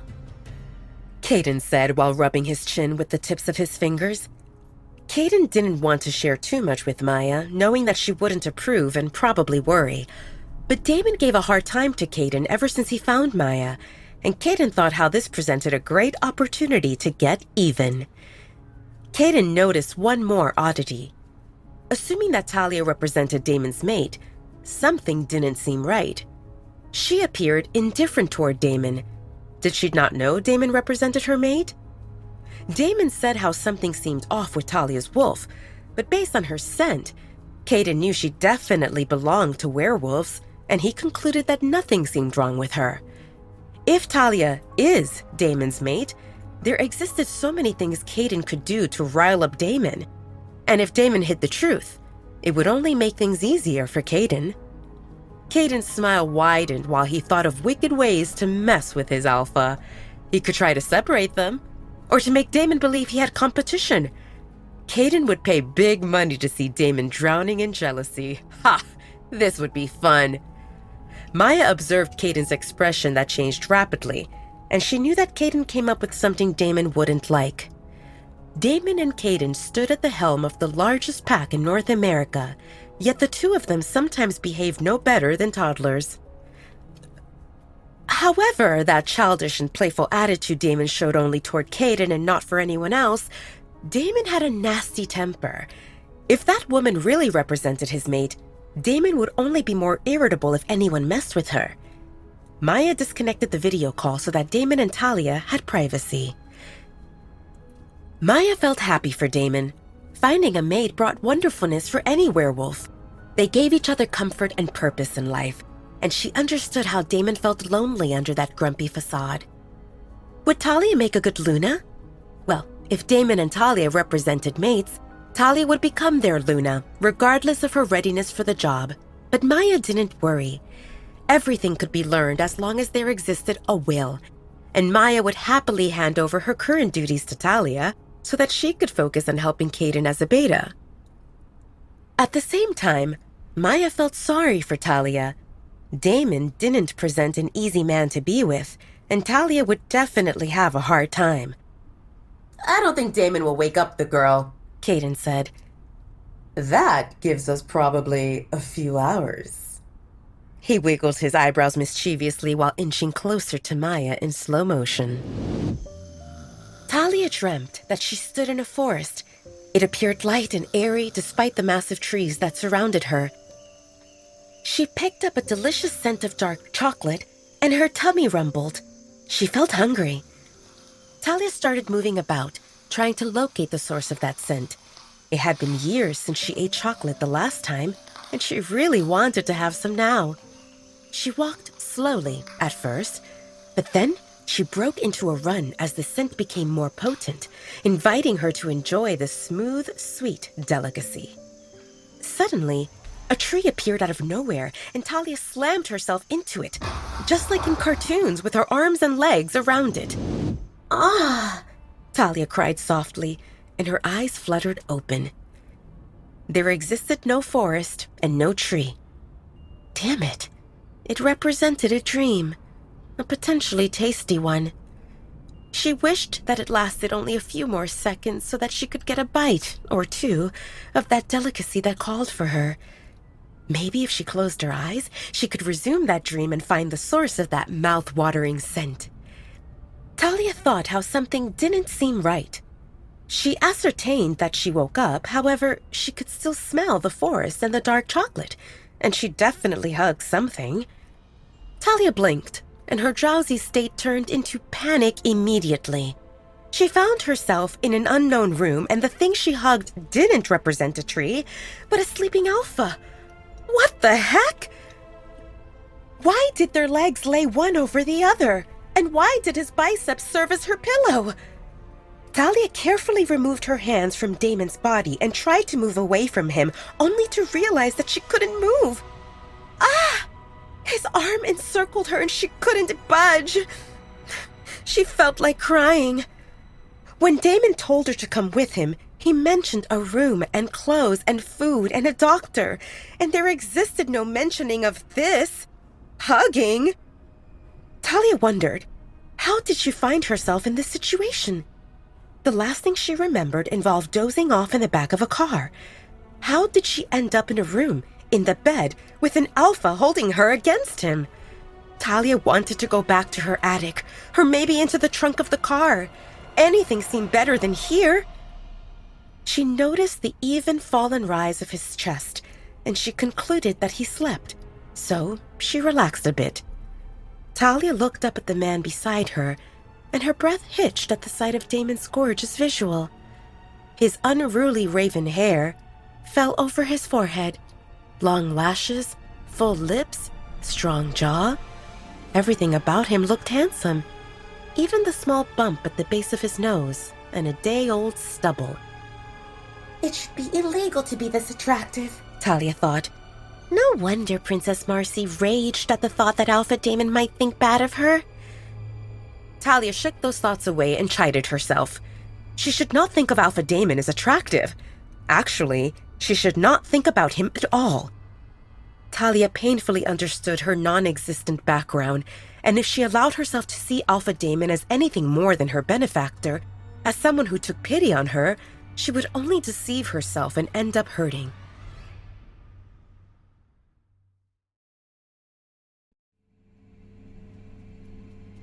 Talia glanced around, as much as her current position allowed, and observed the hotel room. It looked nice and clean. She spotted a second bed, which added to the confusion of why she shared a bed with Alpha Damon.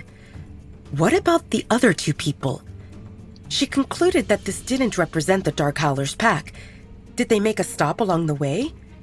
Maybe this marked the part where she found out how Damon tricked her, and he planned to sell her kidneys and liver, and then discard her in the forest for beasts to eat her. She didn't dare to wake Damon up, and she couldn't get out of his hold without big movements either. She felt stuck. Talia resigned herself to the current situation, and she slowly returned to her original position, with her head on Damon's arm. But this time, she kept her hands to herself. Just thinking that her arm draped over his firm abs made her blush profusely. Talia took a deep breath and savored Damon's scent of forest and dark chocolate. It smelled nice, and for some unknown reason, it relaxed her. She closed her eyes in the hope of falling asleep and dreaming of that chocolatey forest again. Maybe this time she would get to eat something. Talia let out a long exhale, and in the next moment, Damon shifted sideways, entrapping her completely in his arms and holding her so close that her face stuck to his chest. His breath seeped into her scalp, making her hair stand on ends. Talia couldn't see when Damon's lips lifted into a smile.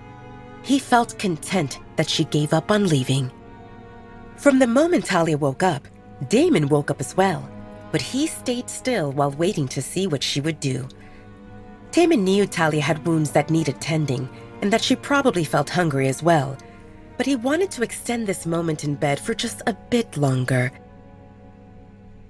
Damon cradled Talia in his arms, and he enjoyed the sweet citrusy scent of freesia that somehow got amplified by the sensational sparks wherever his body touched Talia's. even through their clothes. His palm held onto her tiny waist, and he confirmed that Talia seemed delicate and fragile. He didn't mind Talia's frame, but he would prefer if she felt stronger and not in danger of being carried away by the wind.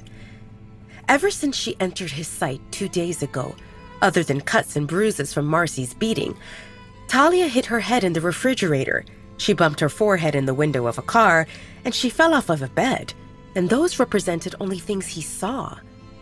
Damon felt convinced that Talia seemed prone to injuries. He never saw such a clumsy werewolf. Adorably clumsy. When he held Talia's hand, the sparks felt more intense than over the clothes, and he wondered how it would feel if they increased the skin-to-skin surface. Damon thought of removing his shirt, but Talia seemed uncomfortable around Damon, and he had a strong feeling that if he removed his or her garments, she might freak out. His wolf stayed silent, but Damon could feel the happiness that radiated from the ancient creature. His index finger brushed her skin, and he jolted upon contact. The sparks felt like an electric current, catching him by surprise, and he cursed internally when Talia stirred. Talia drifted in and out of sleep, and she didn't feel sure if she dreamed about his hand moving about in her waist area. Talia slowly lifted her head, and she froze when she spotted icy blue eyes which observed her intently. She thought that she might imagine it, or that he did it in his sleep. But this? Just what did this mean? Talia didn't think that she compared to any of the pretty girls, and a guy who looked handsome and powerful like Damon would definitely have plenty of beauties around him. It never crossed her mind that Damon might show interest in her. Talia became painfully aware that he held her. They both lay on their sides facing each other, and his arms encircled her, and he watched her. She wanted to move away or to say something, anything, but her tongue refused to cooperate, and she felt the heat seeping into her cheeks. Did you have a good sleep? Damon's deep voice shook the silence away. Talia responded with a small nod. Damon hummed in approval. How do you feel? Are you in pain? It's fine. Talia responded in a small voice and forcibly inhaled to get some oxygen in her system and snap out of her daze. Right. She represented Talia. No one.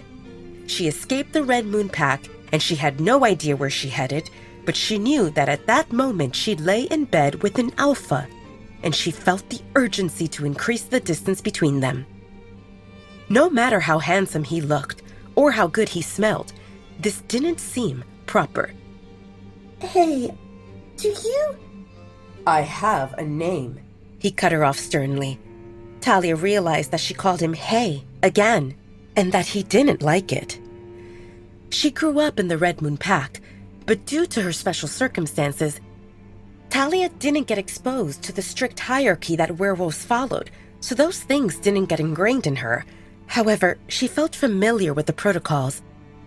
I apologize, Alpha Damon. Damon. He interrupted her again. It didn't sound right when she used his title to call him. Just Damon. Alpha represented the title that symbolized strength, while reminding others of respect and submission, and he didn't feel that seemed appropriate for her. Damon, Talia said awkwardly, and Damon smiled victoriously. can you let me go, please? Damon's smile fell when he heard her question. Why do you make it sound like I'm holding you against your will? He asked with a slightly pitiful expression. Talia felt confused. Did she give him permission to hold her? That could happen only if she did it in her sleep. Did she throw herself at him? Damon saw Talia's frantic expression and he chuckled. You fell off the bed. I'm holding you so that you don't get another bruise on top of existing ones. Oh, A sound escaped Talia's lips. well, thank you. I'm awake now, so can you let me go? Damon cocked an eyebrow and ignored her question. Do you want to freshen up? While you shower, I can order some food. Will you let me go if I agree? Talia asked helplessly. Not necessarily.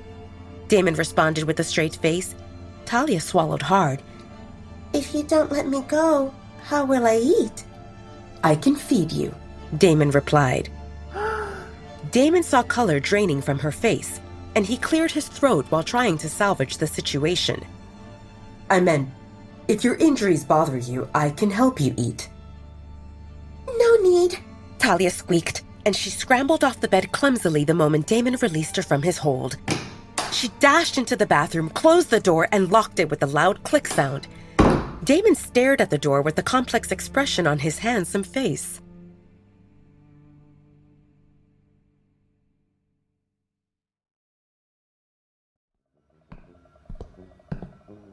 Damon forced himself to stop staring at the bathroom door and called room service. He realized that he had no idea what Talia liked to eat, so he decided to get everything from the menu. In his opinion, the hotel didn't offer enough options. After placing a massive order for food, Damon made another phone call. This seemed important. Hi, Steph. Damon greeted Stephanie when she picked up the call. It's good that you remembered me, Stephanie said irritably. Did something happen? Casey is coming. Where are you? We are on the way home, Damon responded. He didn't care about Casey. When will you reach here? Not sure. Something came up. That's why I'm calling. Stephanie felt struck with concern. Are you kids okay? Damon smiled a little. Stephanie always treated them like kids. We are fine, but we are bringing someone with us. I want you to prepare a room for her. All right. Stephanie didn't think much about it. I'm not sure if we have free rooms in the common building because that's Maya's jurisdiction. But I can ensure that one of the single Omegas take her in until we figure out something permanent. The possibility of Talia being with some random person and away from Damon seemed out of the question. No, she will stay in the pack house in my old bedroom. Stephanie paused. The third floor belonged to the Alpha and his family.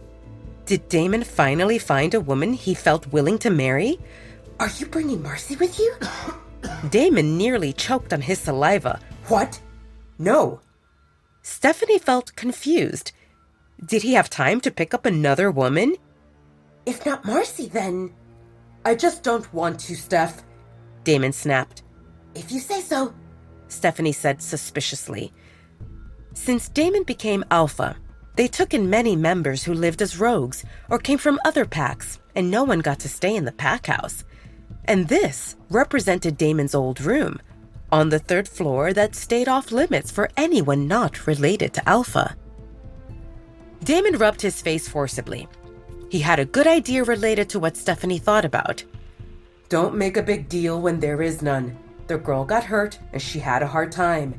She seems timid and I believe that she doesn't have a wolf. I can't let her mingle with others until we ascertain her condition. Oh, and tell Travis to be ready to accept a patient. I want her to get a full checkup when we arrive. I will, Stephanie agreed. She didn't want to probe into this further. She saw Damon as her child, but she couldn't ignore the fact that he represented her Alpha, and she shouldn't question him. Anyway, there were other things for her to deal with. Can you give me an estimate on when you will reach here? Probably tomorrow morning. Stephanie groaned in frustration. That's when Casey would come, and Stephanie really didn't want to deal with her. Please hurry and drive safely. Damon hummed in agreement and ended the call. He looked at the bathroom door and listened to the sound of the shower, wondering if Talia had finished. The warm water of the shower allowed Talia to relax and forget about the troubles outside of that bathroom. Most of her wounds had scabbed, so shampoo didn't sting. But the bruises still hurt when she moved or washed bruised parts of her body. She would love to stay under that trickling warm water forever, but alas, all good things come to an end. Talia wrapped herself in a towel and observed her bruised appearance in the mirror while wondering how long it would take to heal. Talia delayed getting ready. Getting ready meant stepping outside, and there, a scary Alpha waited for her. Could she stay in the bathroom forever? Talia shook her head helplessly. What point existed in avoiding the inevitable? If she lingered longer than necessary, Alpha Damon would probably knock to check on her, or maybe open the door. After all, one flimsy lock couldn't stop an alpha from getting where he wanted. Talia couldn't help but wonder, why would he help her to leave the Red Moon Pack? Did he truly not have bad intentions? Talia didn't know about Damon's reputation, but she heard that Alpha seemed strong and prideful, always chasing power and proving their dominance, and they didn't go out of their way for anyone. Damon seemed different, confusing. Talia froze when she realized that she didn't have clean clothes. She would put on the ones she wore previously, but they had dried bloodstains and definitely didn't seem like something she should put back on. Talia collected her few possessions from the Red Moon Pack and bunched them into an overused bedsheet. But they stayed in the trunk of the car, and if Damon acted nice enough to bring them, they remained in the room and not in the bathroom where she needed them. Now what? Talia saw a bathrobe hanging on the hook next to the shower and decided to put it on. It provided better coverage than a towel. After a few deep breaths, Talia held onto the doorknob and opened the door ajar, just enough to peek into the hotel room. Part of her hoped that Damon slept, or that he left and that there would be no one in the room. But she saw him sitting on the bed and fiddling with his phone. After a few exceedingly long seconds, Damon lifted his gaze from the screen and eyed Talia. How long are you going to stand there? Talia cleared her throat nervously. Did you bring my things from the car? He didn't. When they got into the hotel, Damon carried Talia and Caden brought only Damon's suitcase. What do you need? Clothes? Damon waved at Talia to come into the room. First, I want to check your injuries. He cocked an eyebrow when he saw that she didn't move, half hidden behind the bathroom door. Please, come on. I won't hurt you. Gingerly, Talia moved, and she saw Damon patting the bed, indicating for her to sit. She sat on the edge as far as possible from Damon and clutched the edges of the bathrobe, holding it tightly closed. Damon shook his head helplessly. Why did the only girl he really wanted to help reject him? Well, maybe not rejecting him, but she didn't look thrilled to be alone with him either. Damon moved closer to Talia and extended his hand, palm up. Your hand. Talia put her hand into his, and he took a moment to adjust to the connection before inspecting it. It represented the hand he helped earlier that morning. The bruise looked significantly smaller, and the cut closed with the light pink color without a scab. Damon ran his finger over the pink line that used to be a scab. He enjoyed the connection, and based on her stiff expression, he knew that she didn't feel it. A pity. Damon wondered if Talia could sense their bond. A little bit? There should exist at least an attraction, right? Every woman he met felt attracted to him, either because of his looks, power, or position. It seemed natural for she-wolves. The fact that Talia didn't show any signs she felt smitten bothered him more than he wanted to admit. Damon shook those thoughts away. It seemed better like this. The fewer people knew that Talia represented his mate, the safer she would be. He understood that Talia suffered in the Red Moon Pack, and her timid personality told him that she wouldn't fight for herself. She didn't seem like a fighter, and he didn't expect her to be. However, if the word spread that she represented his mate, his enemies would target her, and she would become his weakness. If he slipped and failed to protect her, he would never forgive himself. Damon decided to keep Talia close and make sure she had whatever she needed. He would be her protector and provide for her, and that would be enough. Maybe.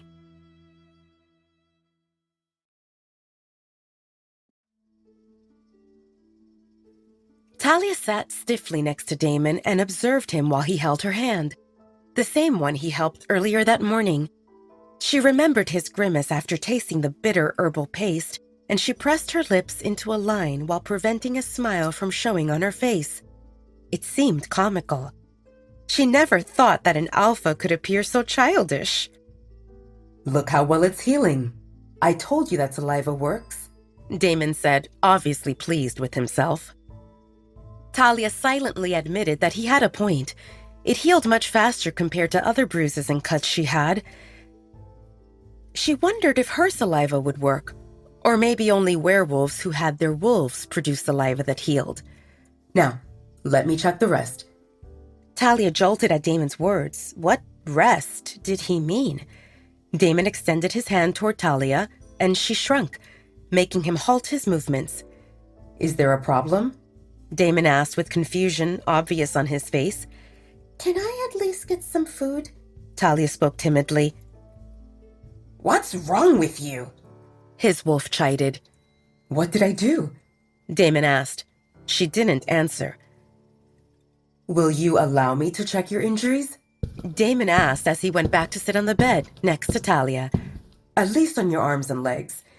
If there is any other spot, let me know, and I will make sure you are not uncomfortable. Only to check, right? Talia asked in a small voice. It took him a moment to understand that she wouldn't let him treat her, and he realized, she thinks I will use saliva again. He reached for the bag that sat on the floor. I got first aid supplies. It came from Caden and Maya, but Damon told them to get it, so that counted. Talia's eyes widened in surprise. For me? Damon felt pleased with her reaction. We need to treat your wounds to make sure they don't get infected and they heal properly. It's either this or I use saliva. I don't mind how I see it. Skin is skin, regardless of which part of the body it covers. Talia looked flustered again, and Damon chuckled. Tell me, where does it hurt? Talia gave him her other hand, and he frowned while looking at her swollen wrist. Let's see what we have for this.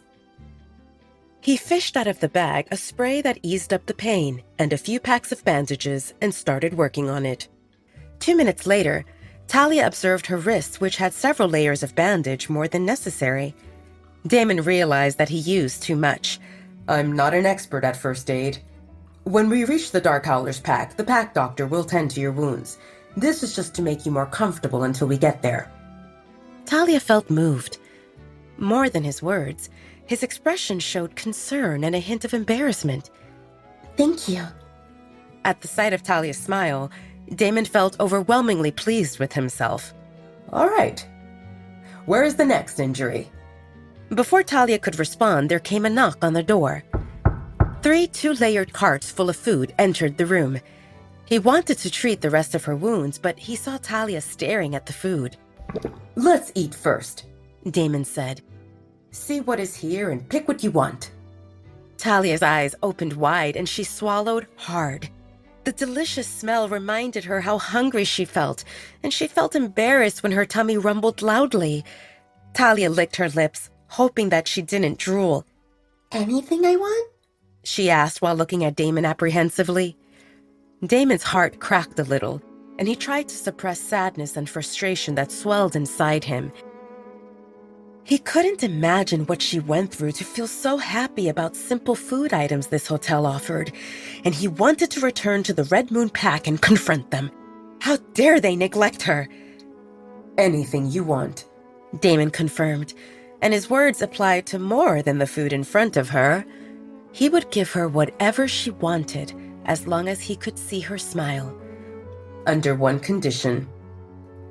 Seeing that she looked about to panic again, Damon quickly said, Tell me your name. Talia blinked, wondering if she heard him right. My name? Is that it? Is there something else you want to offer? Damon asked teasingly, and he chuckled when Talia shook her head fervently. Well, we've been together since morning, and I don't know how to call you. Hey is not appropriate. She knew that he referred to how she called him Hey, twice. Talia. Talia, Damon repeated, pleased how her name rolled off his tongue. Talia, Talia, he said a few more times, and he thought that it sounded delicate and elegant, just like the woman in front of him. Now that he knew her name, Damon felt that they reached an important milestone, and he hoped that this would not indicate how everything else would go with Talia. If it took so much effort just to get her name, who knew how much he would need to work for her to want to kiss him? Damon facepalmed internally. Why did he think about kissing?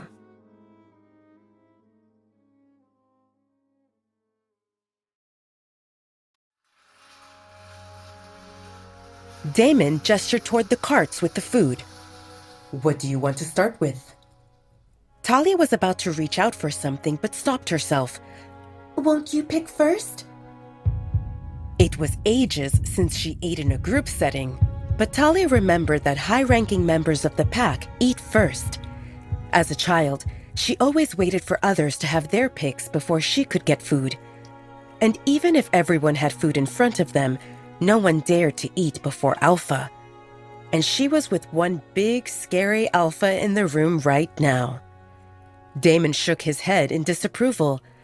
Talia was obviously hungry, and he ordered all this food for her, yet she wanted him to eat first. Sure, normally in the pack, others wait for him. But this was not normal, and he didn't want Talia to feel that she was below him. Eat. He spoke in a voice that didn't allow for further arguments. He cleared his throat. Do you like it? Talia's eyes snapped open, and she nodded shyly. Damon smiled. I will order more of those. No need. There is so much food. Won't you eat also? Damon was surprised. She was obviously starving, yet she was concerned about him. Silly girl.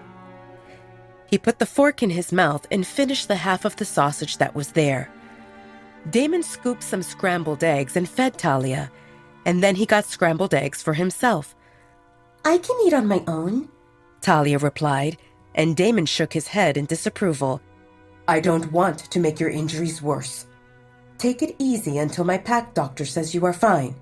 Okay? Talia exhaled helplessly, but she was touched by his concern.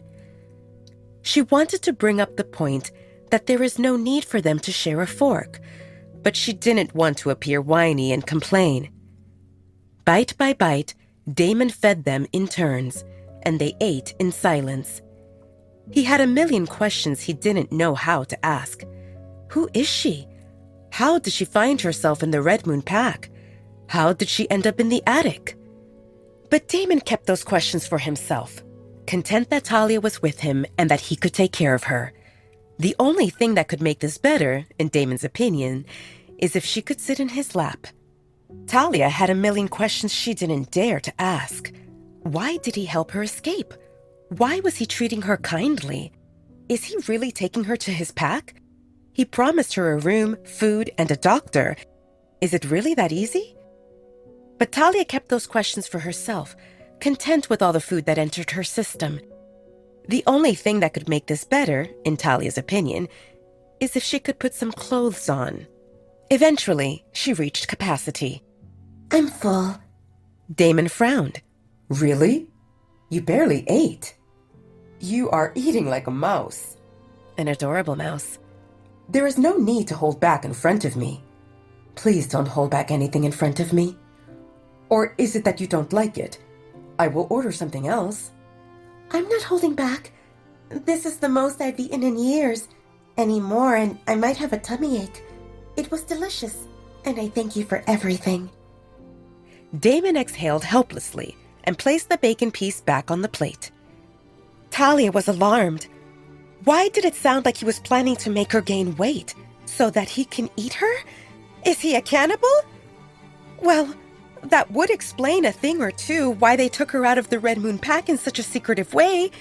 If they eat her, no one will notice her missing. Talia felt like crying. Unaware of Talia's internal turmoil, Damon pushed the carts with food further away, and he kneeled in front of her.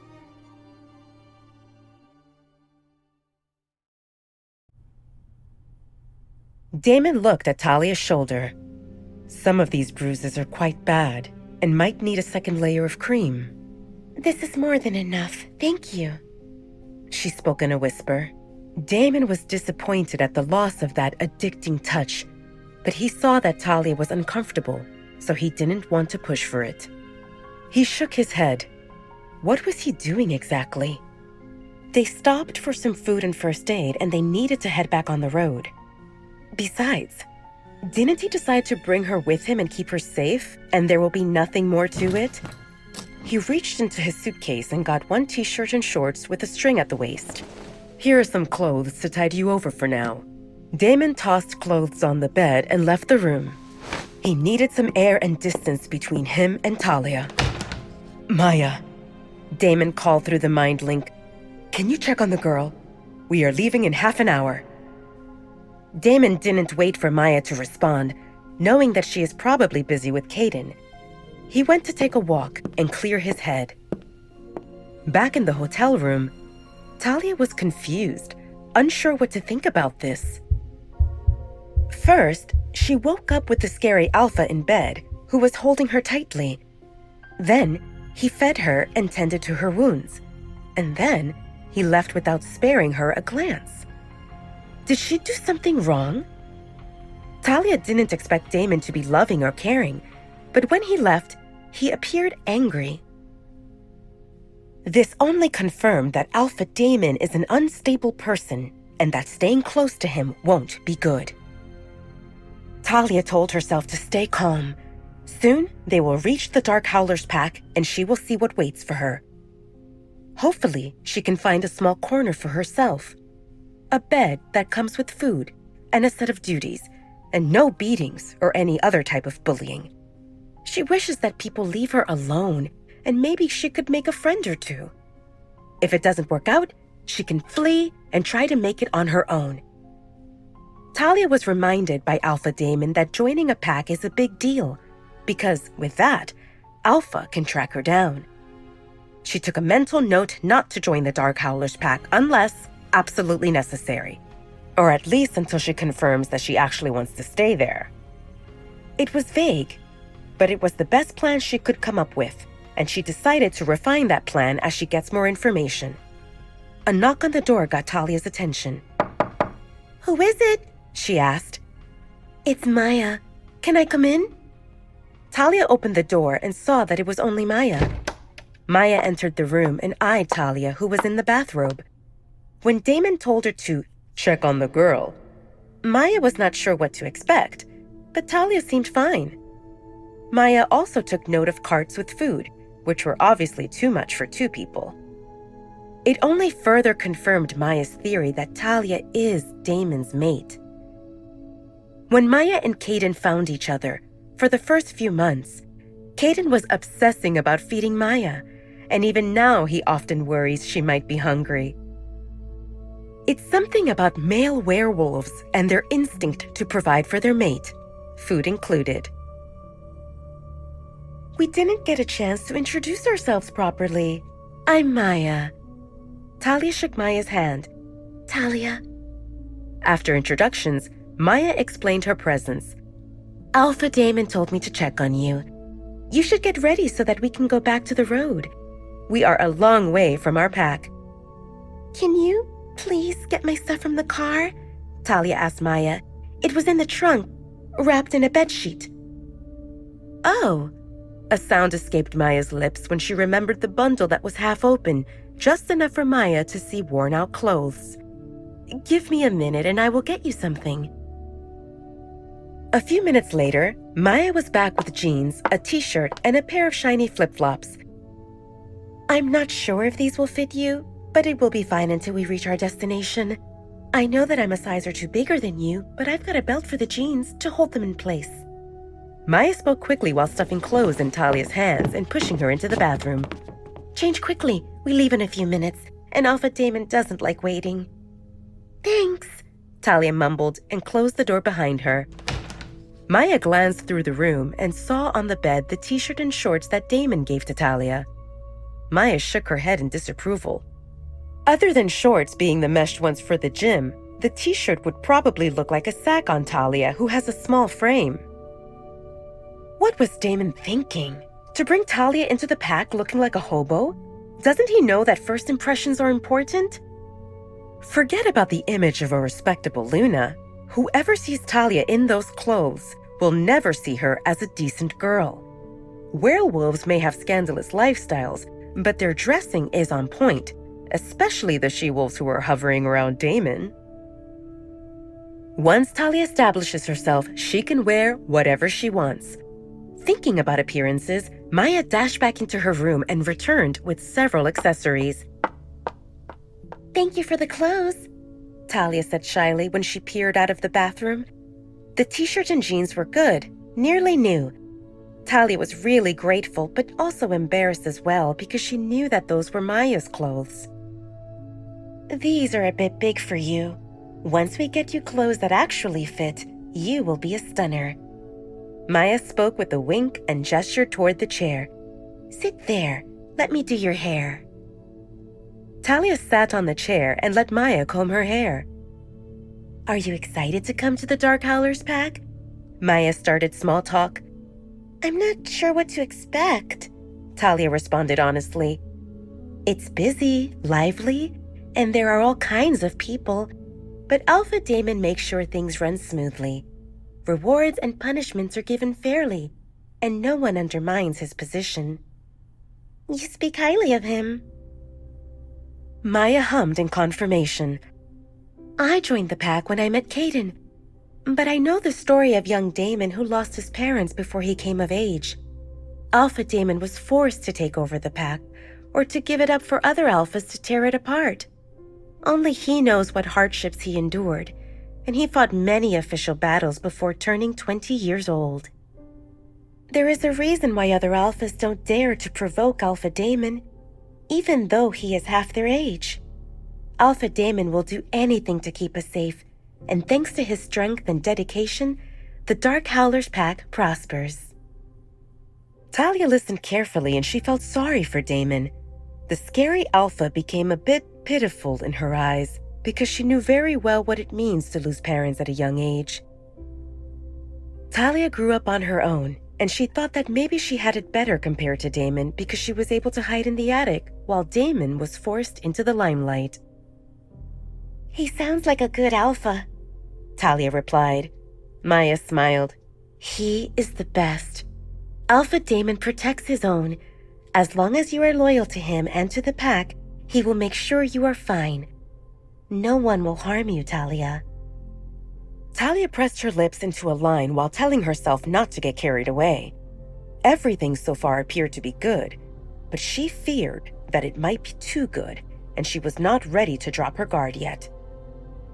Maya didn't say more, knowing that Damon's interest in Talia went beyond the one of a pack leader. And his reputation in that area was horrible.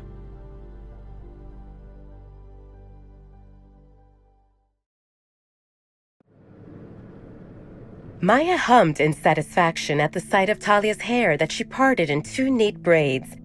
All done, Maya announced. Talia touched the braid that fell over her left shoulder. Thank you. This looks wonderful. You're welcome, Maya responded and inched closer. You have beautiful eyes. Will you let me put some makeup on you?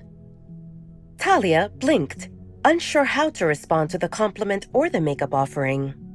Seeing Talia's flustered expression, Maya patted her shoulder. We'll do makeup next time. We need to head out now. Maya told Damon through the mind link that they stood ready to go, and it took him a minute to reach the hotel room. Damon froze at the door and stared at Talia, who collected fruits, cheeses, and granola bars from the food carts, wrapping them in napkins and arranging them in a paper bag Maya gave her. Eventually, Talia noticed Damon and paused. He didn't say anything, and she squirmed under his unreadable gaze. Is something wrong? Talia asked, touching her hair and straightening the t-shirt nervously. Damon cleared his throat. No, everything looks fine. Damon barely registered Maya giggling and patting his shoulder. You're welcome, Maya said to Damon before walking out with, We're going to check out and meet you by the car. Maya put things in your suitcase, Talia said. I hope that's okay. Damon nodded absent-mindedly. Can I pack leftovers? There's plenty, and you already paid for them. It would be a pity to let them go to waste. We can have them on the road. Damon nodded again and gestured for Talia to go ahead. Take your time. We're not in a rush. He leaned lazily on the doorframe and watched her without a word. Talia felt confused. Maya said they rushed and that Alpha didn't like to wait, yet Alpha told her to take her time. But it didn't seem her place to question Alpha or Beta, and she felt grateful that he approved her request, so she got busy. Damon noticed how Talia handled the food carefully. So far, none of the women around him packed leftovers. Of course, Damon had money, so paying for a meal that wouldn't be consumed didn't seem a big deal. But only now he realized how those women took him, and his money, for granted. When Talia finished packing, Damon grabbed the suitcase and headed out, with Talia 2 steps behind him. They walked halfway through the hallway when he stopped abruptly and snatched the bag with leftovers from her hand without an explanation, and she wondered if she should say thank you or not. Talia decided to keep quiet because Damon acted strange again. They sat in the car, and this time, Talia didn't fall asleep. She looked through the window and listened to the music from the radio, occasionally finding something in the bag to munch on. They drove through the night with stops every few hours. Damon felt frustrated. Talia mostly kept to herself, and a few times when she spoke, she talked with Maya. He felt neglected. Damon wanted to hold Talia's hand, or maybe to make her lean on him. But without her dozing off, he didn't have any excuses to get closer without appearing inconsiderate. After the second stop, Caden and Damon switched places so that Caden could get some shut-eye. Damon took the driver's seat, and he looked visibly disappointed when Maya moved to the back, leaving Caden on the front passenger's seat. Maya snickered and spoke to Caden through MindLink. Can you believe that he seems so prideful that he doesn't want to ask Talia to join him in front? Caden yawned. I wanted to go in the back with you, but the woman seemed uncomfortable, so... She wouldn't feel uncomfortable if Alpha Damon asked her nicely to come to the front, Maya responded. You think so? Damon interjected into their conversation, and Maya's eyes widened in horror while cursing herself for not triple-checking that the MindLink stayed only between her and Caden. She scrambled her brain while thinking if she said anything inappropriate. After a few exceedingly long seconds of stiff silence, Maya responded, She obviously seems interested in looking outside, and the front seat gives a better view. Damon nodded at this. Why did we stop? Caden grumbled while checking the time. They had a stop less than half an hour ago. Everyone used the restroom and stretched their legs. Unless something went wrong, he should be able to nap at least 2 to 3 more hours. I need to get something, Damon said, and dashed into a small store by the road. He came back with a bag of chips and a container with mixed nuts. Maya noticed that the top 2 buttons of Damon's shirt looked undone, and she wondered what he did inside. It didn't feel that warm. Instead of going to his seat, Damon knocked on Talia's window. Do you want to sit in front? The view looks better, and Caden can sleep in the back. Talia hesitated. Sitting next to Damon didn't seem the most appealing offer, but she understood that it would be better for Caden to rest in the back with Maya, so she agreed to switch places. Maya watched as Damon gave newly purchased snacks to Talia while saying, I feel like eating these, but my hands seem busy driving. Can you feed me? Don't you remember my hand? Talia asked Damon and showed her bandaged wrist. That applied to using utensils. You can put food in my mouth, right?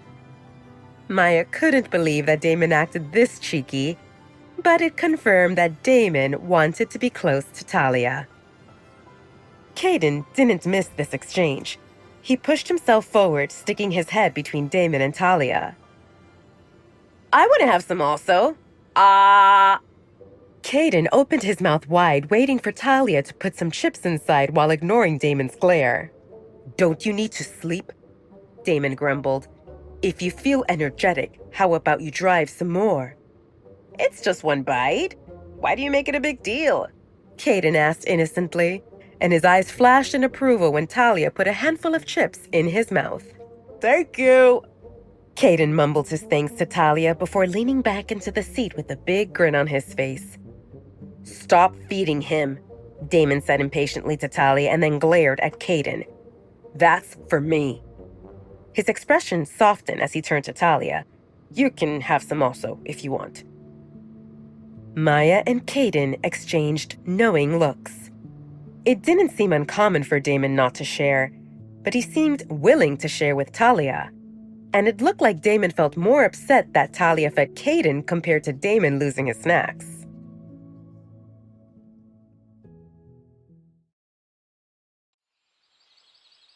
The sun rose from the east when our group of 4 reached their destination, and Caden announced, "Home sweet home! Welcome to the Dark Howlers Pack, Talia." Talia observed the dense forest through which the road snaked, and Caden slowed down the car as they passed through a town. "This is Darkburn," Maya said. "Every person living and working in this town belongs to the Dark Howlers Pack." Talia nodded in understanding while observing the residential buildings with nice backyards that gradually turned into densely packed 2-story-high buildings.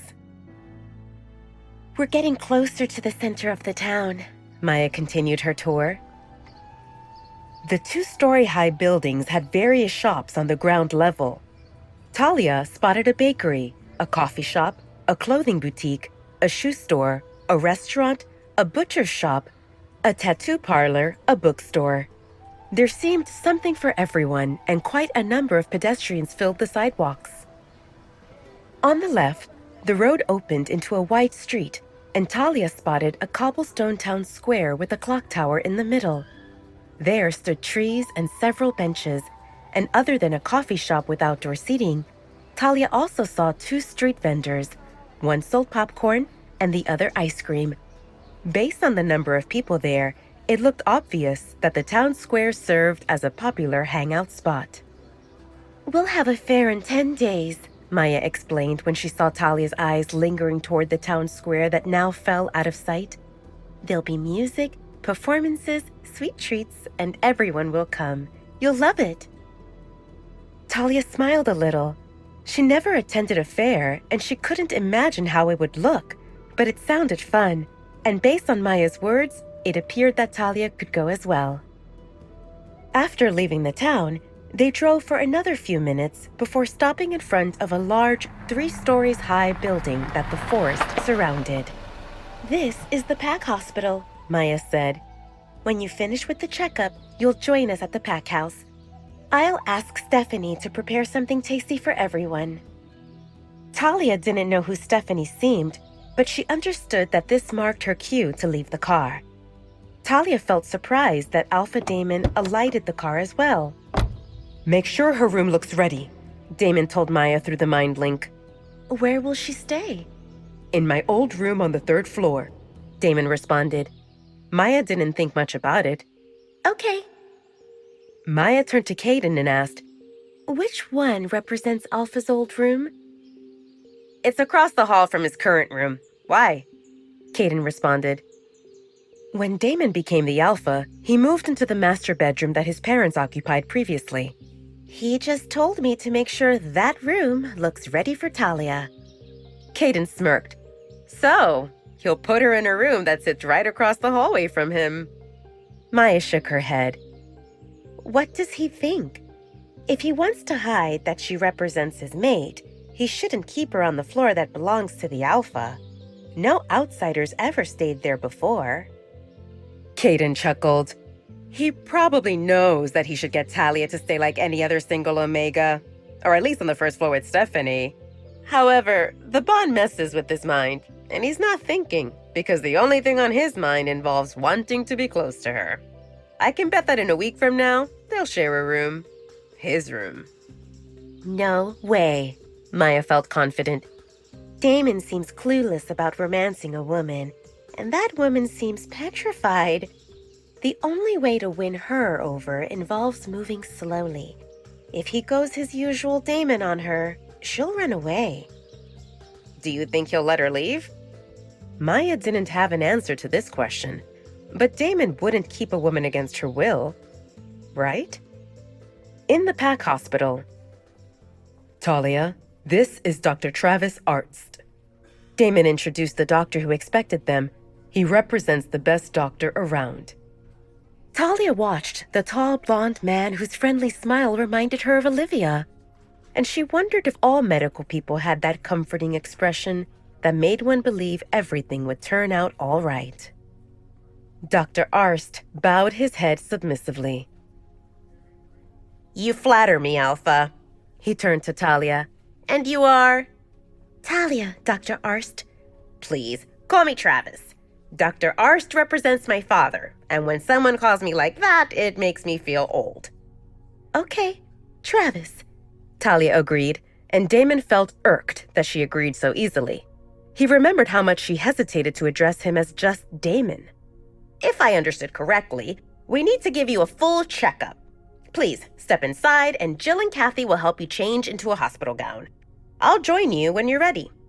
He gestured toward the door on the side that stood open, and Talia saw two women waving at her. Talia glanced at Damon, who gave her an encouraging nod. This will take at least 1 hour, Alpha, Travis said to Damon. Who should I notify when we finish? Damon frowned. He didn't feel happy that the doctor sent him away. I'll attend the exam. Travis looked visibly confused. Does a reason exist for it? Damon scrambled how to answer this and not to say something like, I want to make sure you keep your hands to yourself. But how could he explain his need to stick to Talia without revealing that she represented his mate?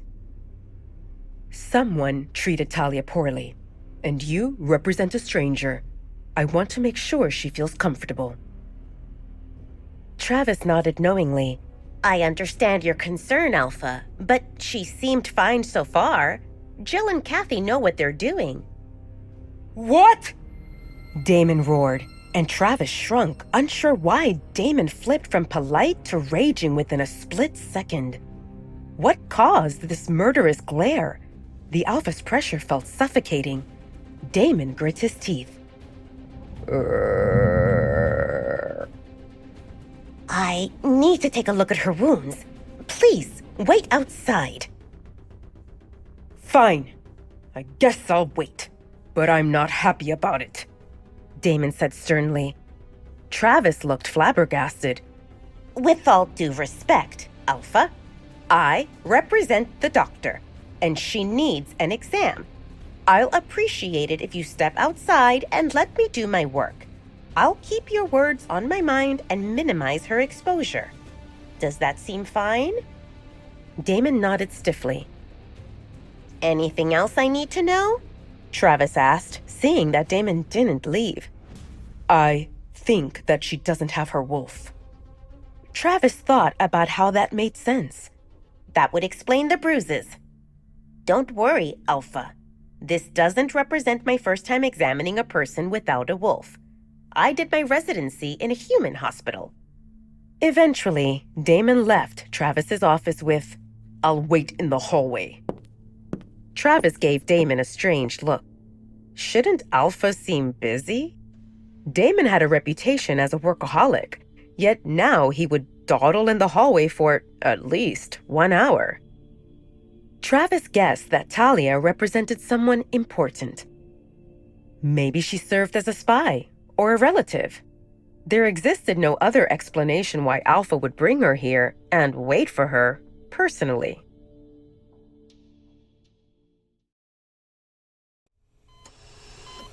When Travis entered the exam room, Talia wore the hospital gown. While Jill drew Talia's blood for the lab work and Kathy collected swabs from Talia's mouth and nose, Travis observed Talia's bruises. Damon told him that Talia didn't have a wolf, and that would definitely impact her healing. But it had been a long time since Travis saw so many cuts and bruises on a person. They would mean nothing much for a werewolf and would heal within a day or two. But for a human, or a werewolf without a wolf, it could take a week or two until they completely faded. Travis's sight drew to Talia's bandaged wrist. Considering that most of her injuries remained exposed, he had to ask, Who did this? Alpha Damon? Talia responded. That seemed very... Travis paused while choosing his words. Talia smiled a little while remembering Damon's intense expression while bandaging her. I know. That seemed very kind of him. Travis cocked an eyebrow. I wanted to say unskilled, but we can go with your version. Talia looked at the closed door nervously. Will Alpha Damon punish you if he hears you criticizing him? Travis waved his hand, indicating that it didn't seem a big deal. Since when did telling the truth become criticizing? And besides, Alpha will not harm me. Didn't you hear when he said that I'm the best doctor in the area? He made a cocky expression, and Talia put her hand over her mouth while laughing. The more Talia looked at Travis, the more he reminded her of Olivia, with his easygoing personality and a smile that told people how everything would turn out okay. She liked him already. Travis saw that Talia relaxed, and that seemed exactly what he aimed for. He needed information, and if she stiffened and stayed silent, they wouldn't reach far. Travis pulled a chair next to the bed where Talia sat, and he held onto a notebook. Let's start with your medical history. Outside Travis's office, Damon paced. There stood a waiting area further down the hallway, but Damon couldn't sit. The side door opened and Jill and Kathy exited. Did the exam finish? Damon asked, catching Jill and Kathy by surprise. The two nurses didn't expect to see their alpha there. He stood too close and too handsome, and it took them a moment to recover. No, Alpha, Jill responded. Then why did you come out? We are taking these samples to the lab, Kathy said while gesturing toward the cart with several containers and sealed cotton sticks. What does that mean? Damon asked with urgency. Do both of you need to take this? One seems enough. How Damon saw this, at least one of the nurses should stay in that exam room so that Travis and Talia didn't have privacy. Jill and Kathy exchanged confused glances. I'm taking these to the lab, and Kathy will prepare a room in radiology so that we can take x-rays once Dr. Arzt finishes discussing Miss Talia's medical history, Jill responded. Why don't you find a seat in the waiting area, Alpha? This area belongs to medical workers and patients. Damon frowned and stepped to the side to let them pass. He had no intention of moving from that spot. What if Talia cried for help and he couldn't hear her from there? The lack of the mind link with Talia made him anxious. Damon knew that the mate bond made him unreasonable, but he could do nothing about it. The fact that Talia stayed out of the visible range unsettled him, and the knowledge that another guy accompanied her and it involved just the two of them made it worse. Damon couldn't snap out of it. The stories went that the mate pull got stronger by the day, and the werewolves could find peace only after they marked each other. The sealed mate bond allowed them to exchange feelings no matter the distance, and because of that, mates could function when they separated. Damon tried to distract himself by checking emails, but it didn't work. He halted his steps and pressed his ear on the door of Travis's office. Nothing. How could he not pick up any sound with his alpha hearing? What if Talia left? Somehow he feared that she might disappear. Jill returned after a few minutes, and Damon felt a bit at ease knowing that Travis didn't stay as the only one inside with Talia. Damon alerted when the door opened and Jill pushed Talia out in the wheelchair. What happened with your legs? Damon asked Talia. Nothing. Why do you sit in a wheelchair? Jill responded. It's just the protocol, Alpha. I'm taking her to radiology so that we can take x-rays. Miss Talia wears a hospital gown that opens at the back, and if she walks, a danger exists of her being exposed. Damon approved. No one should see Talia exposed. Talia and Damon sat together with Travis to hear the results of her exam. Her swollen wrist hadn't broken, so they gave her one of those thick wraps with Velcro to secure it without using bandages until it healed.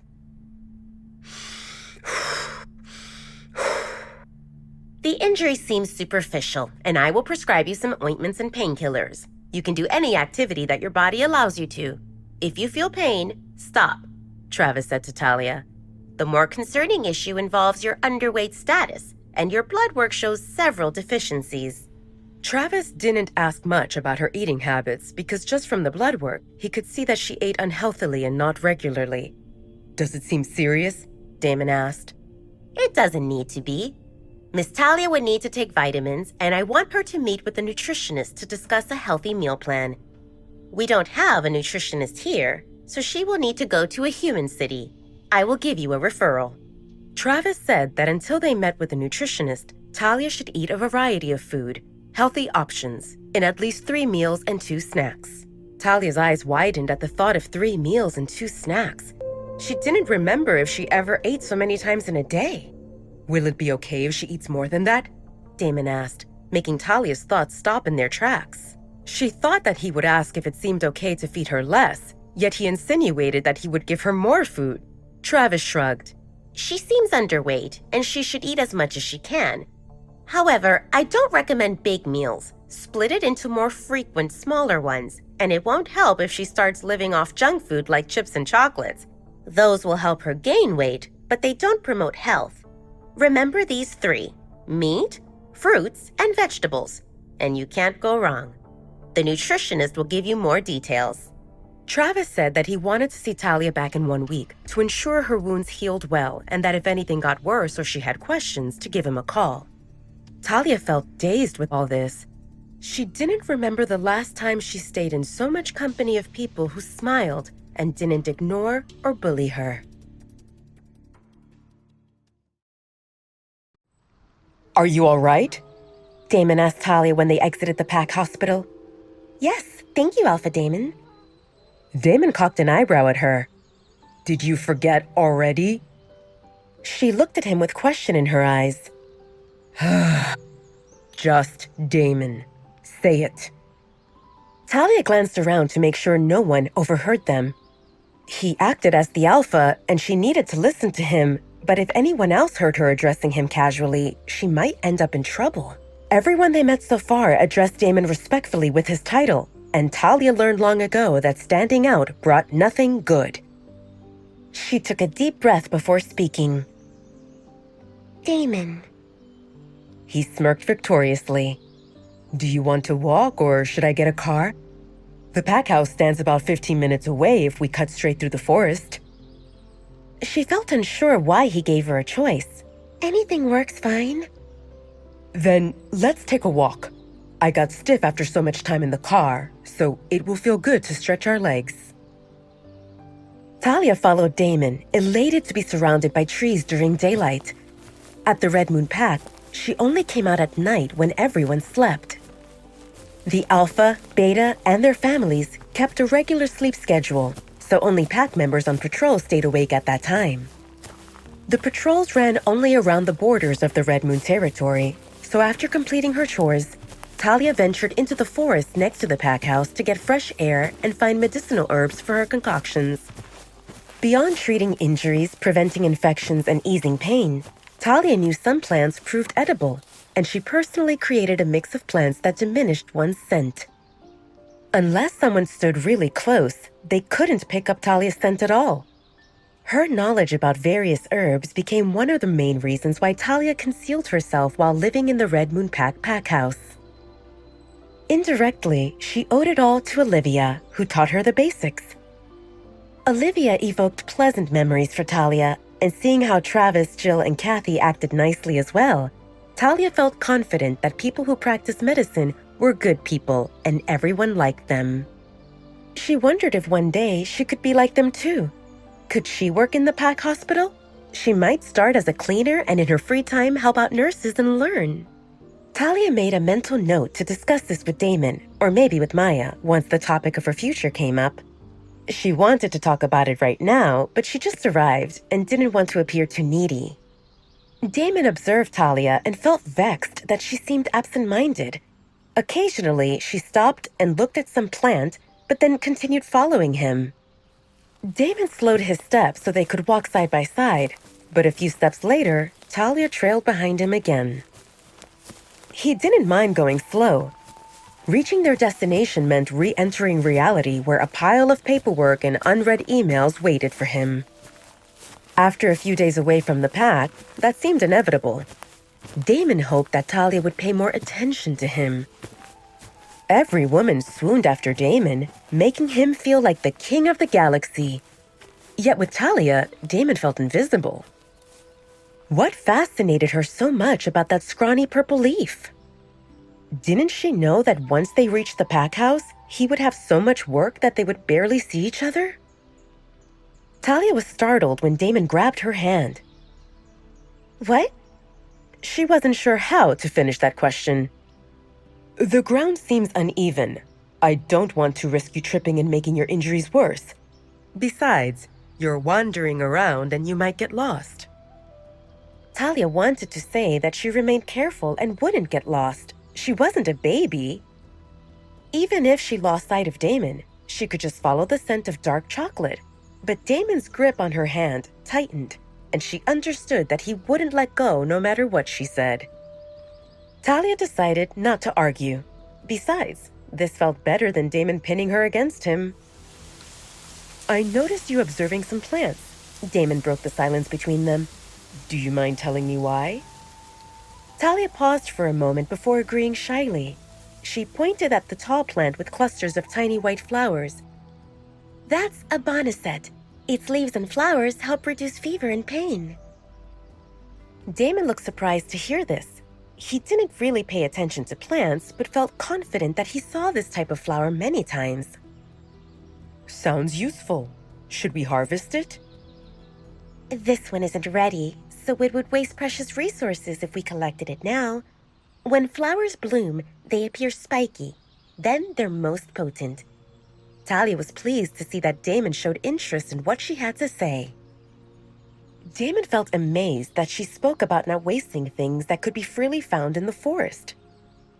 It reminded him of how she packed leftovers in the hotel, and he concluded that Talia acted frugally, which wasn't a bad thing. Next, Talia stopped next to a bushy plant with massive green maple-like leaves. This is golden seal. It's good against infections. Damon's face scrunched with an unpleasant memory. Is that the bitter thing I tasted when I licked your wound? Talia confirmed, and she bit the inside of her lip to suppress the incoming laughter. His expression looked comical, but she couldn't laugh at the scary alpha. He might punish her. Little by little, Talia relaxed, and 3 plants later, she tugged Damon's hand while navigating randomly through the forest as she followed the trail plants of interest formed. She didn't notice at what point their fingers interlaced, but Damon noticed it very much. He noticed every little thing about Talia. Damon felt amazed that even with all the scents wafting through the forest, he could clearly identify the sweet citrusy scent of freesia, like the whole ground lay covered with colorful blooms, and each of them whispered Talia's name. Damon lost himself in a daze of Talia's scent, and the sparks which started from the hand that held Talia's, and he would follow her no matter where she wanted to go. Of course, they strayed from their original destination, but Damon didn't mind. He didn't mind at all. After talking about a plant with black bead-like spots on its stem, Talia looked at Damon. Shouldn't we go to the pack house? Aren't you busy? Damon said that the walk would take about 15 minutes, and Talia didn't have a watch, but she felt confident that they had been in the forest for at least an hour, probably longer.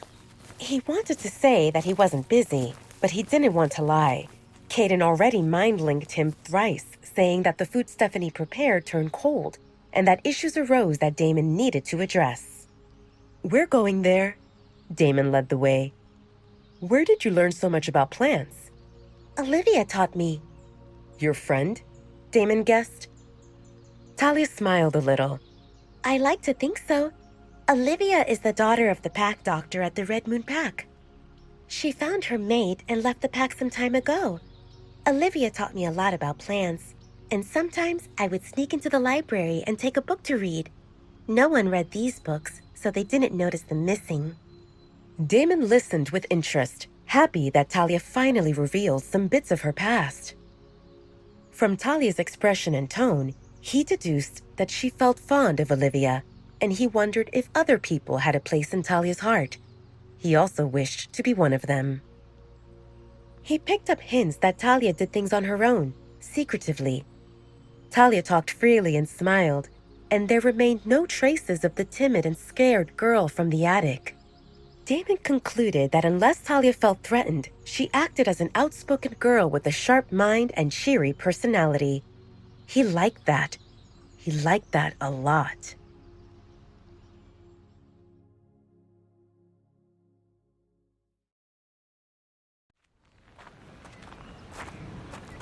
Damon and Talia emerged from the last line of trees, and Talia shrank at the sight of the neat lawn and the mansion. Little by little, her steps became smaller and her face filled with reluctance. Talia understood this stood as the pack house, and such places didn't bring happy memories. The pack house at the Red Moon Pack represented a place where she felt fine only while hiding. In the forest, she felt happy, and she didn't want to go back to the attic. "This will be your home, Talia," Damon announced and tugged her hand to start moving. Talia wondered if she heard him right. "My home?" She knew Damon lived there, and probably Kaden and Maya and any other high-ranking members of the pack. But what about her? She amounted to nobody.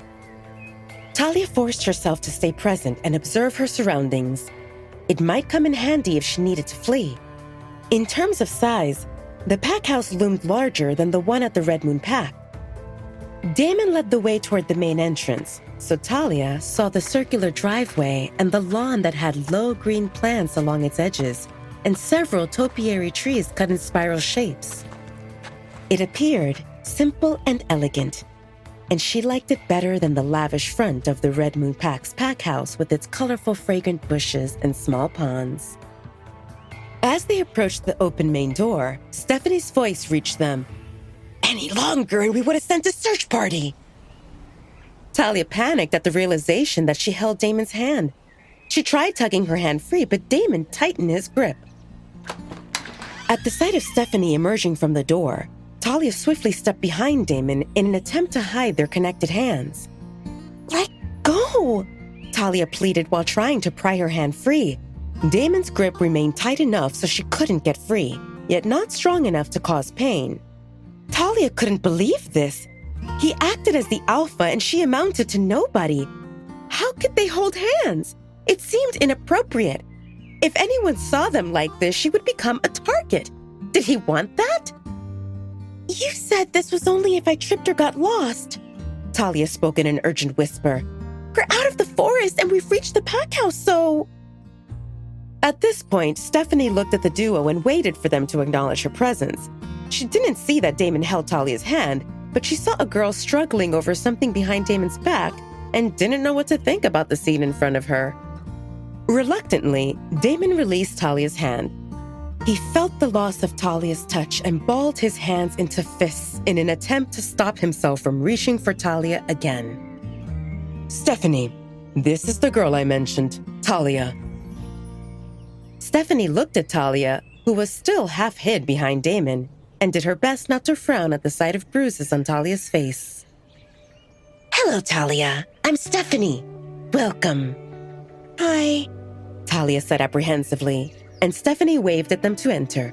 "Come on, the food's ready. We can talk inside." Talia observed the interior, which appeared clean and neat with just the right touch of elegance. Large windows allowed ample light, giving it an open feel, and she picked up Damon's scent of forest and dark chocolate lingering everywhere. If she closed her eyes, she could easily mistake this place for a forest, probably because of the scent and all the fresh air. Somehow, she hadn't imagined this as the place where a scary alpha would live. A few young ladies peeked at them from behind the corner. Talia didn't miss the hearts in their eyes as they looked at Damon. Talia concluded these girls were Omegas. If they had any standing, they would approach Damon and talk to him. The dining room had a rectangle-shaped table in the middle, big enough to fit 20 people. The furniture bore a light gray color and chairs cushioned in deep red. But Talia's attention focused on the food that smelled divine. There sat fruits and waffles and several different spreads. "I'll get fresh coffee." Stephanie quickly disappeared through the door on the left. Damon went toward his usual seat at the head of the table and gestured for Talia to sit on his left. "Do you want orange juice, milk, or coffee?" She chose orange juice, and Damon poured her a glass. Kaden and Maya joined them at the table. Stephanie entered the dining room with a silver kettle that released steam from the top. She poured the hot beverage into Damon's cup, and the aroma of fresh black coffee reached Talia's nose. It mixed well with Damon's scent of dark chocolate. Stephanie smirked at Kaden and Maya. "Did you come here for a second breakfast?" How can I allow my alpha to eat alone? Kaden beckoned Stephanie with his empty cup, indicating he wanted coffee also. Maya cocked an eyebrow at Talia. "Well, he's not alone." The three of them looked at Damon, who put a waffle onto Talia's plate. Damon felt their gazes on him and grumbled. "Talia's hand is hurt and I'm helping. Stop staring like a circus came to town." Talia lowered her head in embarrassment. She told Damon she could manage, but he insisted, and now everyone looked at them. "Ignore them. Do you want jam or syrup with that?" "I'm not sure," Talia said honestly. It had been a long time since she ate fresh waffles, and things like jams and syrup seemed like luxury items. Another odd thing was that she sat at the table, in a dining room, with people. A lot of new things to process. Talia noticed the absence of Omegas. At the Red Moon Pack, Omegas always stood around, ready to serve Alpha, Beta, and their guests. It wasn't that Talia wanted someone to serve her, but Stephanie going to get coffee and everyone getting food on their own seemed unusual. After Stephanie poured coffee for everyone who wanted some, she also joined them at the table and grabbed a handful of grapes to munch on. Without Talia's input on waffle toppings, Damon placed a few strawberries next to the waffle and a dollop of whipped cream, then drizzled syrup over half of the waffle and applied plum jam on the other half. Talia rejected Damon's offer to feed her. "You already prepared everything. Please, don't." She stopped talking when Damon started cutting the waffle into bite-sized pieces. Talia looked at him as he focused completely on cutting the waffle. "Talia, these are Kaden and Maya, betas of the Dark Howlers Pack. And that's Stephanie. She takes care of the pack house. If you need anything, you can ask them. They might be nosy, but the three of them are here to help me run this pack, and they're doing a great job. Neither of them will tease or bully you, but if they make you uncomfortable, you should let them know. In time, you'll get used to their sense of humor." Damon pushed the plate with the cut waffle in front of Talia and gave her a fork. "Now, eat." Damon's tone didn't allow for objections. Not that Talia had any. She felt happy that he didn't feed her as he did in the hotel. That would have been super embarrassing. She mumbled a thank you and started eyeing the food on her plate, silently deciding where to start. Maya and Kaden exchanged knowing looks, but they didn't say anything, not even through the mind link, because they didn't want to risk Damon overhearing them. Again. Damon's expression remained stern, and he sounded bossy as usual, but it seemed undeniable that he gave extra attention to Talia. It represented something no other girl received so far.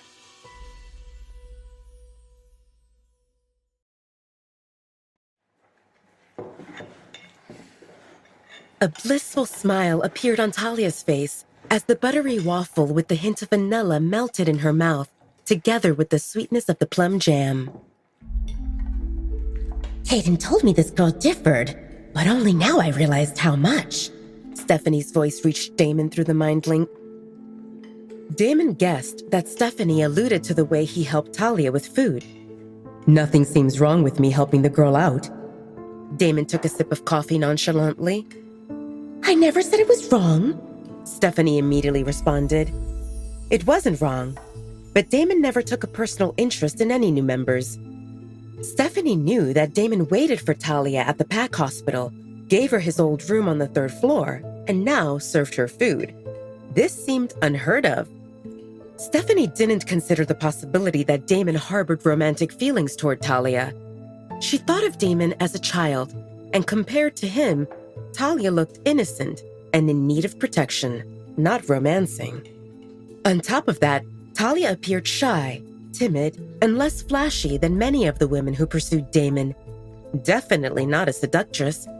Her presence felt small and forgettable, even though her face bore pretty features. Talia looked bruised, and overall, Stephanie thought Talia seemed pitiful, which reinforced Stephanie's belief that Talia invoked the protective side in Damon. Damon might act crass and rough around the edges, but he suffered when his parents died, and since then, Damon never refused a person in need. And that described Talia exactly. Stephanie's daughter, Lisa, stood about that age, and Stephanie's heart ached at the thought that someone would be heartless enough to mistreat a girl like that. Talia's big, honeyed eyes looked clear and bright, even though she visibly felt apprehensive in the new environment. Stephanie didn't know how long Damon would allow Talia to stay in the pack house. He didn't tell her anything other than to prepare a room, but she thought of helping Talia relax. Talia, is there something you enjoy doing? Talia blinked. Something she enjoyed? No one ever asked her such a question. Seeing that Talia didn't know how to answer, Stephanie asked her next question. Do you like cooking? Talia understood the question as Stephanie's attempt to give her a job. Kitchen duties sounded much better than washing bathrooms and emptying trash. She could learn from experienced cooks and hone her skills and learn from the cookbooks also. Who knew? Maybe one day she would become a famous chef? As a great chef, she could cook many delicacies she missed while hiding in the attic. That sounded like an amazing plan. All the girls in the Red Moon Pack got to help in the kitchen until the age of 16, when they received assignments based on their position. But Talia didn't get a chance to cook since she moved into the attic more than a decade ago, so her cooking skills remained limited, but she didn't let that stop her from grabbing the opportunity. I can help in the kitchen. Talia's eyes sparkled, reflecting her dreams of the scrumptious feast she would make for herself. Someday. Stephanie smiled. I would love that. How about you help me prepare dinner today? Damon spoke up sternly. Talia's hands are injured. I thought she could help a bit and we could chat and get to know each other. As Stephanie saw it, if Talia could hold a fork, she could pass an onion. She didn't expect Talia to engage in hard labor. Damon didn't like it. With that thing around her wrist, Talia can't help with washing, chopping, or mixing. I want to see her rest and focus on getting better. Talia will not have any tasks until she completely heals. Of course. Stephanie looked at Talia with a kind smile. After your hands heal. Talia nodded in agreement. She didn't think much about cooking before Stephanie brought it up, but it seemed like a skill everyone should have, and this looked like a great opportunity to learn.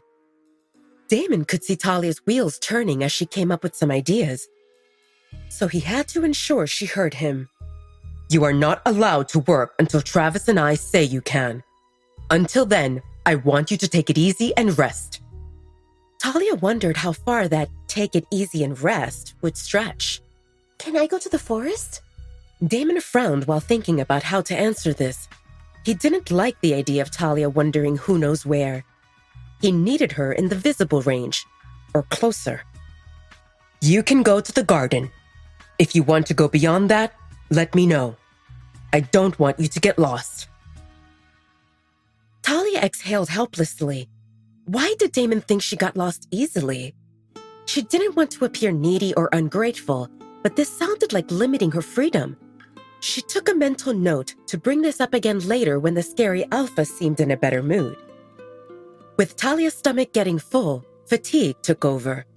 After a night awake in the car and a morning in the pack house hospital, she felt ready to sleep. Talia yawned. You must feel tired, Stephanie stated the obvious. When you finish with food, I'll show you to your room. Talia felt full, but a few more delicious bites of strawberries and whipped cream remained, which she saved for the end. So she decided to finish those, even if it meant she might get a tummy ache later. Careful with that! A shrill scream drifted from the hallway. That's Louis Vuitton! If you damage it, even if you sell a kidney, it won't be enough to fix it. How can you be so useless? Take it to my room. Talia glanced around at the faces around the table. Damon busied himself with his food, Caden and Maya frowned, and Stephanie shook her head for a second before she locked eyes with Talia. You're done, right? Stephanie said with urgency while standing up. Let me show you to your room. Before Talia could respond, Stephanie helped her up and practically pushed her toward the side door. Let's go through the kitchen so you see where it is, Stephanie said while beckoning Talia with her eyes to hurry. Talia glanced back to see the last 2 strawberries on her plate that she didn't get a chance to eat and saw Damon looking her way with a small frown on his handsome face. Then his head whipped to the door which connected to the hallway. Damon, baby! A curvaceous brunette appeared in the room with a big smile. You need to teach those Omegas how to treat their Luna! Luna? Talia felt flabbergasted. How many Lunas can one alpha have? Didn't he come to the Red Moon Pack to marry Marcy? Talia felt distracted because Stephanie led the way through the kitchen and then into a hallway before they started walking upstairs. Talia turned to Stephanie with confusion in her voice. Yes, we're going there. Talia pressed her lips into a line, and her heart started racing uncontrollably. They just passed the 2nd floor. Why did they still go up? Would she end up in an attic again? Here we are, Stephanie said in a sing-song voice while opening the door of the room on the 3rd floor. Talia glanced inside, not daring to take a step over the threshold. A big 4-poster bed, a work desk, a sitting area with a low coffee table, a sofa, and 2 sofa chairs filled the room before her. There was a reading nook with big pillows under the window on the left, a full bookshelf next to it, and 2 doors on the right wall stood open so Talia could see a bathroom and a closet. She blinked a few times and then looked at Stephanie. Are you sure we're in the right place? Stephanie smiled. Yes.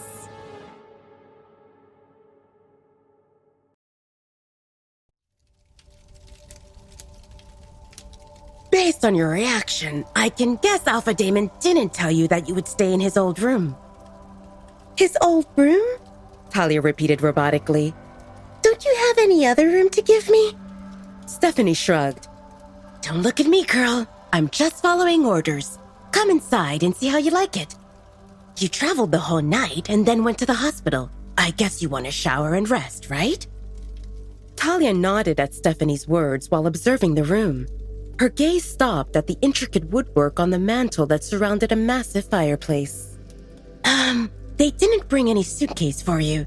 Do you have any clothes? Talia shook her head. I wrapped clothes in a bedsheet that sat in the trunk. Give me a second. Stephanie lifted her finger, indicating to Talia to wait, and she mind-linked Maya. Did you bring Talia's things inside? What things? Other than 1 book and a few trinkets, Talia only owns a few worn-out items that don't fit her. I'll take her shopping as soon as I finish a few tasks here. Stephanie pressed her lips into a line and her eyes stung from unshed tears. She couldn't imagine how bad Talia's living conditions were before coming here.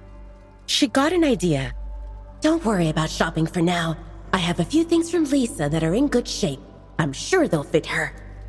Oh, great. Since it's not urgent, I'll still take Talia shopping, but not today. Can you go into my closet? The 2nd drawer on the left, there are a few boxes of unpacked underwear that Aiden got for me when we started dating. I think they're still in the gift bag as I kept them for memories, but it's not important. They're small for me, so I never wore them, but they should be good for Talia. Stephanie felt happy with this solution. Maya mentioned that she'll take you shopping, but not today, because everyone's busy after being a few days away. Let me get you something. Stephanie quickly left the room, leaving Talia behind. Talia moved to the middle window and saw the circular driveway and the road that disappeared among the trees.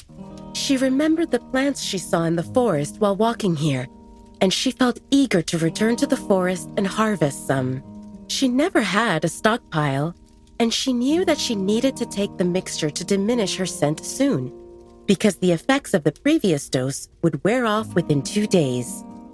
Through trial and error, Talia confirmed that as long as she took them once a week, no one could pick up her scent unless she stood close. It wasn't that Talia planned to hide or sneak around, but the fact that no one could track her provided a layer of protection she craved.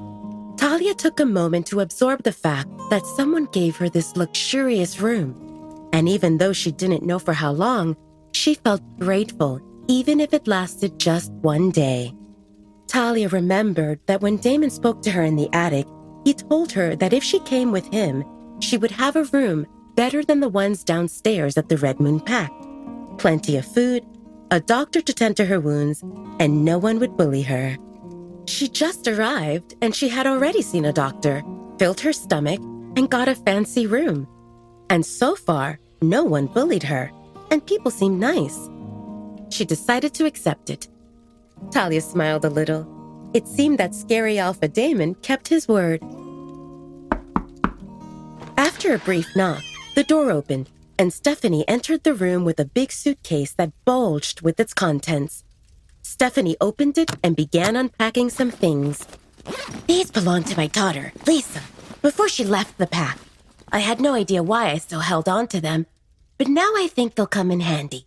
If you can find a few things, then there'll be no rush to buy new clothes. Take whatever you need. She gave Talia a small gift bag. Here's underwear. I hope it'll fit. Thank you. Talia accepted the underwear without looking at it and started going through clothes. There were many colorful items with pictures of kittens, rainbows, and unicorns. Did your daughter leave when she found her mate? Talia guessed. No. Lisa turned 12 years old when she left. Stephanie felt awkward that she gave Talia clothes that belonged to a preteen, so she explained. Lisa grew up as a chubby child, and considering that you're on the skinny side, something should fit you. Why did she leave? Talia continued probing. At that time, the Dark Howlers pack faced instability. I sent Lisa to stay with my sister temporarily while I helped Damon and Caden here. After some time, Lisa made friends and asked me if she could stay longer. That longer turned into years, and already 7 years have passed. While listening to Stephanie's story, Talia found several leggings and t-shirts that seemed acceptable. There were even cute jeans shorts and one oversized tank top that could easily pass for a nightgown. Talia and Stephanie repacked the suitcase together. Lisa's about your age. She'll visit soon for the fair. I'm sure you'll get along well. Talia didn't comment on that.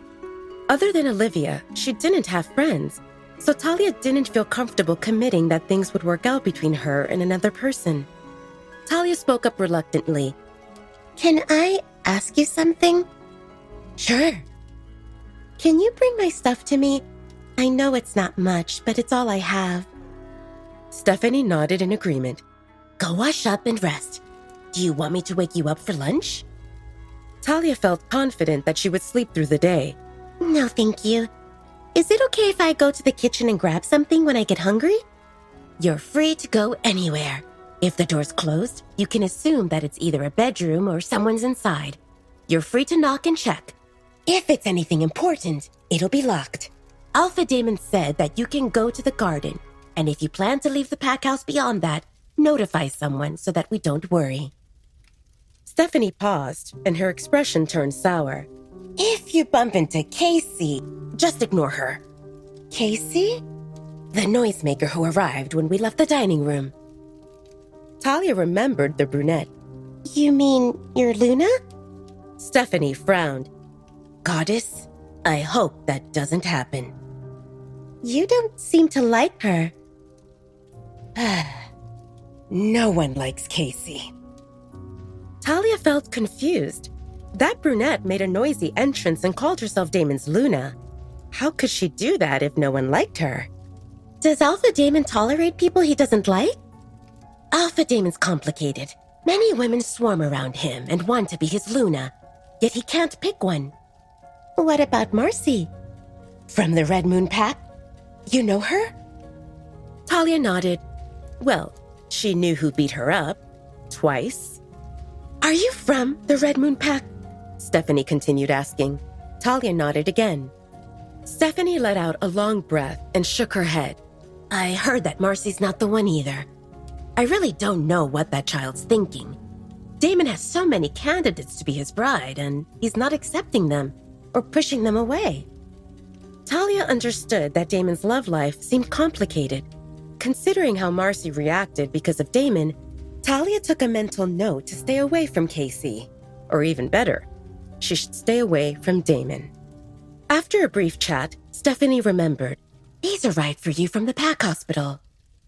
Stephanie gestured toward the medicines on the bedside table. "Capsules are for the swelling and pain management. Take one in the morning and one in the evening for a week. The little white ones are additional painkillers, which you should take if the capsules aren't enough, but no more than 4 a day. And cream is for the bruises. You can call me or Maya to help apply it on areas you can't reach." Talia listened carefully, and she felt touched because this marked the first time that a doctor gave her medications and such instructions. It turned out to be a day of many firsts. Stephanie left so that Talia could get ready and rest. Talia took her time in the bathroom. Before washing herself, Talia quickly rinsed in the sink the bra and panties she wore previously and hung them at the top of the shower door to dry. The shower felt hot and relaxing, and the towels were fluffy. Talia peeked into the bag that held her new underwear, and her eyes nearly bulged at the sight of a dark red lacy bra and a matching thong. There were 3 sets, one hot red, one dark red, and one black. The panties were thongs, while bras differed slightly. The dark red one looked lacy. The hot red bra appeared mesh-like, and the black one had strings weaved like spider webs. At the bottom of the bag, Talia found 2 small tassels that had attachments, and she guessed that they went on bras. She felt grateful for the new underwear, but she never wore something so racy, and the idea of a thong getting between her butt cheeks didn't seem comfortable, not even a little bit. She planned to sleep anyway, and she decided to go commando. By the time she woke up, the underwear she wore previously would dry, and she could wear them again. Talia put on an oversized tank top that reached half of her thighs. It felt a bit breezy down there without panties and loose around arms, so if she moved about, her breasts might peek from the side. But she planned to go to bed, so it seemed fine.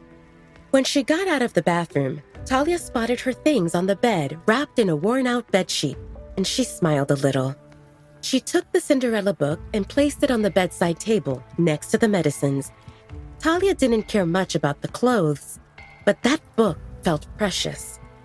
Seeing the big bed waiting for her, Talia couldn't resist the temptation and she jumped on it. She enjoyed the bouncy mattress, giggling like a child for a few minutes before going under the cover.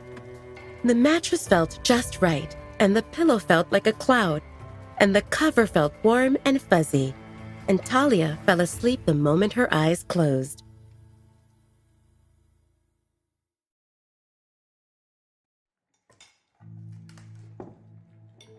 In the dining room 10 minutes ago, Damon felt caught by surprise when Talia left with Stephanie. He wanted to go after Talia, and his wolf agreed. But then Casey appeared at the door, and Damon paused. If he went after Talia, Casey would notice and target her.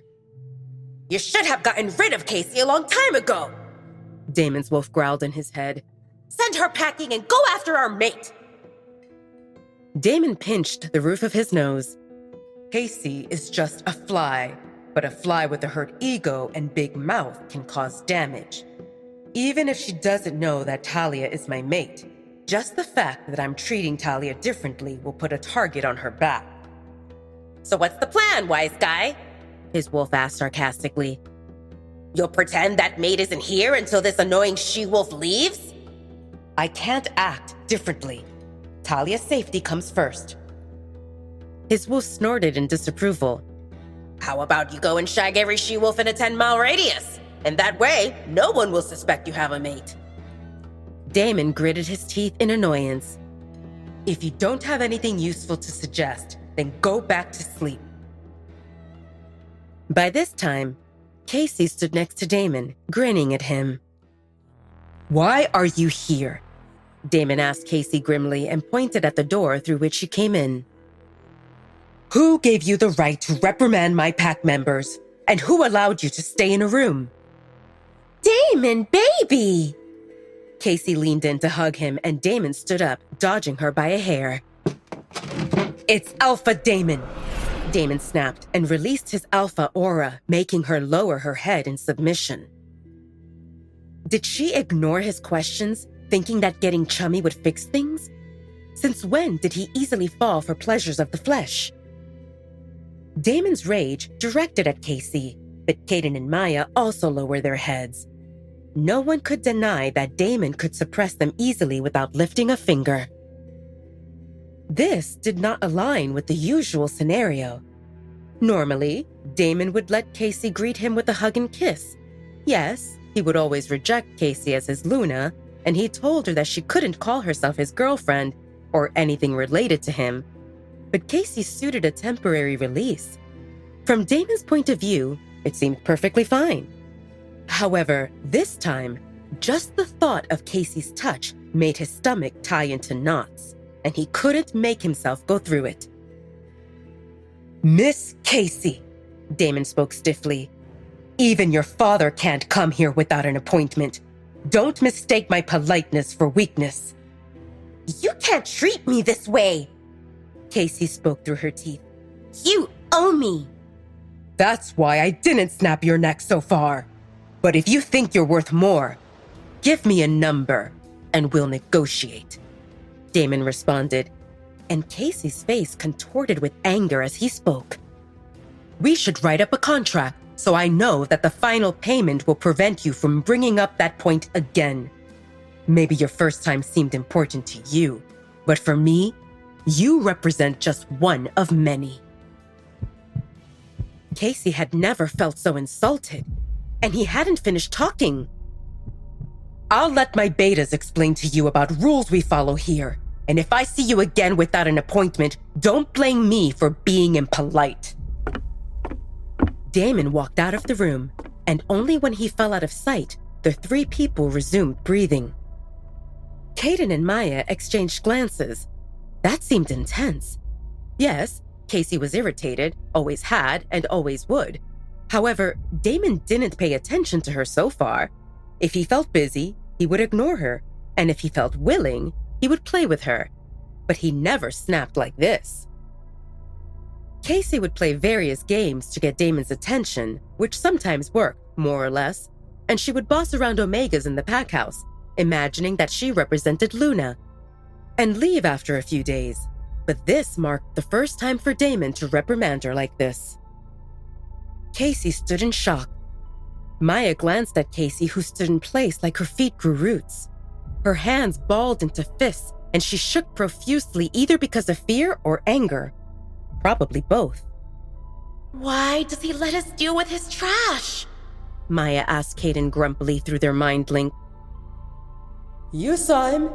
If he deals with her, we'll have a task to come up with an explanation of how Casey died on our territory. He must feel grumpy because Talia left. Maya spoke, and Kaden nodded in agreement.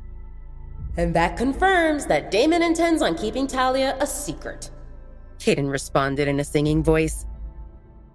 Casey lifted her head and glared at Maya and Kaden. Damon can't treat me like this! It's Alpha Damon, Miss Casey. Maya spoke in her official tone. Casey sneered. When I become Luna of the Dark Howler's pack, you'll need to answer to me. Maya shook her head. I suggest you get your act together, Miss Casey, because this represents just a warning. No one disrespects our alpha and gets unpunished. Casey didn't get it. Disrespect? Kaden responded instead of Maya. Miss Casey, if you didn't understand so far, Alpha Damon has no intention of making you his Luna. He tolerated your presence because of your father. For the same reason he didn't summon our warriors to escort you to the border of our territory. But he gave you a choice to leave on your own. Don't test him. Damon went to his study and powered on the computer. He shoved his hand in his hair angrily. Why did he snap like that? He should have let Casey do her usual routine, and she would leave in a few days without suspecting anything. But he ruined it. Actually, he forgot that Casey planned to come. Damon focused so much on Talia that he neglected everything else. Now that he thought about it, if Casey figured out that Talia stayed here, it wouldn't take her long to assume how Talia seemed important to Damon, and that would suffice to start rumors. Rumors spread faster than a wildfire, and it would only take a matter of time before someone came for Talia. What if he couldn't protect Talia? What if he ended up in a situation where he needed to pick between Talia and his pack? Damn it! He took a deep breath and looked at the screen, which flashed with notifications. Just as he expected, his inbox flooded with unread emails. Damon didn't feel like working. What he really wanted involved going to the 3rd floor and spending time with Talia, or at least confirming how she fared. Damon mind-linked Stephanie. What is Talia doing? She's picking clothes from the stash that Lisa left behind. Damon frowned. Why did you give her secondhand items? Because she has nothing else to wear, Alpha. Maya will take her shopping, but until then, these will do. Nothing seems wrong with these clothes. Lisa barely wore them, and some still have tags on. Damon grumbled internally. He wanted to dress Talia in high-end designer clothes, and not some no-name labels from the mall that someone else left behind. Why would she wear shabby clothes if he had plenty of money? Damon's money existed for Talia to spend. Damon decided to take Talia shopping, and he would personally pick clothes for her. Damon regretted that he didn't get to show Talia her room personally, so he had to ask, did Talia like the room? Talia seems like a quiet girl. She didn't say anything, but I think she likes it. Stephanie responded. Damon remembered that when it involved just the two of them in the forest, Talia talked and smiled, and she didn't make a big deal about them holding hands until Stephanie showed up. It told him that Talia felt comfortable with him. Only him. It made him smile a little. Damon concluded there existed a good chance that in the right environment, Talia would come out of her shell. How long will Casey stay? Stephanie's question, which came through their mind link, pulled Damon out of his thoughts. I don't know. Probably as usual, Damon responded honestly. He wanted to chase Casey away, but he already snapped at her, which represented something he never did before. And if he did anything more drastic than that, Casey would definitely feel suspicious. Can you tell Talia not to pay attention to Casey? Damon asked Stephanie. I will. Did Talia say what she plans to do later? Rest.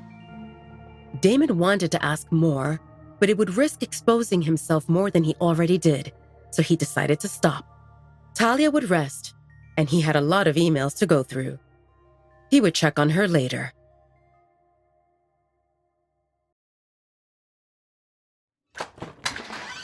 Casey entered her room, aka the guest bedroom on the 2nd floor where she usually stays when she visits the Dark Howlers pack, and she paced while biting her nails. She understood loud and clear that Damon wanted her out of here. But how can she leave? She just got here. Damon was never ecstatic to see her, but she always played her role of an airhead perfectly. She would ignore his grumpiness and accept any affection. And he never told her to leave. What changed? Casey got her phone and called her father. Hi, Pumpkin, her father said in a singing voice that doesn't sound like it should belong to a vicious Alpha Richard of the Steelbite pack. Hi, Daddy. Casey spoke in a whiny voice which told him that something is not right. What happened?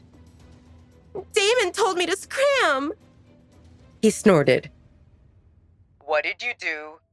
Nothing. Really, absolutely nothing.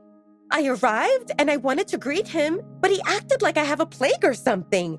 He used his alpha pressure to make me submit and told me not to appear unless I have an appointment. I'm not sure what to do now. I don't want to leave. He just returned after spending 2 days with Marcy, and I need to find out how far they went. But if I insist, I might irritate him more.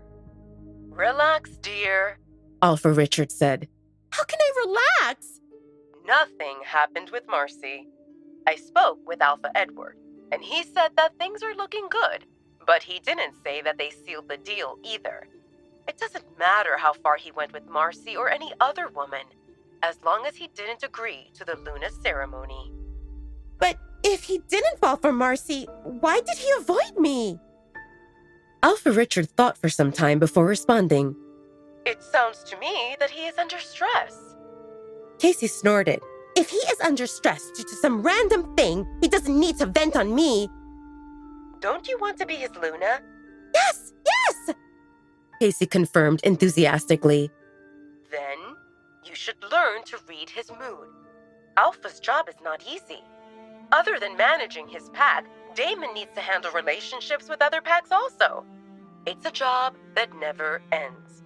When things are good, it's easy. But when he hits a rough patch, as is Luna, you need to observe and listen, and help him if you can. And if you can't, then don't bother him. Casey pouted while thinking about her father's words.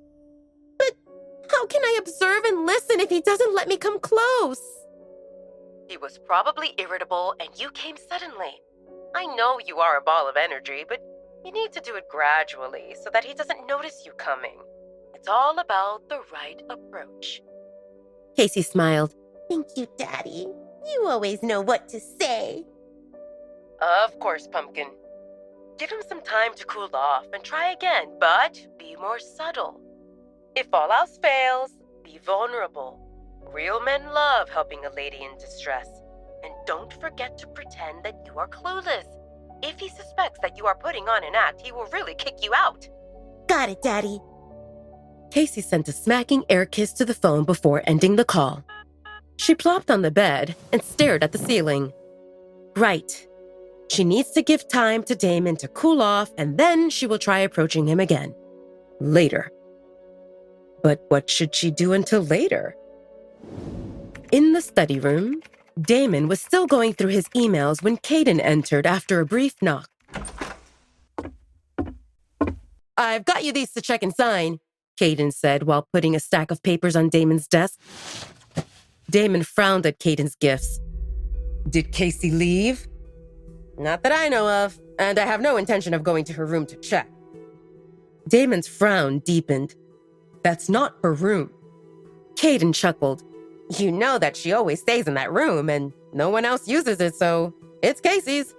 Damon rubbed his forehead, and Caden observed him curiously. What's got into you? She is annoying. Caden agreed. Casey was always annoying. But what I don't know is what changed with you suddenly telling her that she can't come without an appointment. You used your alpha on her. Damon paused. How is he supposed to answer this?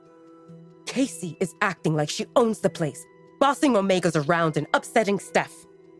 Caden nodded in slow motion. Casey always did that, but you never cared. When I asked you why we are allowing Casey to stay. Damon exhaled irritably. Maybe I'm tired of her shit. He really didn't want to explain. Damon knew that Caden was suspicious, and he knew that Talia being his mate can't be hidden at this rate, but he didn't have a solution. Before anyone finds out that Talia is his mate, Damon needed to prepare himself and Talia for those who will come after Talia in order to get him. She will be put on the spot, scrutinized, hunted. Some will come openly and some will act from the shadows. Damon didn't want to see that. He wanted to see Talia energetic and happy, just how she was in the forest earlier that day. The other option was for Damon to get his act together and to convince everyone that Talia is just a girl who doesn't mean anything. But how can he do that when every woman he met so far is just a vague outline, while he can remember every speck of golden in Talia's honeyed eyes? Damon would need to be indifferent toward Talia and allow women like Casey to get close to him. He didn't care for Casey, her or any other. It didn't make much difference for Damon. But now, just the thought of contact with any other woman was repulsive. Damon stood up abruptly. Where are you going? Caden asked. I need a break. I'm going to shower. Damon responded without halting his steps. When he approached his room, Damon paused, and he fought a mighty internal battle while deciding which door to take. On his right was his bedroom, the master suite on the 3rd floor. On his left was his old bedroom, and a faint scent of freesia told him that Talia was inside. Damon cursed under his breath and took the right. He needed a shower, a cold one. Shower didn't help to calm down Damon's raging emotions, and after dressing up, he went straight across the hall to find a cure for this newfound madness. Damon placed his ear on the door and listened intently. Nothing. He knocked gently a few times and waited. Nothing. Damon told himself to leave, just keep on moving. But the only thing that moved was his right hand, which held onto the doorknob, and he peeked into the room through the gap. "Talia?" he called. Nothing.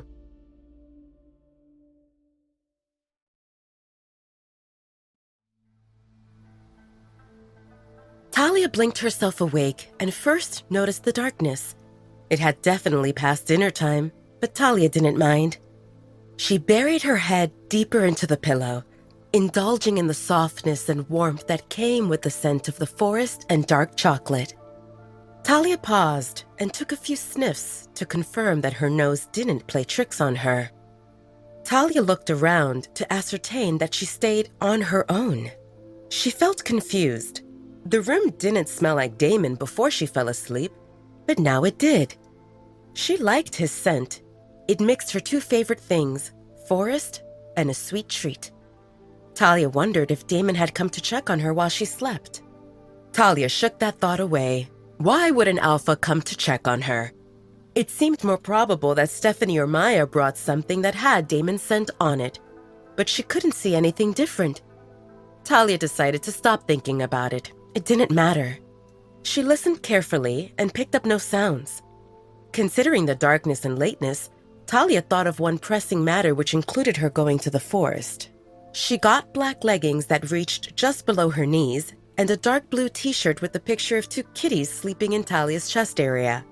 Unfortunately, other than shiny flip-flops that Maya gave her earlier and running shoes with cracked soles, Talia didn't have any other footwear, so she opted for flip-flops. The pack house stayed quiet, with only dim lights along the hallways. When Talia reached the main floor, she remembered that Stephanie told her how she could go anywhere, kitchen included. So Talia decided to find a snack before heading out. Damon spent most of his afternoon coming up with various scenarios related to handling his relationship with Talia. He didn't know if he could pretend that Talia lacked importance. Her scent addicted him, and the sparks amplified it. And considering Damon's uncaring nature, it would only take a matter of time before people noticed that he acted differently around Talia. But maybe if he kept his distance from Talia when others stayed around, it might work. No matter what happened, he felt confident in one thing. He needed to keep her safe. Maybe later, when Talia's physical condition improved and she gained confidence, he would reconsider. But for now, it seemed better to keep her importance a secret. People close to him would probably notice, but those included only a few that Damon trusted anyway. So when they asked him about it, he would explain, but not sooner than necessary. Dinner became a lonely event without Talia, but Damon wanted to let her rest, remembering her sleeping face and the way she held onto his hand. Damon barely noticed Casey's presence. She stayed quiet and didn't try to get close, so it seemed easy to ignore her. After dinner, Damon met with Maya and Caden in his office. They normally did this status meeting once a week, but since they stayed away for a few days, they decided to have one before calling it a day. They discussed ongoing issues and made decisions when needed. They finalized their story about Talia's presence in the pack, and of course, there were a few random topics at the end. How is Talia doing? Maya asked Damon. She is resting, Damon responded. He felt unsure if Talia still slept, but she did when he left her room, and he assumed that she would come down after she woke up. What will we do about Casey? Caden brought up the topic. You told her to leave, but she still stays here. Based on disobedience, we can escort her out of the pack's territory. Damon puffed his cheeks while thinking about the best solution. Let's ignore her. In a day or two, she will get bored and leave. I believe that she understood I won't put up with her antics, and that's why she stayed quiet over dinner. Kaden and Maya both frowned at this. I think that Casey stayed quiet because she was plotting something, Maya said. Damon didn't disagree with this, but I would love to kick Casey out. Unfortunately, I can't do it without her committing a serious offense because I need to think about the pack. Based on Casey's behavior so far, she only chases after me. And saying she annoys me doesn't give a good reason to risk straining the relationship with the Steelbite pack. After Casey leaves, we will send a memo to the Steelbite pack and any other in the area that outsiders can't come and go as they please. Let's come up with a story that due to increased attacks, we raised our vigilance and non-members can't come without previous approval. That will allow us to stop Casey at the border next time. Damon spread his arms toward Kaden and Maya. If you have a better idea, I'm all ears. There existed no better ideas. They all knew that Damon spoke correctly. They led a pack, and they had to put their personal feelings aside, even if facts backed them up. Unless firm evidence existed against Casey, they couldn't just kick her out. But this showed progress. Damon never considered preventing Casey from coming to the Dark Howlers pack, and the fact that she could come and go freely emboldened her. Maya would love to witness when Casey found out that she couldn't come again because she didn't have approval from Damon, Kaden, or Maya. And Casey would never get approval unless it involved official business and Alpha Richard, aka Casey's father, sent her as PAC's delegation. Of course, they all knew that Casey didn't come here without someone supporting her, and that probably meant her father.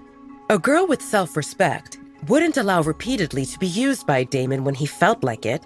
She definitely had an agenda.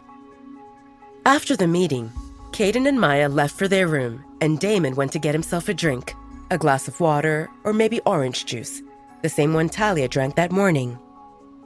Damon planned that after having a drink, he would go and check if Talia had awakened. Alpha Damon? Casey called when he passed by the living room, and his steps halted. Can I help you, Miss Casey? Casey waited for Damon the whole afternoon, and she even looked in the common areas, but he stayed nowhere to be found. Over dinner, Damon acted like Casey didn't attend, but he didn't chase her away either. So Casey felt confident that whatever made him upset earlier that morning passed. This gave her a chance to get closer to him. She bit her lower lip and gave him a coy look. Alpha Damon, I apologize for my behavior this morning. I didn't act sensibly about what's going on, and I acted recklessly. Damon cocked an eyebrow. And what do you think goes on? You felt stressed, and instead of being mindful of your needs, I acted on mine. I didn't mean to disrespect you. I only felt excited to see you again. Damon didn't buy it, but he felt curious what she plotted, and if he just called her a liar, she would never admit it. Apology accepted. Damon spoke and made a step to the side. Where are you going? To get a drink. He responded. Can I join you? Why do you consider it? Damon's wolf grumbled. This gives a good chance to be with another woman. Damon spoke, and when his wolf started growling, he quickly added, It protects our mate. This will test to see how far I can go without exposing myself and mate. It seems better to check these things without an audience, and no one stays around now.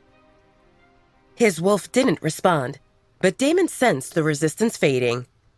Casey's expression lit up when Damon told her that she could accompany him, and she quickly latched herself onto his arm. Damon gritted his teeth and forced himself not to push Casey away. He represented a mighty warrior, and he could endure this. He focused so much on examining his emotions and containing his impulse to shake Casey off that he didn't notice another presence in the kitchen. Casey turned on the lights and Talia froze with an apple in one hand and a broken chunk of bread in another. Looking at Talia's clothes and bruised unknown appearance, Casey assumed that she looked at an Omega. After all, if Talia had any standing, Casey would remember her. Casey frowned at Talia. Are you stealing food? Talia's eyes widened, and her heart thundered in her chest at the unpleasant memories that resurfaced due to Casey's expression and way of speaking. On instinct, Talia swiftly placed the bread and the apple on the kitchen counter like they burned her hands.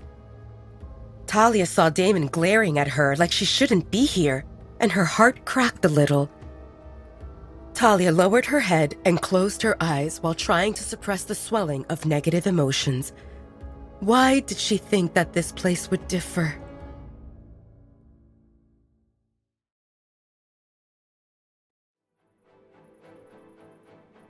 Seeing that Talia didn't respond and that Damon didn't react, Casey felt emboldened. Answer me! Casey hissed at Talia and spoke to Damon without removing her gaze from Talia. Is this how your Omegas act? You really need a Luna to teach them some manners. Sneaking in the dark and stealing food, and then they even refuse to respond? That's enough, Casey! Maya spoke sternly from the door. Maya's heart cracked when she saw Talia's submissive stance. Casey didn't have any aura, but Talia seemed a broken soul who needed a supportive environment. Maya walked to Talia and asked softly, Are you okay? Talia nodded faintly, but Maya knew that Talia lied. Maya narrowed her eyes at Damon and spoke through the mind link. Is this why you brought her here? I thought you promised her protection and not another type of hell. Come, let's get out of here. Maya spoke to Talia while wrapping her arm around Talia's shoulders. We didn't finish here. Casey spoke stiffly, hoping that Damon would back her up. What do you want, Casey? Maya snapped. Do I need to remind you that you represent a guest? You have no right to boss around or bully members of our pack. If they did something you don't approve of, you can report it. Do not act like a judge and executioner. If you have any problems with this, you can challenge me to a match. In case you win, I will gladly give you my position as the beta of the Dark Howlers pack. And if you don't have the guts to face me, then stay out of my way. Damon watched as Maya let Talia out, and rage bubbled inside him that was immediately extinguished by the feeling of guilt because he felt angry at himself. This represented his fault.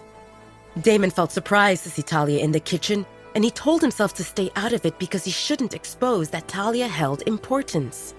After all, Casey could flap her mouth, but Damon would never let her really harm Talia.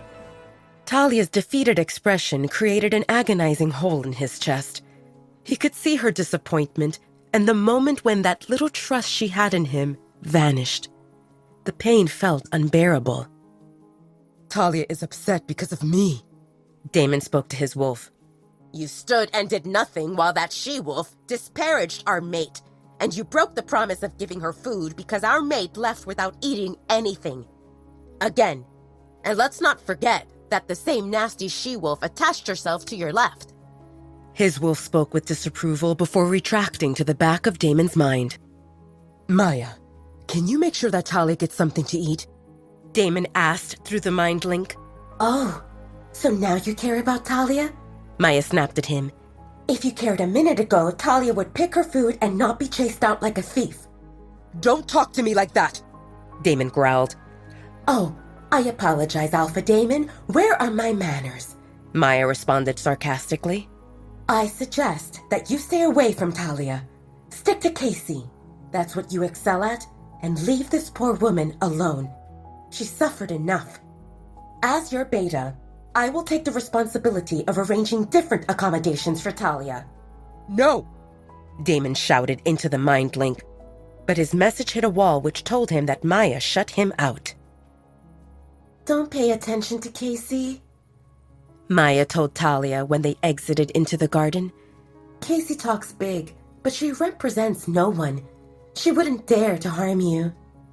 Talia didn't respond. If Casey represented no one, why didn't Alpha Damon say something? Why didn't he clarify that Talia lived here?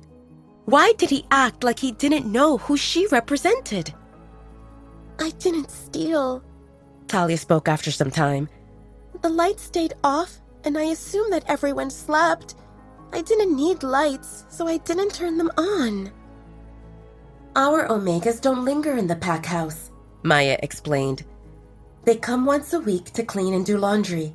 They help with food preparations when we host a party, and you might find one or two of them in the evening hours helping Steph with dishes, and they turn off the lights when they leave because we don't have visitors after dinner hours. Talia thought about how that differed. In the Red Moon Pack, they had Omegas around until midnight, and the first ones would start their duties at dawn. That's why Talia assumed it seemed very late and no one stayed awake. If she knew, she would turn on the lights, and maybe that would allow her to avoid this all-too-familiar, uncomfortable situation. You went to the kitchen. Maya spoke. Do you feel hungry? No. Talia denied it. It didn't mean that she didn't feel hungry, but she had a good meal that morning, and that exceeded what she usually had. She got used to skipping meals and didn't want to go back to that kitchen and risk meeting Casey or anyone else. Talia remembered that Stephanie spoke how Casey wanted to become the Luna, and the way Casey clung onto Damon's arm, it looked like she had good chances of accomplishing it. Talia decided that if Casey became the Luna of the Dark Howlers pack, Talia would leave. A woman who immediately accused a person of sneaking and stealing couldn't represent a good Luna. Talia already saw one which seemed selfish and heartless, and she didn't want to see another one. On the other hand, maybe she should just leave without waiting to hear how the matter between Casey and Damon would conclude. Because an alpha who could watch while another person got wrongly accused and say nothing about it didn't represent a righteous alpha. Somehow, Talia thought that Alpha Damon differed. Do you want to go inside? Maya asked Talia.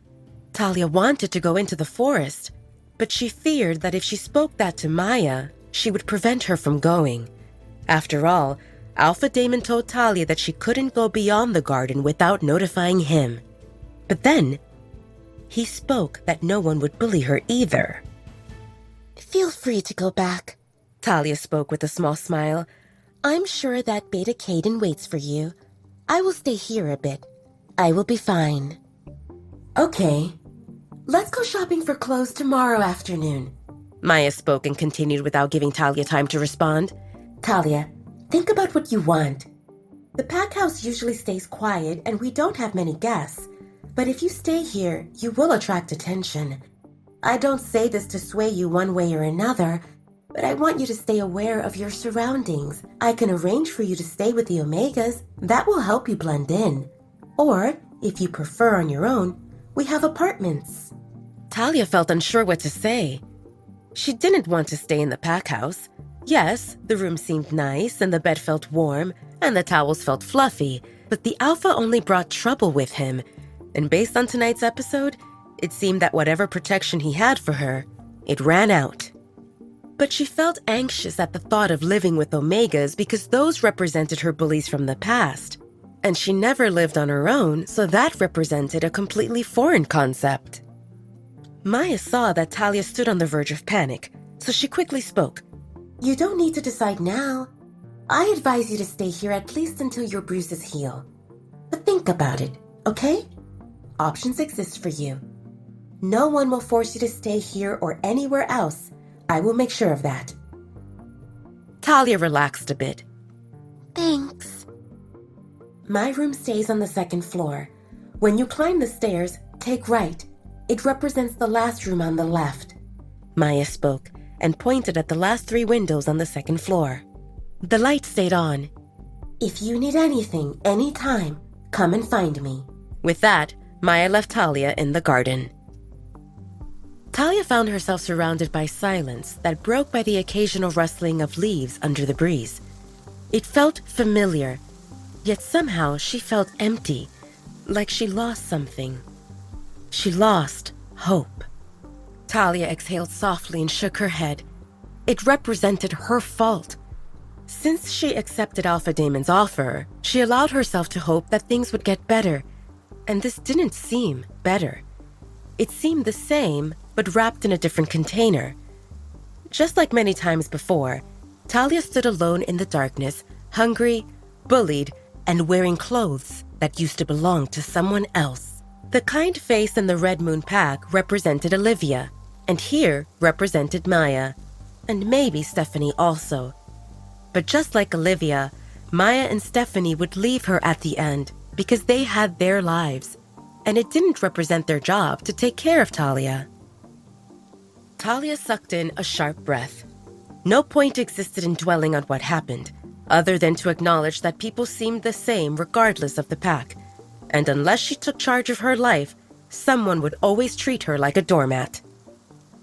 Talia peeled her eyes from the 3 lit-up windows on the 2nd floor and turned toward the forest that shrouded in the darkness.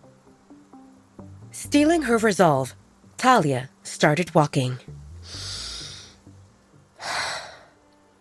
No matter what the future brought, she knew that she would need her herbs. Talia relaxed the moment she entered the protection the trees provided. She didn't fear the darkness or the creatures of the forest, knowing that the biggest monsters represented people themselves, werewolves included. Step by step, Talia made her way deeper into the forest, and she carefully placed collected plants in the few sheets of paper towels which she took from the bathroom and concealed under the elastic of her leggings. Bunchberry, fringe cup, moonflower, alum root, they all stayed there, offering to Talia their leaves and petals like they knew she came.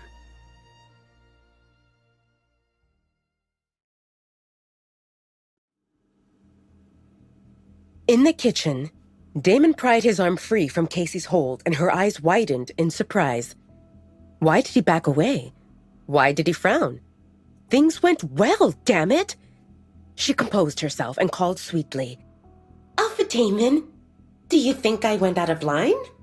Casey, you accuse someone of being a thief. Do you really think that my pack members need to come here and steal food? Casey pressed her lips into a line, feeling wrong. But she stood in the dark, which proved that she plotted no good. How could she see anything with the lights off? Damon took a moment to process what Casey spoke, and he realized that Casey had a point. Talia stood in the dark.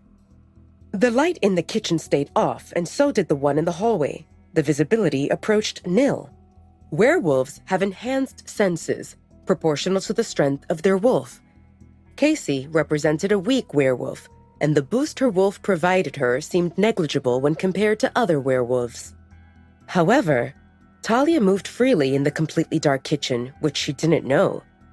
Didn't that mean that the power her wolf gave her seemed significant?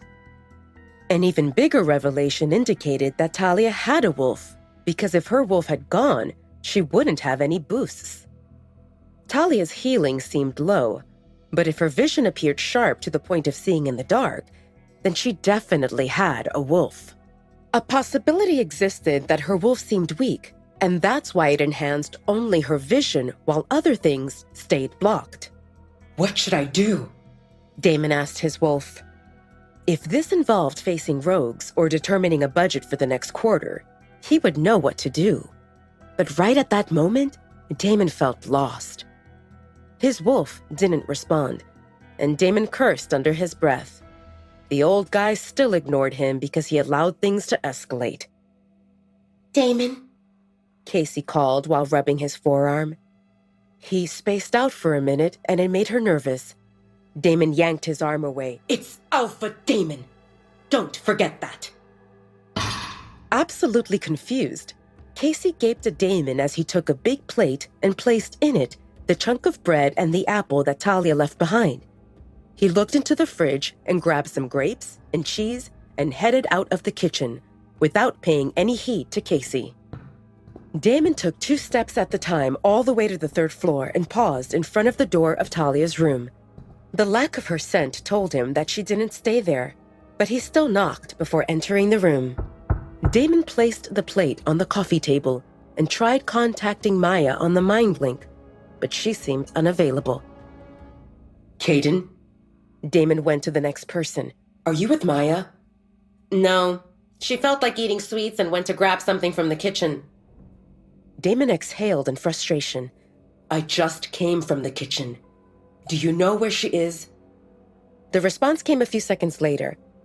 She's standing in garden. Damon told himself to calm down. After the incident in the kitchen, Talia probably needed some air, and that seemed good, because it would give him time to figure out what to say to Talia when she returned to her room. Damon couldn't leave it be and allow Talia to think that he didn't care. He couldn't tell Talia how much she meant to him, but he could tell her that Casey represented nobody. Minutes trickled slowly, and Damon switched between sitting on the sofa to bed, and in between, he paced through the room. He realized that more than an hour passed. Where did Talia go? His heart ached, and it suffocated him, and he couldn't stay still. So he went to the second floor and started pounding the last door on the left with his fist. Did your mind link break? Caden asked with a frown when he opened the door wearing only a bedsheet bunched around his waist. It seemed obvious that Damon interrupted something, but Damon didn't care. Is Maya here? Yes, she is, Caden responded dryly. What do you want, Alpha Damon? Maya grumbled while exaggeratedly dragging the last two words. Where is Talia?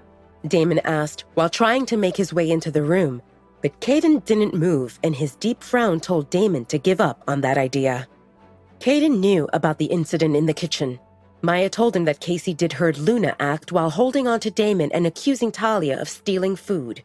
Seeing that Damon stood on the verge of panicking, Caden enjoyed Damon's predicament. If Damon acted like an ass, he should pay for it. No matter the circumstances, Caden couldn't imagine the situation where Maya felt distress and he just watched. As an alpha, Damon's animalistic instincts, mate bond included, should seem much stronger than Caden's, and Caden had no idea how Damon managed to sit this one out and allow Casey to disparage Talia. Caden narrowed his eyes at Damon. You came at this hour, banging on the door. First you ask about Maya, and then about Talia. Or did you start spot-checking every pack member in the middle of the night? Maya felt frustrated with how Damon allowed Casey to bully Talia, and she didn't want to make his life any easier, but she had a strong feeling that he wouldn't give up until he got his answers. Talia said that she needed air, so I left her in the garden. Maybe she is still there. Damon didn't hear more than that as he dashed down. Why did you tell him? Caden groaned at Maya while closing the door behind him. Damon frantically sniffed the air in the garden. No hint of Frisia existed. He rubbed his face with force. This situation reminded him of the evening when he lost Talia the first time. They stood in the kitchen of the Red Moon Pack, and he acted like an ass. And she left, and he couldn't track her. The next time he saw her, she had additional injuries on her body. Damon told himself not to panic. Maybe Talia went to her room while he talked to Caden and Maya. Damon dashed back to the third floor, and his stomach sank when he realized that Talia wasn't there. He went back to the kitchen only to find it empty. He checked the living room and the dining room and the entryway, and he went through all the hallways and even into the basement with the hope of picking up Talia's scent. Nothing. Eventually, he returned to her room. A whirlwind of negative emotions crashed on Damon. Anger, dejection, guilt, worry, fear. They switched so quickly and amplified each other that he couldn't breathe. And he felt caught unprepared when a gush of loneliness overtook his senses. Did she leave? Did he lose her? If she stayed in the garden, everything would turn out fine. Didn't he tell her not to go beyond the garden? What if someone kidnapped her? What if she wandered off and someone mistook her for a rogue? She already had injuries. What if she got hurt more? He felt angry at Casey for bullying her. He felt angry at himself for letting it happen. He felt angry at Talia for leaving. But she couldn't leave. Not yet.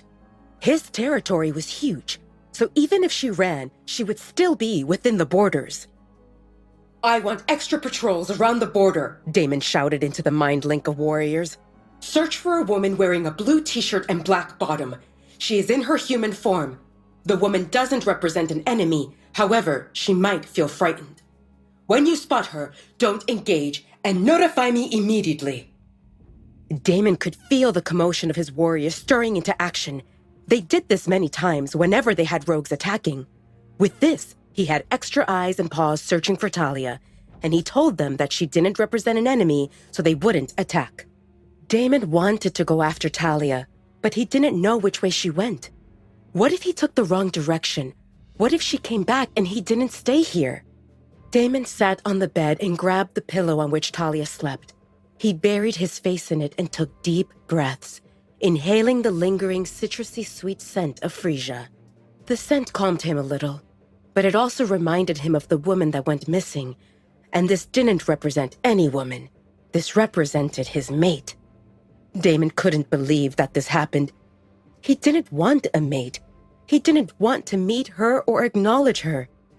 He hoped that all these foreign feelings would disappear, and he contemplated leaving Talia at the Red Moon Pack and forgetting about her. Damon took the plunge and brought her with him, risking the exposure and endangering his pack because he couldn't leave her behind. Not like that.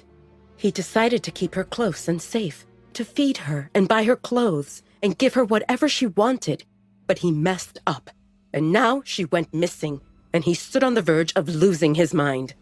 She was somewhere out there, in the cold, hungry, hurt, scared, and it represented his fault. Damn it! Damon cursed loudly.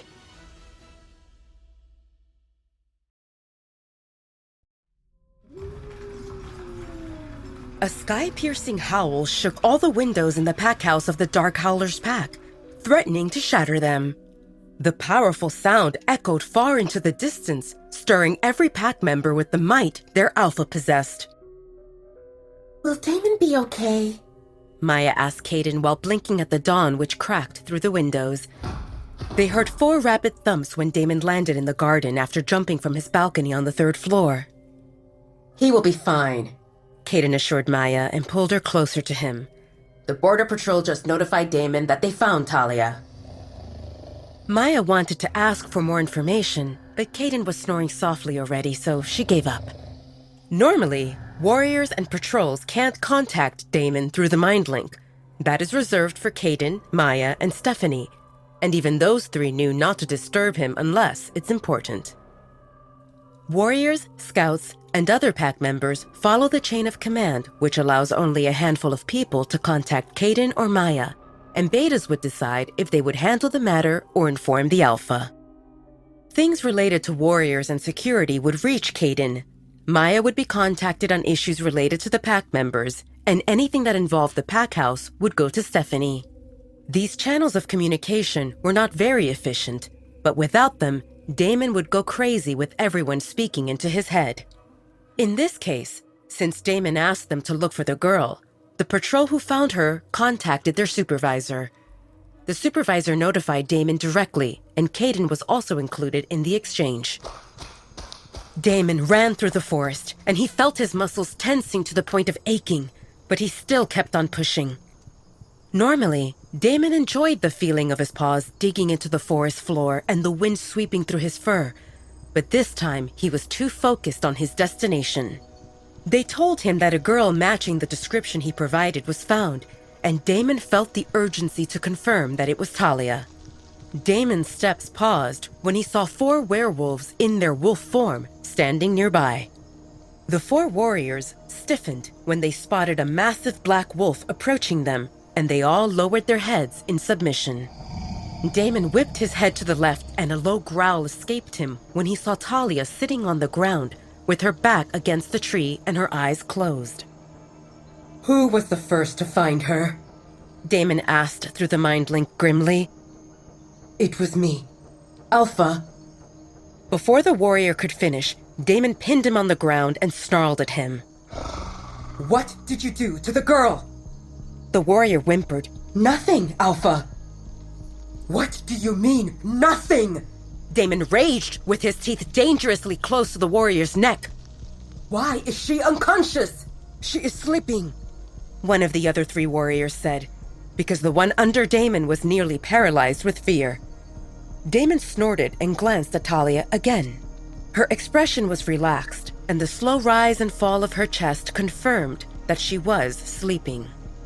You are dismissed, Damon said curtly. Call off the search. The girl is found. I will take it from here. The four warriors slowly backed away with their heads lowered. Once they confirmed that they'd put enough distance between them and Damon, they swiftly disappeared among the trees. Damon sniffed the air to ensure no one was around before he slowly approached Talia. He couldn't believe that she just fell asleep. How careless! Doesn't she know how many guys saw her relaxed sleeping face? Damon felt like gouging their eyes out. No one should see Talia like this with her guard down. No one. That's only for him to see. He nuzzled her neck with his nose and inhaled the sweet, citrusy scent of freesia that came with a huge sense of relief. Talia was safe, and at that moment, nothing else mattered. Talia woke up in confusion. How did she find herself back in this room? Didn't she go into the forest? Talia remembered that she followed the invisible trail the plants created. She collected necessary ingredients for her to conceal her scent.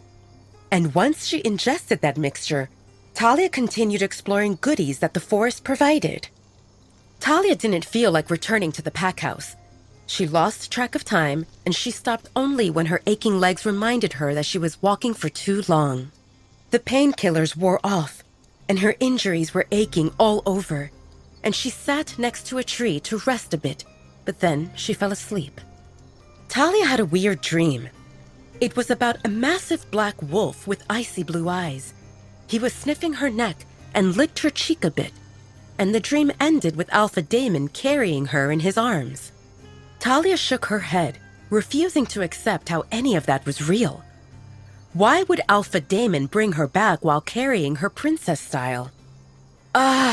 Alpha Damon! He told her not to go beyond the garden, yet she disobeyed him.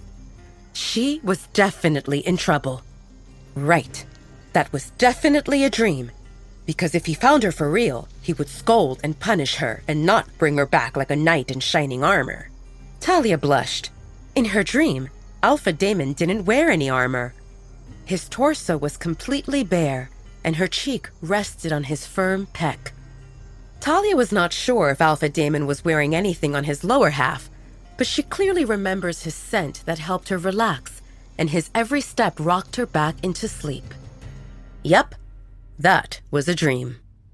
The only explanation that made sense was that Talia went into the forest and was so tired that she doesn't remember how she returned. But if that was a dream, why did her room smell of the forest and dark chocolate again? It was not very fresh, but it was there, lingering in the air and in the cover, and some of it was in her pillow as well. Strange. Talia observed the room and saw a plate with bread and fruits, and there was some cheese also. Her stomach rumbled, and in response, Talia scooted out of the bed and went to attack the food. It was more than 24 hours since she ate last time, and everything else could wait. The bread was hard, but Talia didn't mind. She would squish a grape and use its juices to moisten the bread. It was good. Talia jolted when someone knocked on the door. Yes? She called apprehensively. The door cracked open, and Maya's smiling face peeked in. This is the third time for me to check on you, Maya said, and when she saw Talia's confused expression, she reminded her. We are going shopping, remember? We can leave when you are done with food. Maya frowned when she saw that Talia was eating hard bread. Do you want me to bring you something else? Talia didn't think about more food because what she had was enough. She pressed her lips into a line while thinking how to dodge shopping. She really didn't want to go outside this room, and shopping meant leaving not only the room, but the pack house as well. The people in the town would see her, and the ones working in stores as well. And there was a possibility that she might bump into Casey or Damon, and Talia didn't want any of it. Her eyes fell on her wrist that had a firm wrap with Velcro on it, and she got an idea. I'm sorry, Maya, but I don't feel well. Maya's smile fell. Should I call a doctor? A pang of guilt swelled in Talia's chest, but she kept on talking. No need. It's just my injuries from before. As long as I rest, I will be fine. Maya was not sure if Talia was really hurting, but she couldn't blame her for wanting some peace and quiet, and Maya definitely didn't want to call Talia out. All right, Maya said with a smile. take rest, and we can go when you feel better. There is a nice sweet shop in town, so when we are done with shopping, I will introduce you to the best lime pie in the world. Talia's eyes sparkled and she nodded happily. If she knew that there would be pie involved, she wouldn't be so hasty to come up with an excuse. Do you want to come downstairs to eat? Or should I bring you something here? Maya repeated her offer for food. Talia shook her head, rejecting the offer. Don't trouble yourself for me. These are fine. I will wash up and rest. By now, Maya understood that Talia preferred to stay low-key and not attract attention in any way. Maya didn't know what Talia went through, but seeing all the bruises and knowing that she lived in the attic told a heartbreaking story. Maya wanted to help Talia, but Talia was shrinking and closing in. A mate would be able to help her out the most because their bond draws the best in each other. But considering that the other person for Talia is Damon, he would only do more damage, and he already had.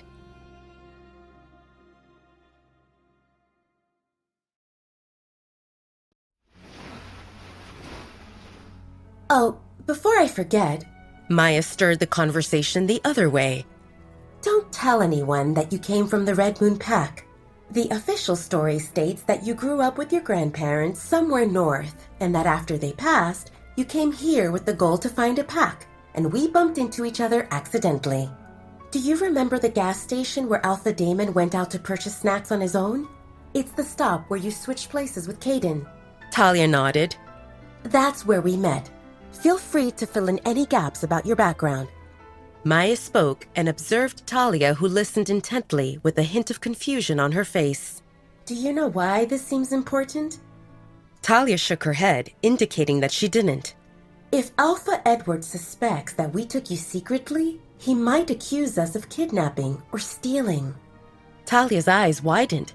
I agreed to come with you.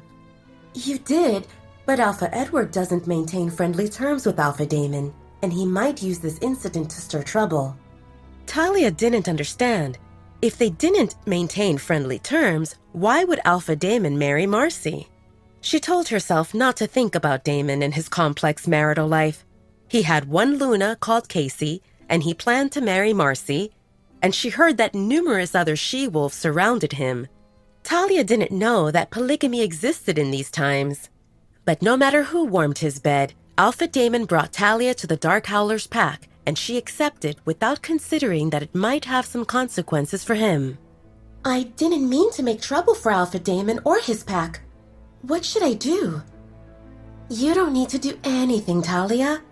Maya put her hand over Talia's and gave it a few reassuring gentle taps. Trust in Alpha Damon. He knew what he did when he invited you to come. A possibility exists that nothing bad will happen. But just to stay on the safe side, if anyone asks about your background, don't mention the Red Moon Pack, okay? After Maya left, Talia laid on her bed and stared at the ceiling while thinking about Maya's words and things that happened in the last few days. There existed a mixture of feelings Talia couldn't identify as anything other than uncertainty, which came with restlessness. She didn't know that her coming here could cause trouble for Alpha Damon or his pack. No one cared about her at the Red Moon Pack. It would take them some time to notice that bathrooms didn't get cleaned, but they would probably realize soon that trash cans didn't magically empty every night. But even if they noticed, no one would know it seemed Talia who went missing. They would think that some of the other Omegas slacked because Talia stayed practically invisible. Maybe Anna would miss a person to bully, but that seemed it. They called her a slave, a roach, a rat. No one called her by her name since Olivia left, so they probably didn't know her name. And now that her hair looked neat and she wore decent clothes, even she would have difficulty recognizing herself. Princess Marcy knew that Talia stayed in the attic, but she returned to the pack recently, and she might think that Talia didn't stay there because she hid in the common rooms with Omegas. someone of Marcy's status wouldn't lower herself to search for one lowly Omega. At least that's what Talia hoped for. But a chance existed that Omegas wouldn't pick up Talia's duties, and Luna Layla and Alpha Edward might find out that the woman from the attic went missing. If that happened, what would Alpha Edward do? Would he really cause issues for Alpha Damon? In that case, what would Alpha Damon do?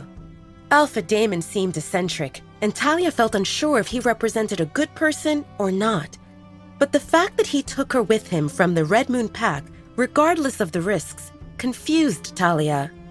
No matter what his personality seemed, she felt confident that if he needed to pick between his pack and her, he would discard her in a heartbeat. Why would he risk anything for her? She represented nobody. He represented an alpha, and he had the right to act and behave any way he wanted. His status allowed him to treat people based on his mood, and Talia found that nerve-wracking.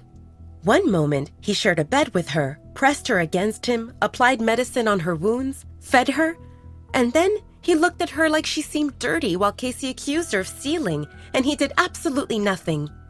Actually, by staying silent, he supported the bully.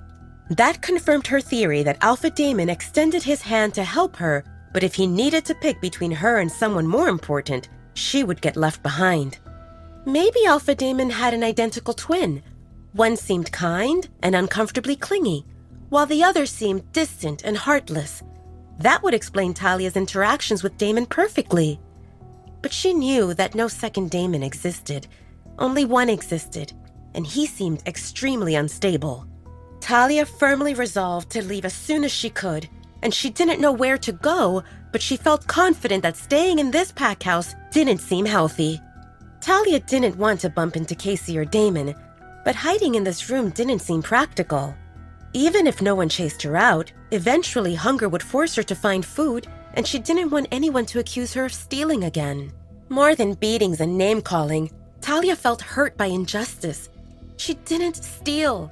She only did what they told her seemed okay, and Stephanie said that no areas of the pack house stayed off limits, and that Talia could come to the kitchen and eat any time. Talia's eyes burned, but she refused to cry. Talia didn't represent a crybaby. Her current situation didn't look good, but Talia knew that she would come up with something as long as she calmed down and thought rationally. She would take advantage of staying here until she healed, and by then, she would have a plan ready. Her current tasks: eat and sleep. She ate before showering, so now it seemed time to rest, and everything else would come later. Talia hugged a pillow and drifted off to sleep. Damon spent most of the day with his warriors, training. After last night's call to find Talia, Damon wanted to ensure that no gossips spread, and he knew that his presence would assure them how everything seemed fine. While sparring with his best warriors, Damon took his time to reflect on the events from last night. He didn't know if Talia just got lost or really planned to leave, but he knew that she went into the forest on her own even though he told her not to. How dared she defy him? Ugh! A muffled cry reminded Damon that he sparred with a warrior, and he nearly choked him. Damon loosened his hold. Good job. Keep on practicing. Next. Damon went through the report in his head over and over again. He felt anxious to the point of madness because the search took so long.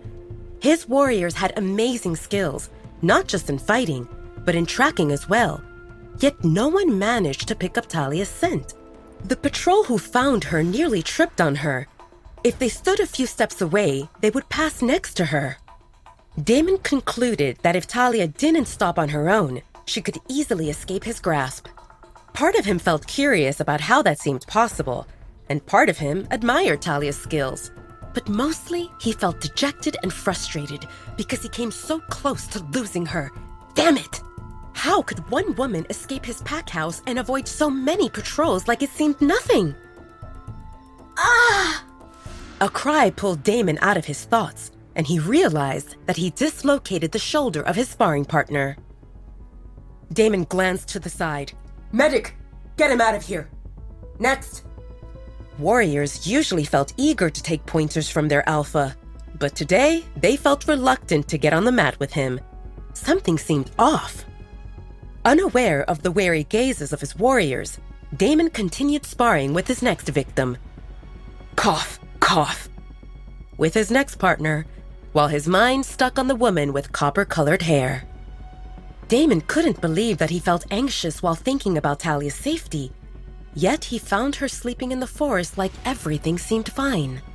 He felt confident that Talia sent him a message, how she couldn't get controlled or manipulated. He had no intention of controlling her, but he needed her to stay close, in the visible range, preferably in touching distance. Damon felt infuriated. From the moment he saw Talia in the forest, he wanted to teach her a lesson in obedience. No one defied him and got away with it. No one. But he couldn't bring himself wake her up. She slept so peacefully in his arms, and she even rubbed her cheek on his chest. The sparks made him dizzy, and he exhaled helplessly.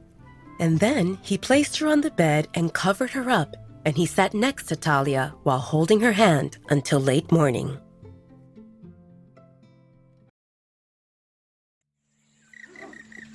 Between sparring sessions, Damon contacted Maya through the mind link, reminding her to take Talia shopping. But Maya told him that Talia slept and she shouldn't get disturbed. Talia is sleeping. Considering her wounds, she needs rest. We can shop tomorrow, Maya tried to reason with Damon.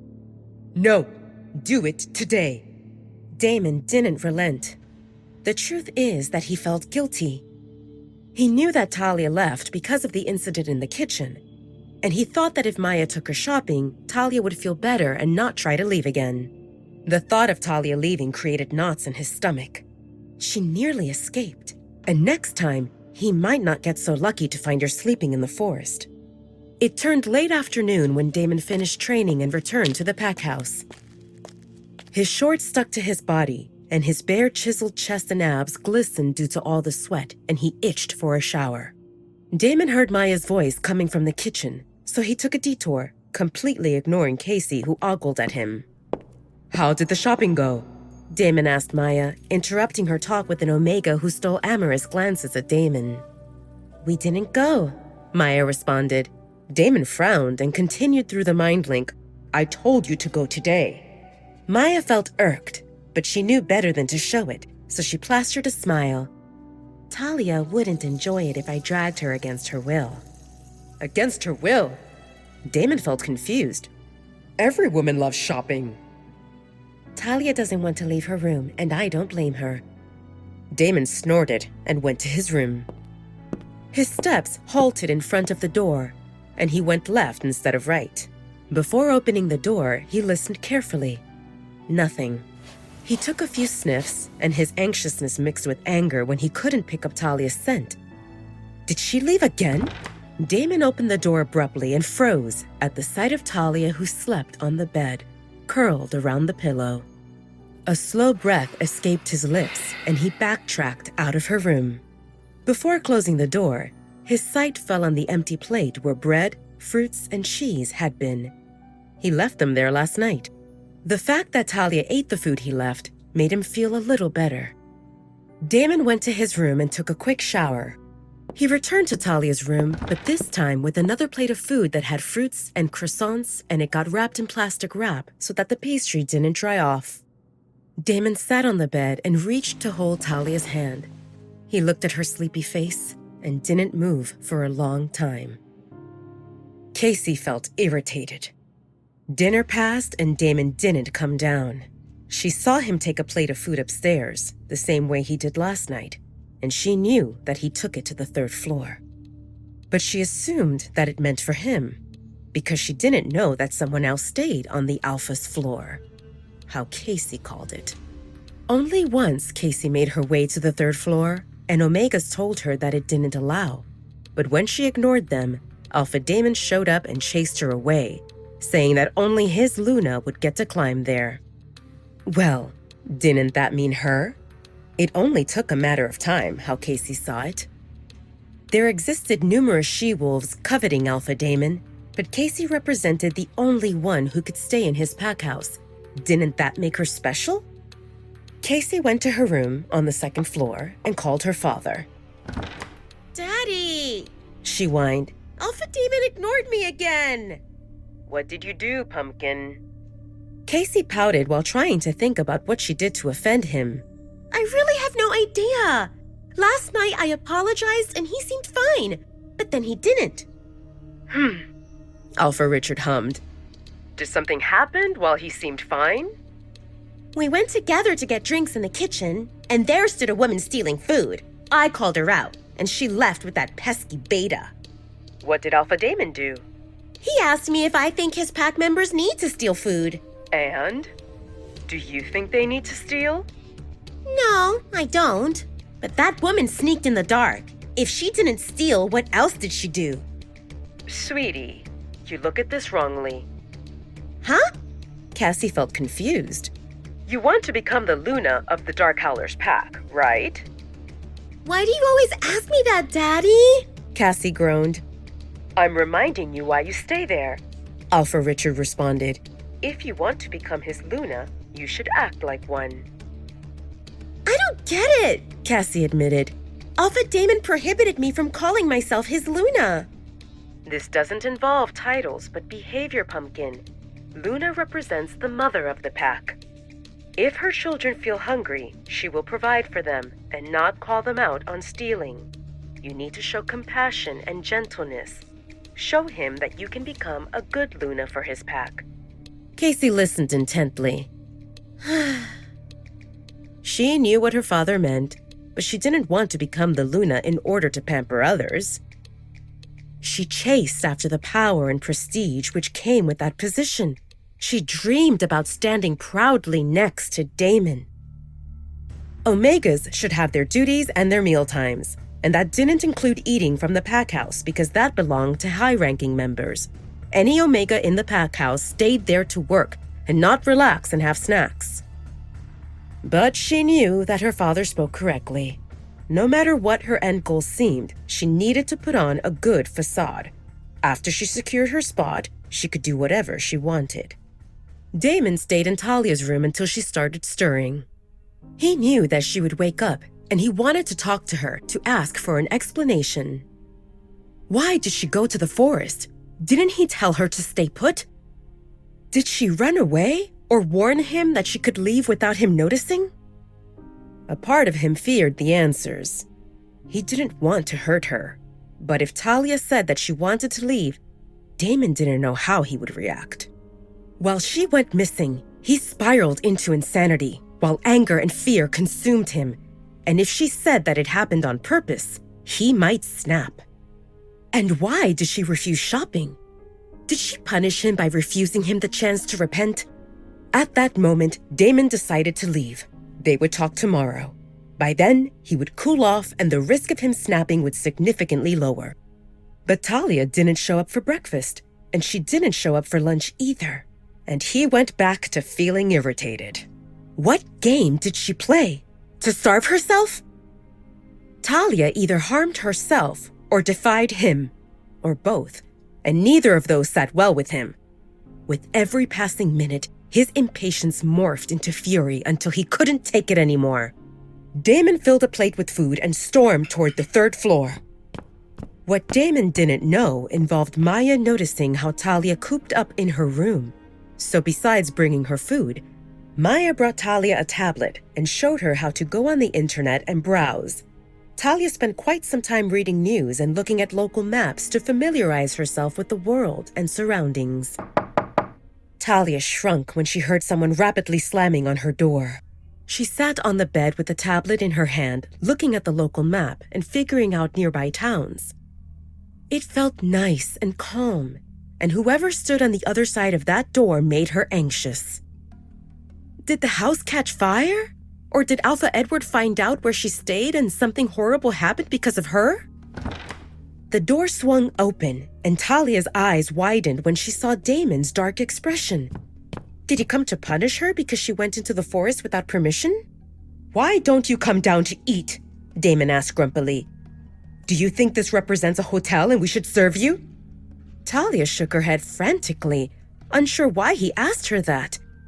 Just the other night, he stood and watched as she got accused of stealing food.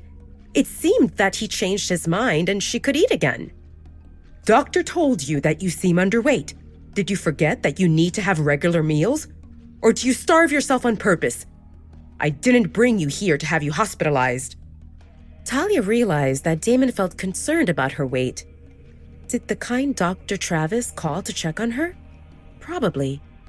Talia couldn't imagine that Damon would care about Talia's weight, unless he fattened her up so that he could eat her later. Only then Talia noticed that Damon held onto a plate filled with food. Did that belong to her? When she woke up last night, she found fruits and croissants, and that morning Maya brought her a nice sandwich and orange juice. Talia didn't feel hungry, and she didn't want to risk seeing Casey or Damon again, so she decided to stay in the room and avoid trouble.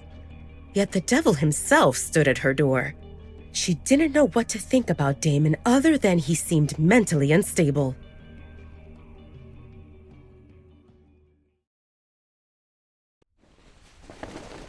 Seeing that Damon looked at her grimly from the door of her room, Talia didn't dare to provoke him. Talia didn't have the faintest clue what caused his current mood, or what that mood seemed, but she decided to play it safe, and she lowered her head. "I apologize, Alpha Damon," she spoke in a small voice. Talia jolted when the door closed loudly, and she inhaled sharply at the realization that Damon stood only half a step away from her. It took him only a second to cross the distance between them. Damon grabbed her chin with his index finger and thumb and forced her to lift her head and look at him. "What did you call me?" He leaned above her, and his angry words splashed on her face. Talia blinked rapidly, unsure what he meant. Seeing the horror in her eyes, Damon let go of her chin and put his palm on her cheek. "I told you to call me by my name. Damon. Just Damon. Say it." His tone sounded much gentler, but his gaze didn't waver. "Damon," Talia spoke quickly, hoping that this would pacify the unstable Alpha. Damon smiled, and his eyes fell on her lips. Why couldn't she have hearts in her eyes like all other women in his proximity? That would make things so much simpler. Damon took a step back, and then another, and he placed the plate with food on the coffee table.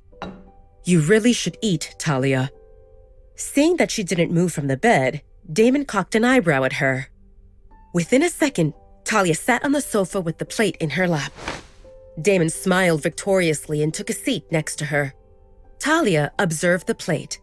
There appeared roasted potatoes, rice with finely chopped vegetables, chicken drumstick, and a thigh, 2 thin slices of chicken breast with gravy on top, a dinner roll, and a smidge of cranberry sauce. Talia thought that this must represent some feast. Damon propped his chin on his palm and looked at Talia with a smirk.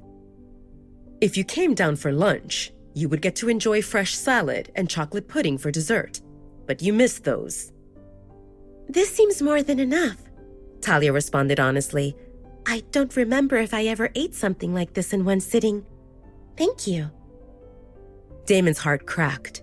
He remembered Talia's appearance when he found her in the attic, and he let out a long breath to calm his emotions. Talia started eating, and she felt extremely uncomfortable that Damon watched her every move, but she didn't dare say anything other than, "Don't you seem busy?" Damon nodded. "I do." "You can go about your business. I will finish the food." "My business involves waiting for you to clean up that plate, and then I will take you shopping." Talia swallowed hard, unsure if she heard him right. "What?" "You refused to go shopping with Maya, so I will take you." Talia paled. She rejected Maya so that she didn't attract attention, but if she went with Alpha Damon, it would seem 100 times worse. "I don't have any money." Talia spoke weakly and Damon frowned. "Did I say that you need to pay for anything?" "There seems to be no need for shopping. These look fine," Talia spoke.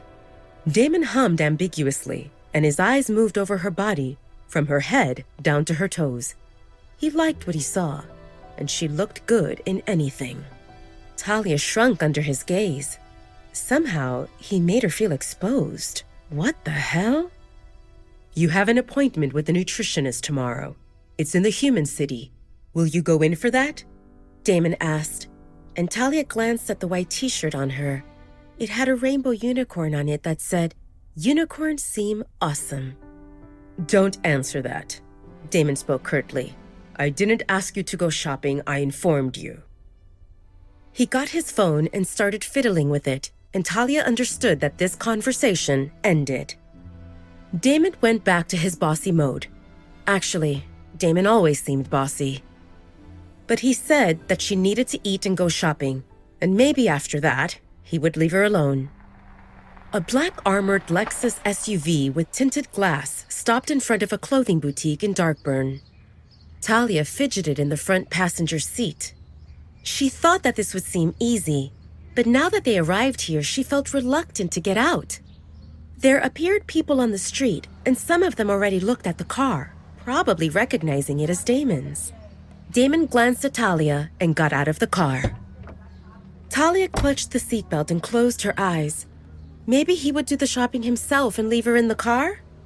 The door on her side opened, crushing her dreams of staying hidden. Do you need help unbuckling? Damon asked, and Talia scrambled to undo the buckle when he started leaning over her. Seeing that she couldn't stay in the car, Talia wanted to dash into the boutique, but Damon stood in her way, with his hand extended palm up to help her out of the car. Talia released a slow breath and put her hand into his. She lowered her head while following Damon into the boutique, and the only good thing involved him releasing her hand the moment her feet touched the ground. Talia could feel numerous gazes on her, and if Damon forced hand-holding, it would seem too much. An electric chime sounded when the door of a clothing boutique opened. Damon held the door for Talia, who entered gingerly. Do you want to pick clothes for yourself, or should I? Damon asked Talia. Talia looked around the store. Other than two saleswomen who beamed at them, there appeared several customers who stopped whatever they did. Damon coming to this place seemed a big deal, and Talia tried to ignore people who scrutinized her.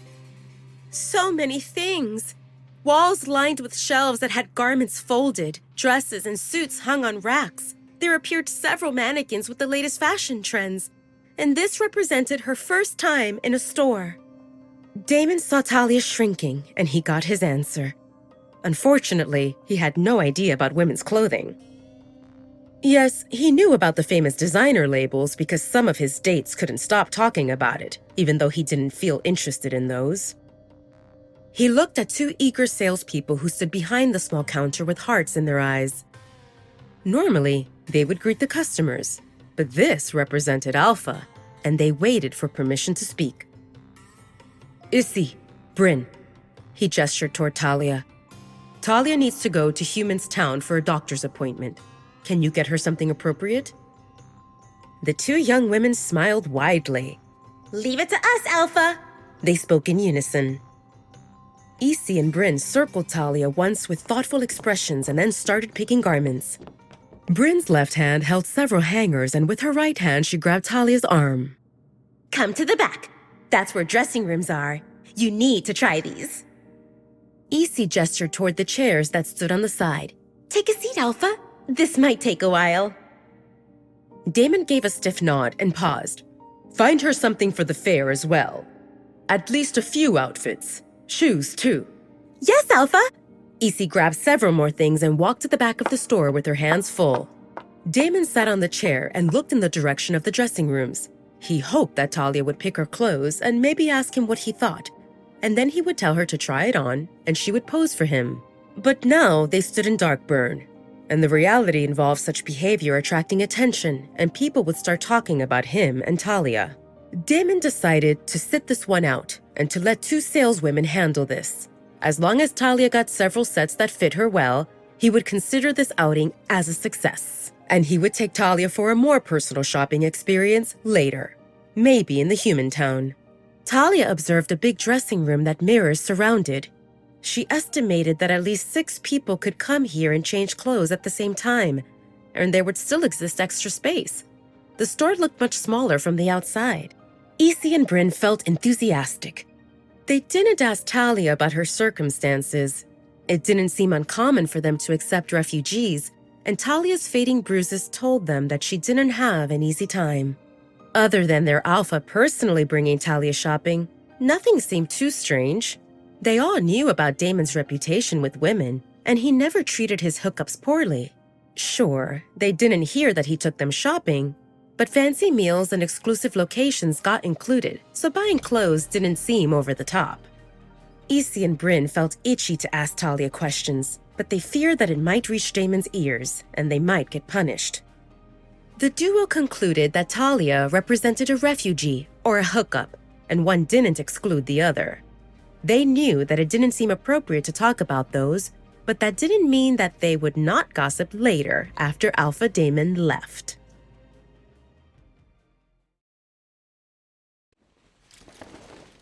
Talia found her first experience of shopping for clothes overwhelming.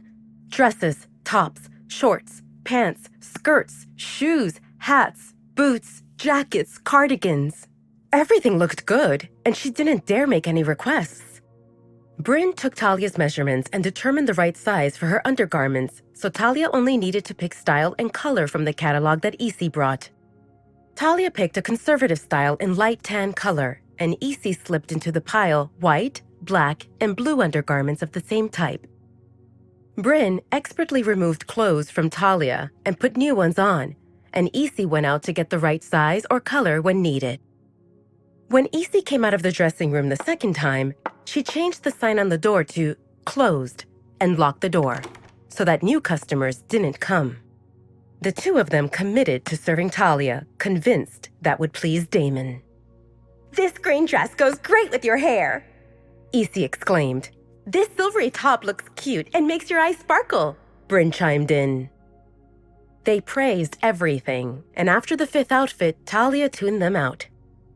Damon used his alpha hearing to listen to every word, and he tried to imagine how those clothes fit Talia. Did she smile while looking at herself in the mirror? "You should really try this camisole. It will show off your legs," Issy spoke. That doesn't seem necessary. I know how my legs look like, Talia responded stiffly, and Damon facepalmed. Silly girl. That would be for him to see her legs. Did she try on that camisole? Damon swallowed hard. He really wanted to see her. After some time, Talia lifted her hands, preventing Bryn from putting another top on her. I think this seems enough." Issy and Bryn frowned in disapproval. "You still need to try these." Issy gestured to the latest pile that she brought into the dressing room. "We've been here for a while, and Alpha Damon seems busy. I don't want to risk him being late for something important because of this," Talia spoke. Issy and Bryn exchanged glances and nodded in agreement. They got carried away, thinking that if it pleased Talia, it would put them in good books with their alpha. Damon didn't shop often, and this represented his first time in their boutique. But they didn't consider that this might interfere with his schedule, which might make him angry. "All right," Bryn spoke and gestured to the neatly stacked clothes. "These all fit you well. Which one do you want?" Talia took a few seconds to visually inspect the choices. She picked one dress, one top, and one pair of jeans, and then she reached for a pair of white tennis shoes. Talia didn't like skirts or high-heeled shoes, and with what she picked, she thought that she got a bit of everything. "I will take this." Bryn's displeasure looked obvious. "Only those? What about a jacket and some accessories?" Talia looked at the pile of clothes and shoes longingly. "Everything you showed me looks wonderful, but I don't have money. When I repay Alpha Damon and earn more, I will come back and get something else." Damon felt shocked by Talia's words. She wanted to repay him for the clothes? Didn't he tell her that she didn't need to pay for anything? But then, this represented Talia, and she always acted in unexpected ways. The more Damon found out about Talia, the more he realized how she differed from any other woman he met. Bryn and Issy felt flabbergasted. How could Talia talk so openly about not having money? And what meant that thing about repaying Alpha Damon? This represented his pack, and technically the store belonged to him also. He provided the whole pack with benefits, and usually no one in the Darkborn charged Alpha Damon for goods and services. It seems she represents just a refugee, maybe just passing by. Isi spoke through the mind link to Bryn. Bryn agreed. Yeah, why did I think that Alpha would look at such a scrawny woman? It's obvious that he does this out of pity. In the next moment, Isi and Bryn found it difficult to breathe. I asked you to help her pick clothes, not to gossip. Damon's icy voice sounded in Bryn's and Isi's head, and the two of them visibly paled. Do you think that this seems too much? Talia asked two saleswomen. She saw their expressions change, but she felt unsure about the cause. Maybe I should get only the dress then. Pack everything that fits her. You have 2 minutes. Damon spoke to Isi and Bryn through the mind link. If I hear any rumors about this, I know where to find you. Talia watched as Bryn and Isi scrambled through the dressing room. They filled their hands with clothes and shoes and dashed out without telling Talia what happened. One moment, Isi and Bryn forced clothes on her with smiles on their faces. Then they asked her to pick with stern expressions, and then they just left frantically. Talia felt unsure what to think of this. Maybe everyone in this pack acted moody like Alpha Damon. When they got close to the pack house, Damon mind-linked Maya and Caden. Where is Casey? She stayed in the living room, waiting for you, Maya responded. Keep Casey busy. We will be there in a minute. Don't let Casey see Talia. Damon didn't want to hide Talia, but if Casey saw her, it would cause more drama and it might upset Talia more. Casey represented a loose cannon. Damon got out of the car and helped Talia out, but this time he didn't let go of her hand. He almost ran up the stairs and Talia had difficulty keeping up with him. He halted his steps when they reached the 3rd floor and looked at Talia, who caught her breath. If this gets you winded, you should exercise more. He spoke flatly. Talia looked at him dejectedly. No amount of exercise will help me keep up with you. With your speed or with your mood? Damon smirked. We will see about it. We start after Travis says that you healed. Talia's lips twitched as she felt a calamity approaching. Did he say, we start? What did that mean about we? Damon glanced towards the stairs, wondering if Casey would act brazen enough to come after them. She should know that the 3rd floor stayed off limits, but Casey represented the one who ignored the rules. He opened the door of Talia's room and practically pushed her in. I have something urgent to handle. Get in and take a rest. Someone will get your clothes up. And just like that, he closed the door and left. Talia stared at the closed door with a frown, but a second later she shook her head and went to bed. This whole experience felt mentally exhausting, and she didn't want to do it again. One good thing involved that it seems she finished dealing with Alpha Damon for today.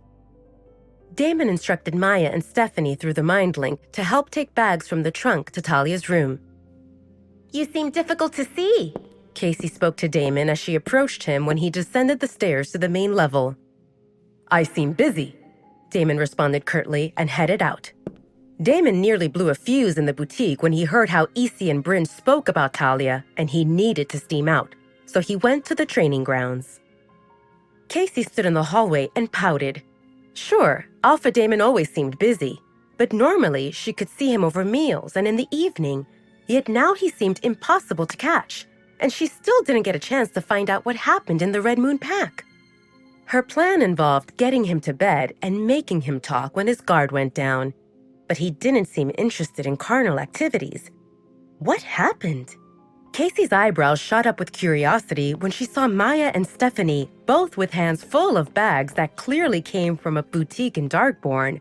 Casey visited here many times, so she felt familiar with the town and shops. She glanced through the main door and saw that those came from the trunk of Damon's car. Did Alpha Damon return from shopping? Casey asked Maya. Maya smirked. What do you think? Casey's expression darkened. Didn't he say that he seemed busy? And he went shopping? Casey craned her neck to see what's in the bags, but other than one piece of white fabric with lace on the edge, she didn't see much. Casey frowned while looking up, just enough to see that Stephanie and Maya went all the way up to the 3rd floor. Did he buy presents for someone? But there existed no guess other than Casey, and it didn't make sense that Damon would buy clothes for Stephanie or for Maya. Casey's face exploded into a smile when she concluded that those clothes must belong to her. Yes, it made sense. Alpha Damon avoided her and pretended to seem busy while secretly he went to buy clothes for her. And he would give them to her as part of some surprise. Did he plan for a romantic dinner? Who knew? Maybe he would ask her to become his Luna. Casey told herself not to spoil the surprise. She would pretend that she didn't see anything, and when the time came, she would show him her best amazed expression. Casey hummed a tune and went to her room with a spring in her step.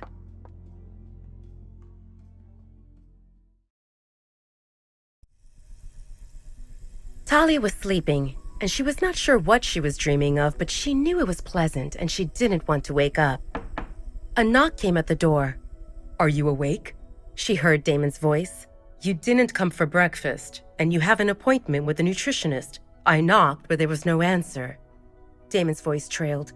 "You should get ready and eat." Talia's head peeked out, just enough for her eyes to be visible. "You came to wake me up?" "Mm-hmm," he hummed in confirmation. "I also brought you food." Talia glanced toward the coffee table and she saw a tray with food on it. Talia was half relieved that Damon's mood seemed to be good. Or is it? She blinked at the sight of his half-smile directed her way. That might be a dazzling smile for many women, but Talia feared that he will do something outrageous. Or maybe her hair is super messy and he is mocking her. Was she snoring? How long was he watching her before she woke up? She wanted him to leave. "Thank you for bringing me these. I will be down as soon as I get ready." Damon nodded in agreement. "We will go down as soon as you get ready." Talia noticed the "we" part. "You don't need to wait for me." "Oh, but I do. What will happen if you go back to sleep?" "I won't." "You won't," Damon confirmed before expanding on it. "You won't with me here." He leaned closer to Talia, who pushed herself into the bed how much pillows allowed. "What do you want to do first? Wash up or have breakfast? If you keep on delaying, one will need to be cut short unless you do them at the same time." His eyes twinkled with mischief. "I will wash up right away." She hated that her voice was squeaky, but it was out and she couldn't take it back. Damon took a mental note to pamper Talia more and help raise her self-esteem because she shouldn't think of herself as below others. But how can he do that without exposing that she is his mate? "Are you still stuck on it?" Damon's wolf asked. "Stuck on what?" "Huh." Damon's wolf snorted in disapproval. "You are worried about others finding out how important Maid is so that they don't hurt her, and you end up hurting her. Wake up! Your choices are either to protect her how any alpha would his woman, or let her go." Damon groaned. "You know I can't let her go." He knew that the safest thing for Talia would be to pretend that the sparks are not there, but he was too selfish to do so. Damon had status, power, money. Anything he wanted was his. Toward his pack, he feels duty, and everything else is either a necessity or fleeting pleasure. However, the connection he feels with Talia is different, addictive, and as much as he is frustrated that he can't resist the pull, the sweet, citrusy scent of freesia puts his mind at ease. And the sparks, when they touch, make him feel alive. When Talia is in Damon's visible range, there is no pack, no enemies, no schemes. It's just the two of them, and he wouldn't want it any other way. Last night, instead of sleeping, Damon stared at the ceiling while imagining how it will feel when they kiss. It was not if they will kiss, but when. And Damon was giddy like a teenager while thinking about various scenarios of how that magical kiss will happen. Soon. "You have your answers, boy," Damon's wolf said. "Stop going back and forth because you always return to the point that she is important and you can't let her go. Act like it, or you will end up hurting Mate, and she will go hungry again, and she will leave." Anxiety swelled inside Damon at the thought that Talia might leave. Damn it! Damon looked at the bags with clothes and wondered if he should buy more stuff. Yes, if he gets her more stuff and food and whatever she wants, she will not leave. Talia stood under the warm water, flustered as the memories of Damon cradling her cheek in his palm popped into her mind. His touch was warm and gentle, and it reflected in his deep blue eyes. It actually looked like he cared. And then he got above her, really close, and he smelled delicious, and she saw him throw a quick glance at her lips. And Talia told herself not to overthink it. Alpha Damon saw so many beauties like Marcy and Casey. Compared to them, Talia is like a stick figure, and Alpha Damon would never have any inappropriate thoughts. He probably sees her like a pet project, something to keep himself busy. It seems that clingy Damon came to wake her up, and Talia was not sure if she prefers this one or the one who ignores her. Talia didn't want to come out of the shower, not because she enjoyed it, but because she knew that once she comes out, she will need to face Damon again. But then, what if she takes too long? He might come after her. Talia quickly got out of the shower. "Oh no," Talia mumbled dejectedly when she realized that in her hurry to escape Alpha Damon, she didn't bring any clothes with her. Now what? Slowly, Talia peeked out of the bathroom and released the breath she was holding when she couldn't spot Damon. He left!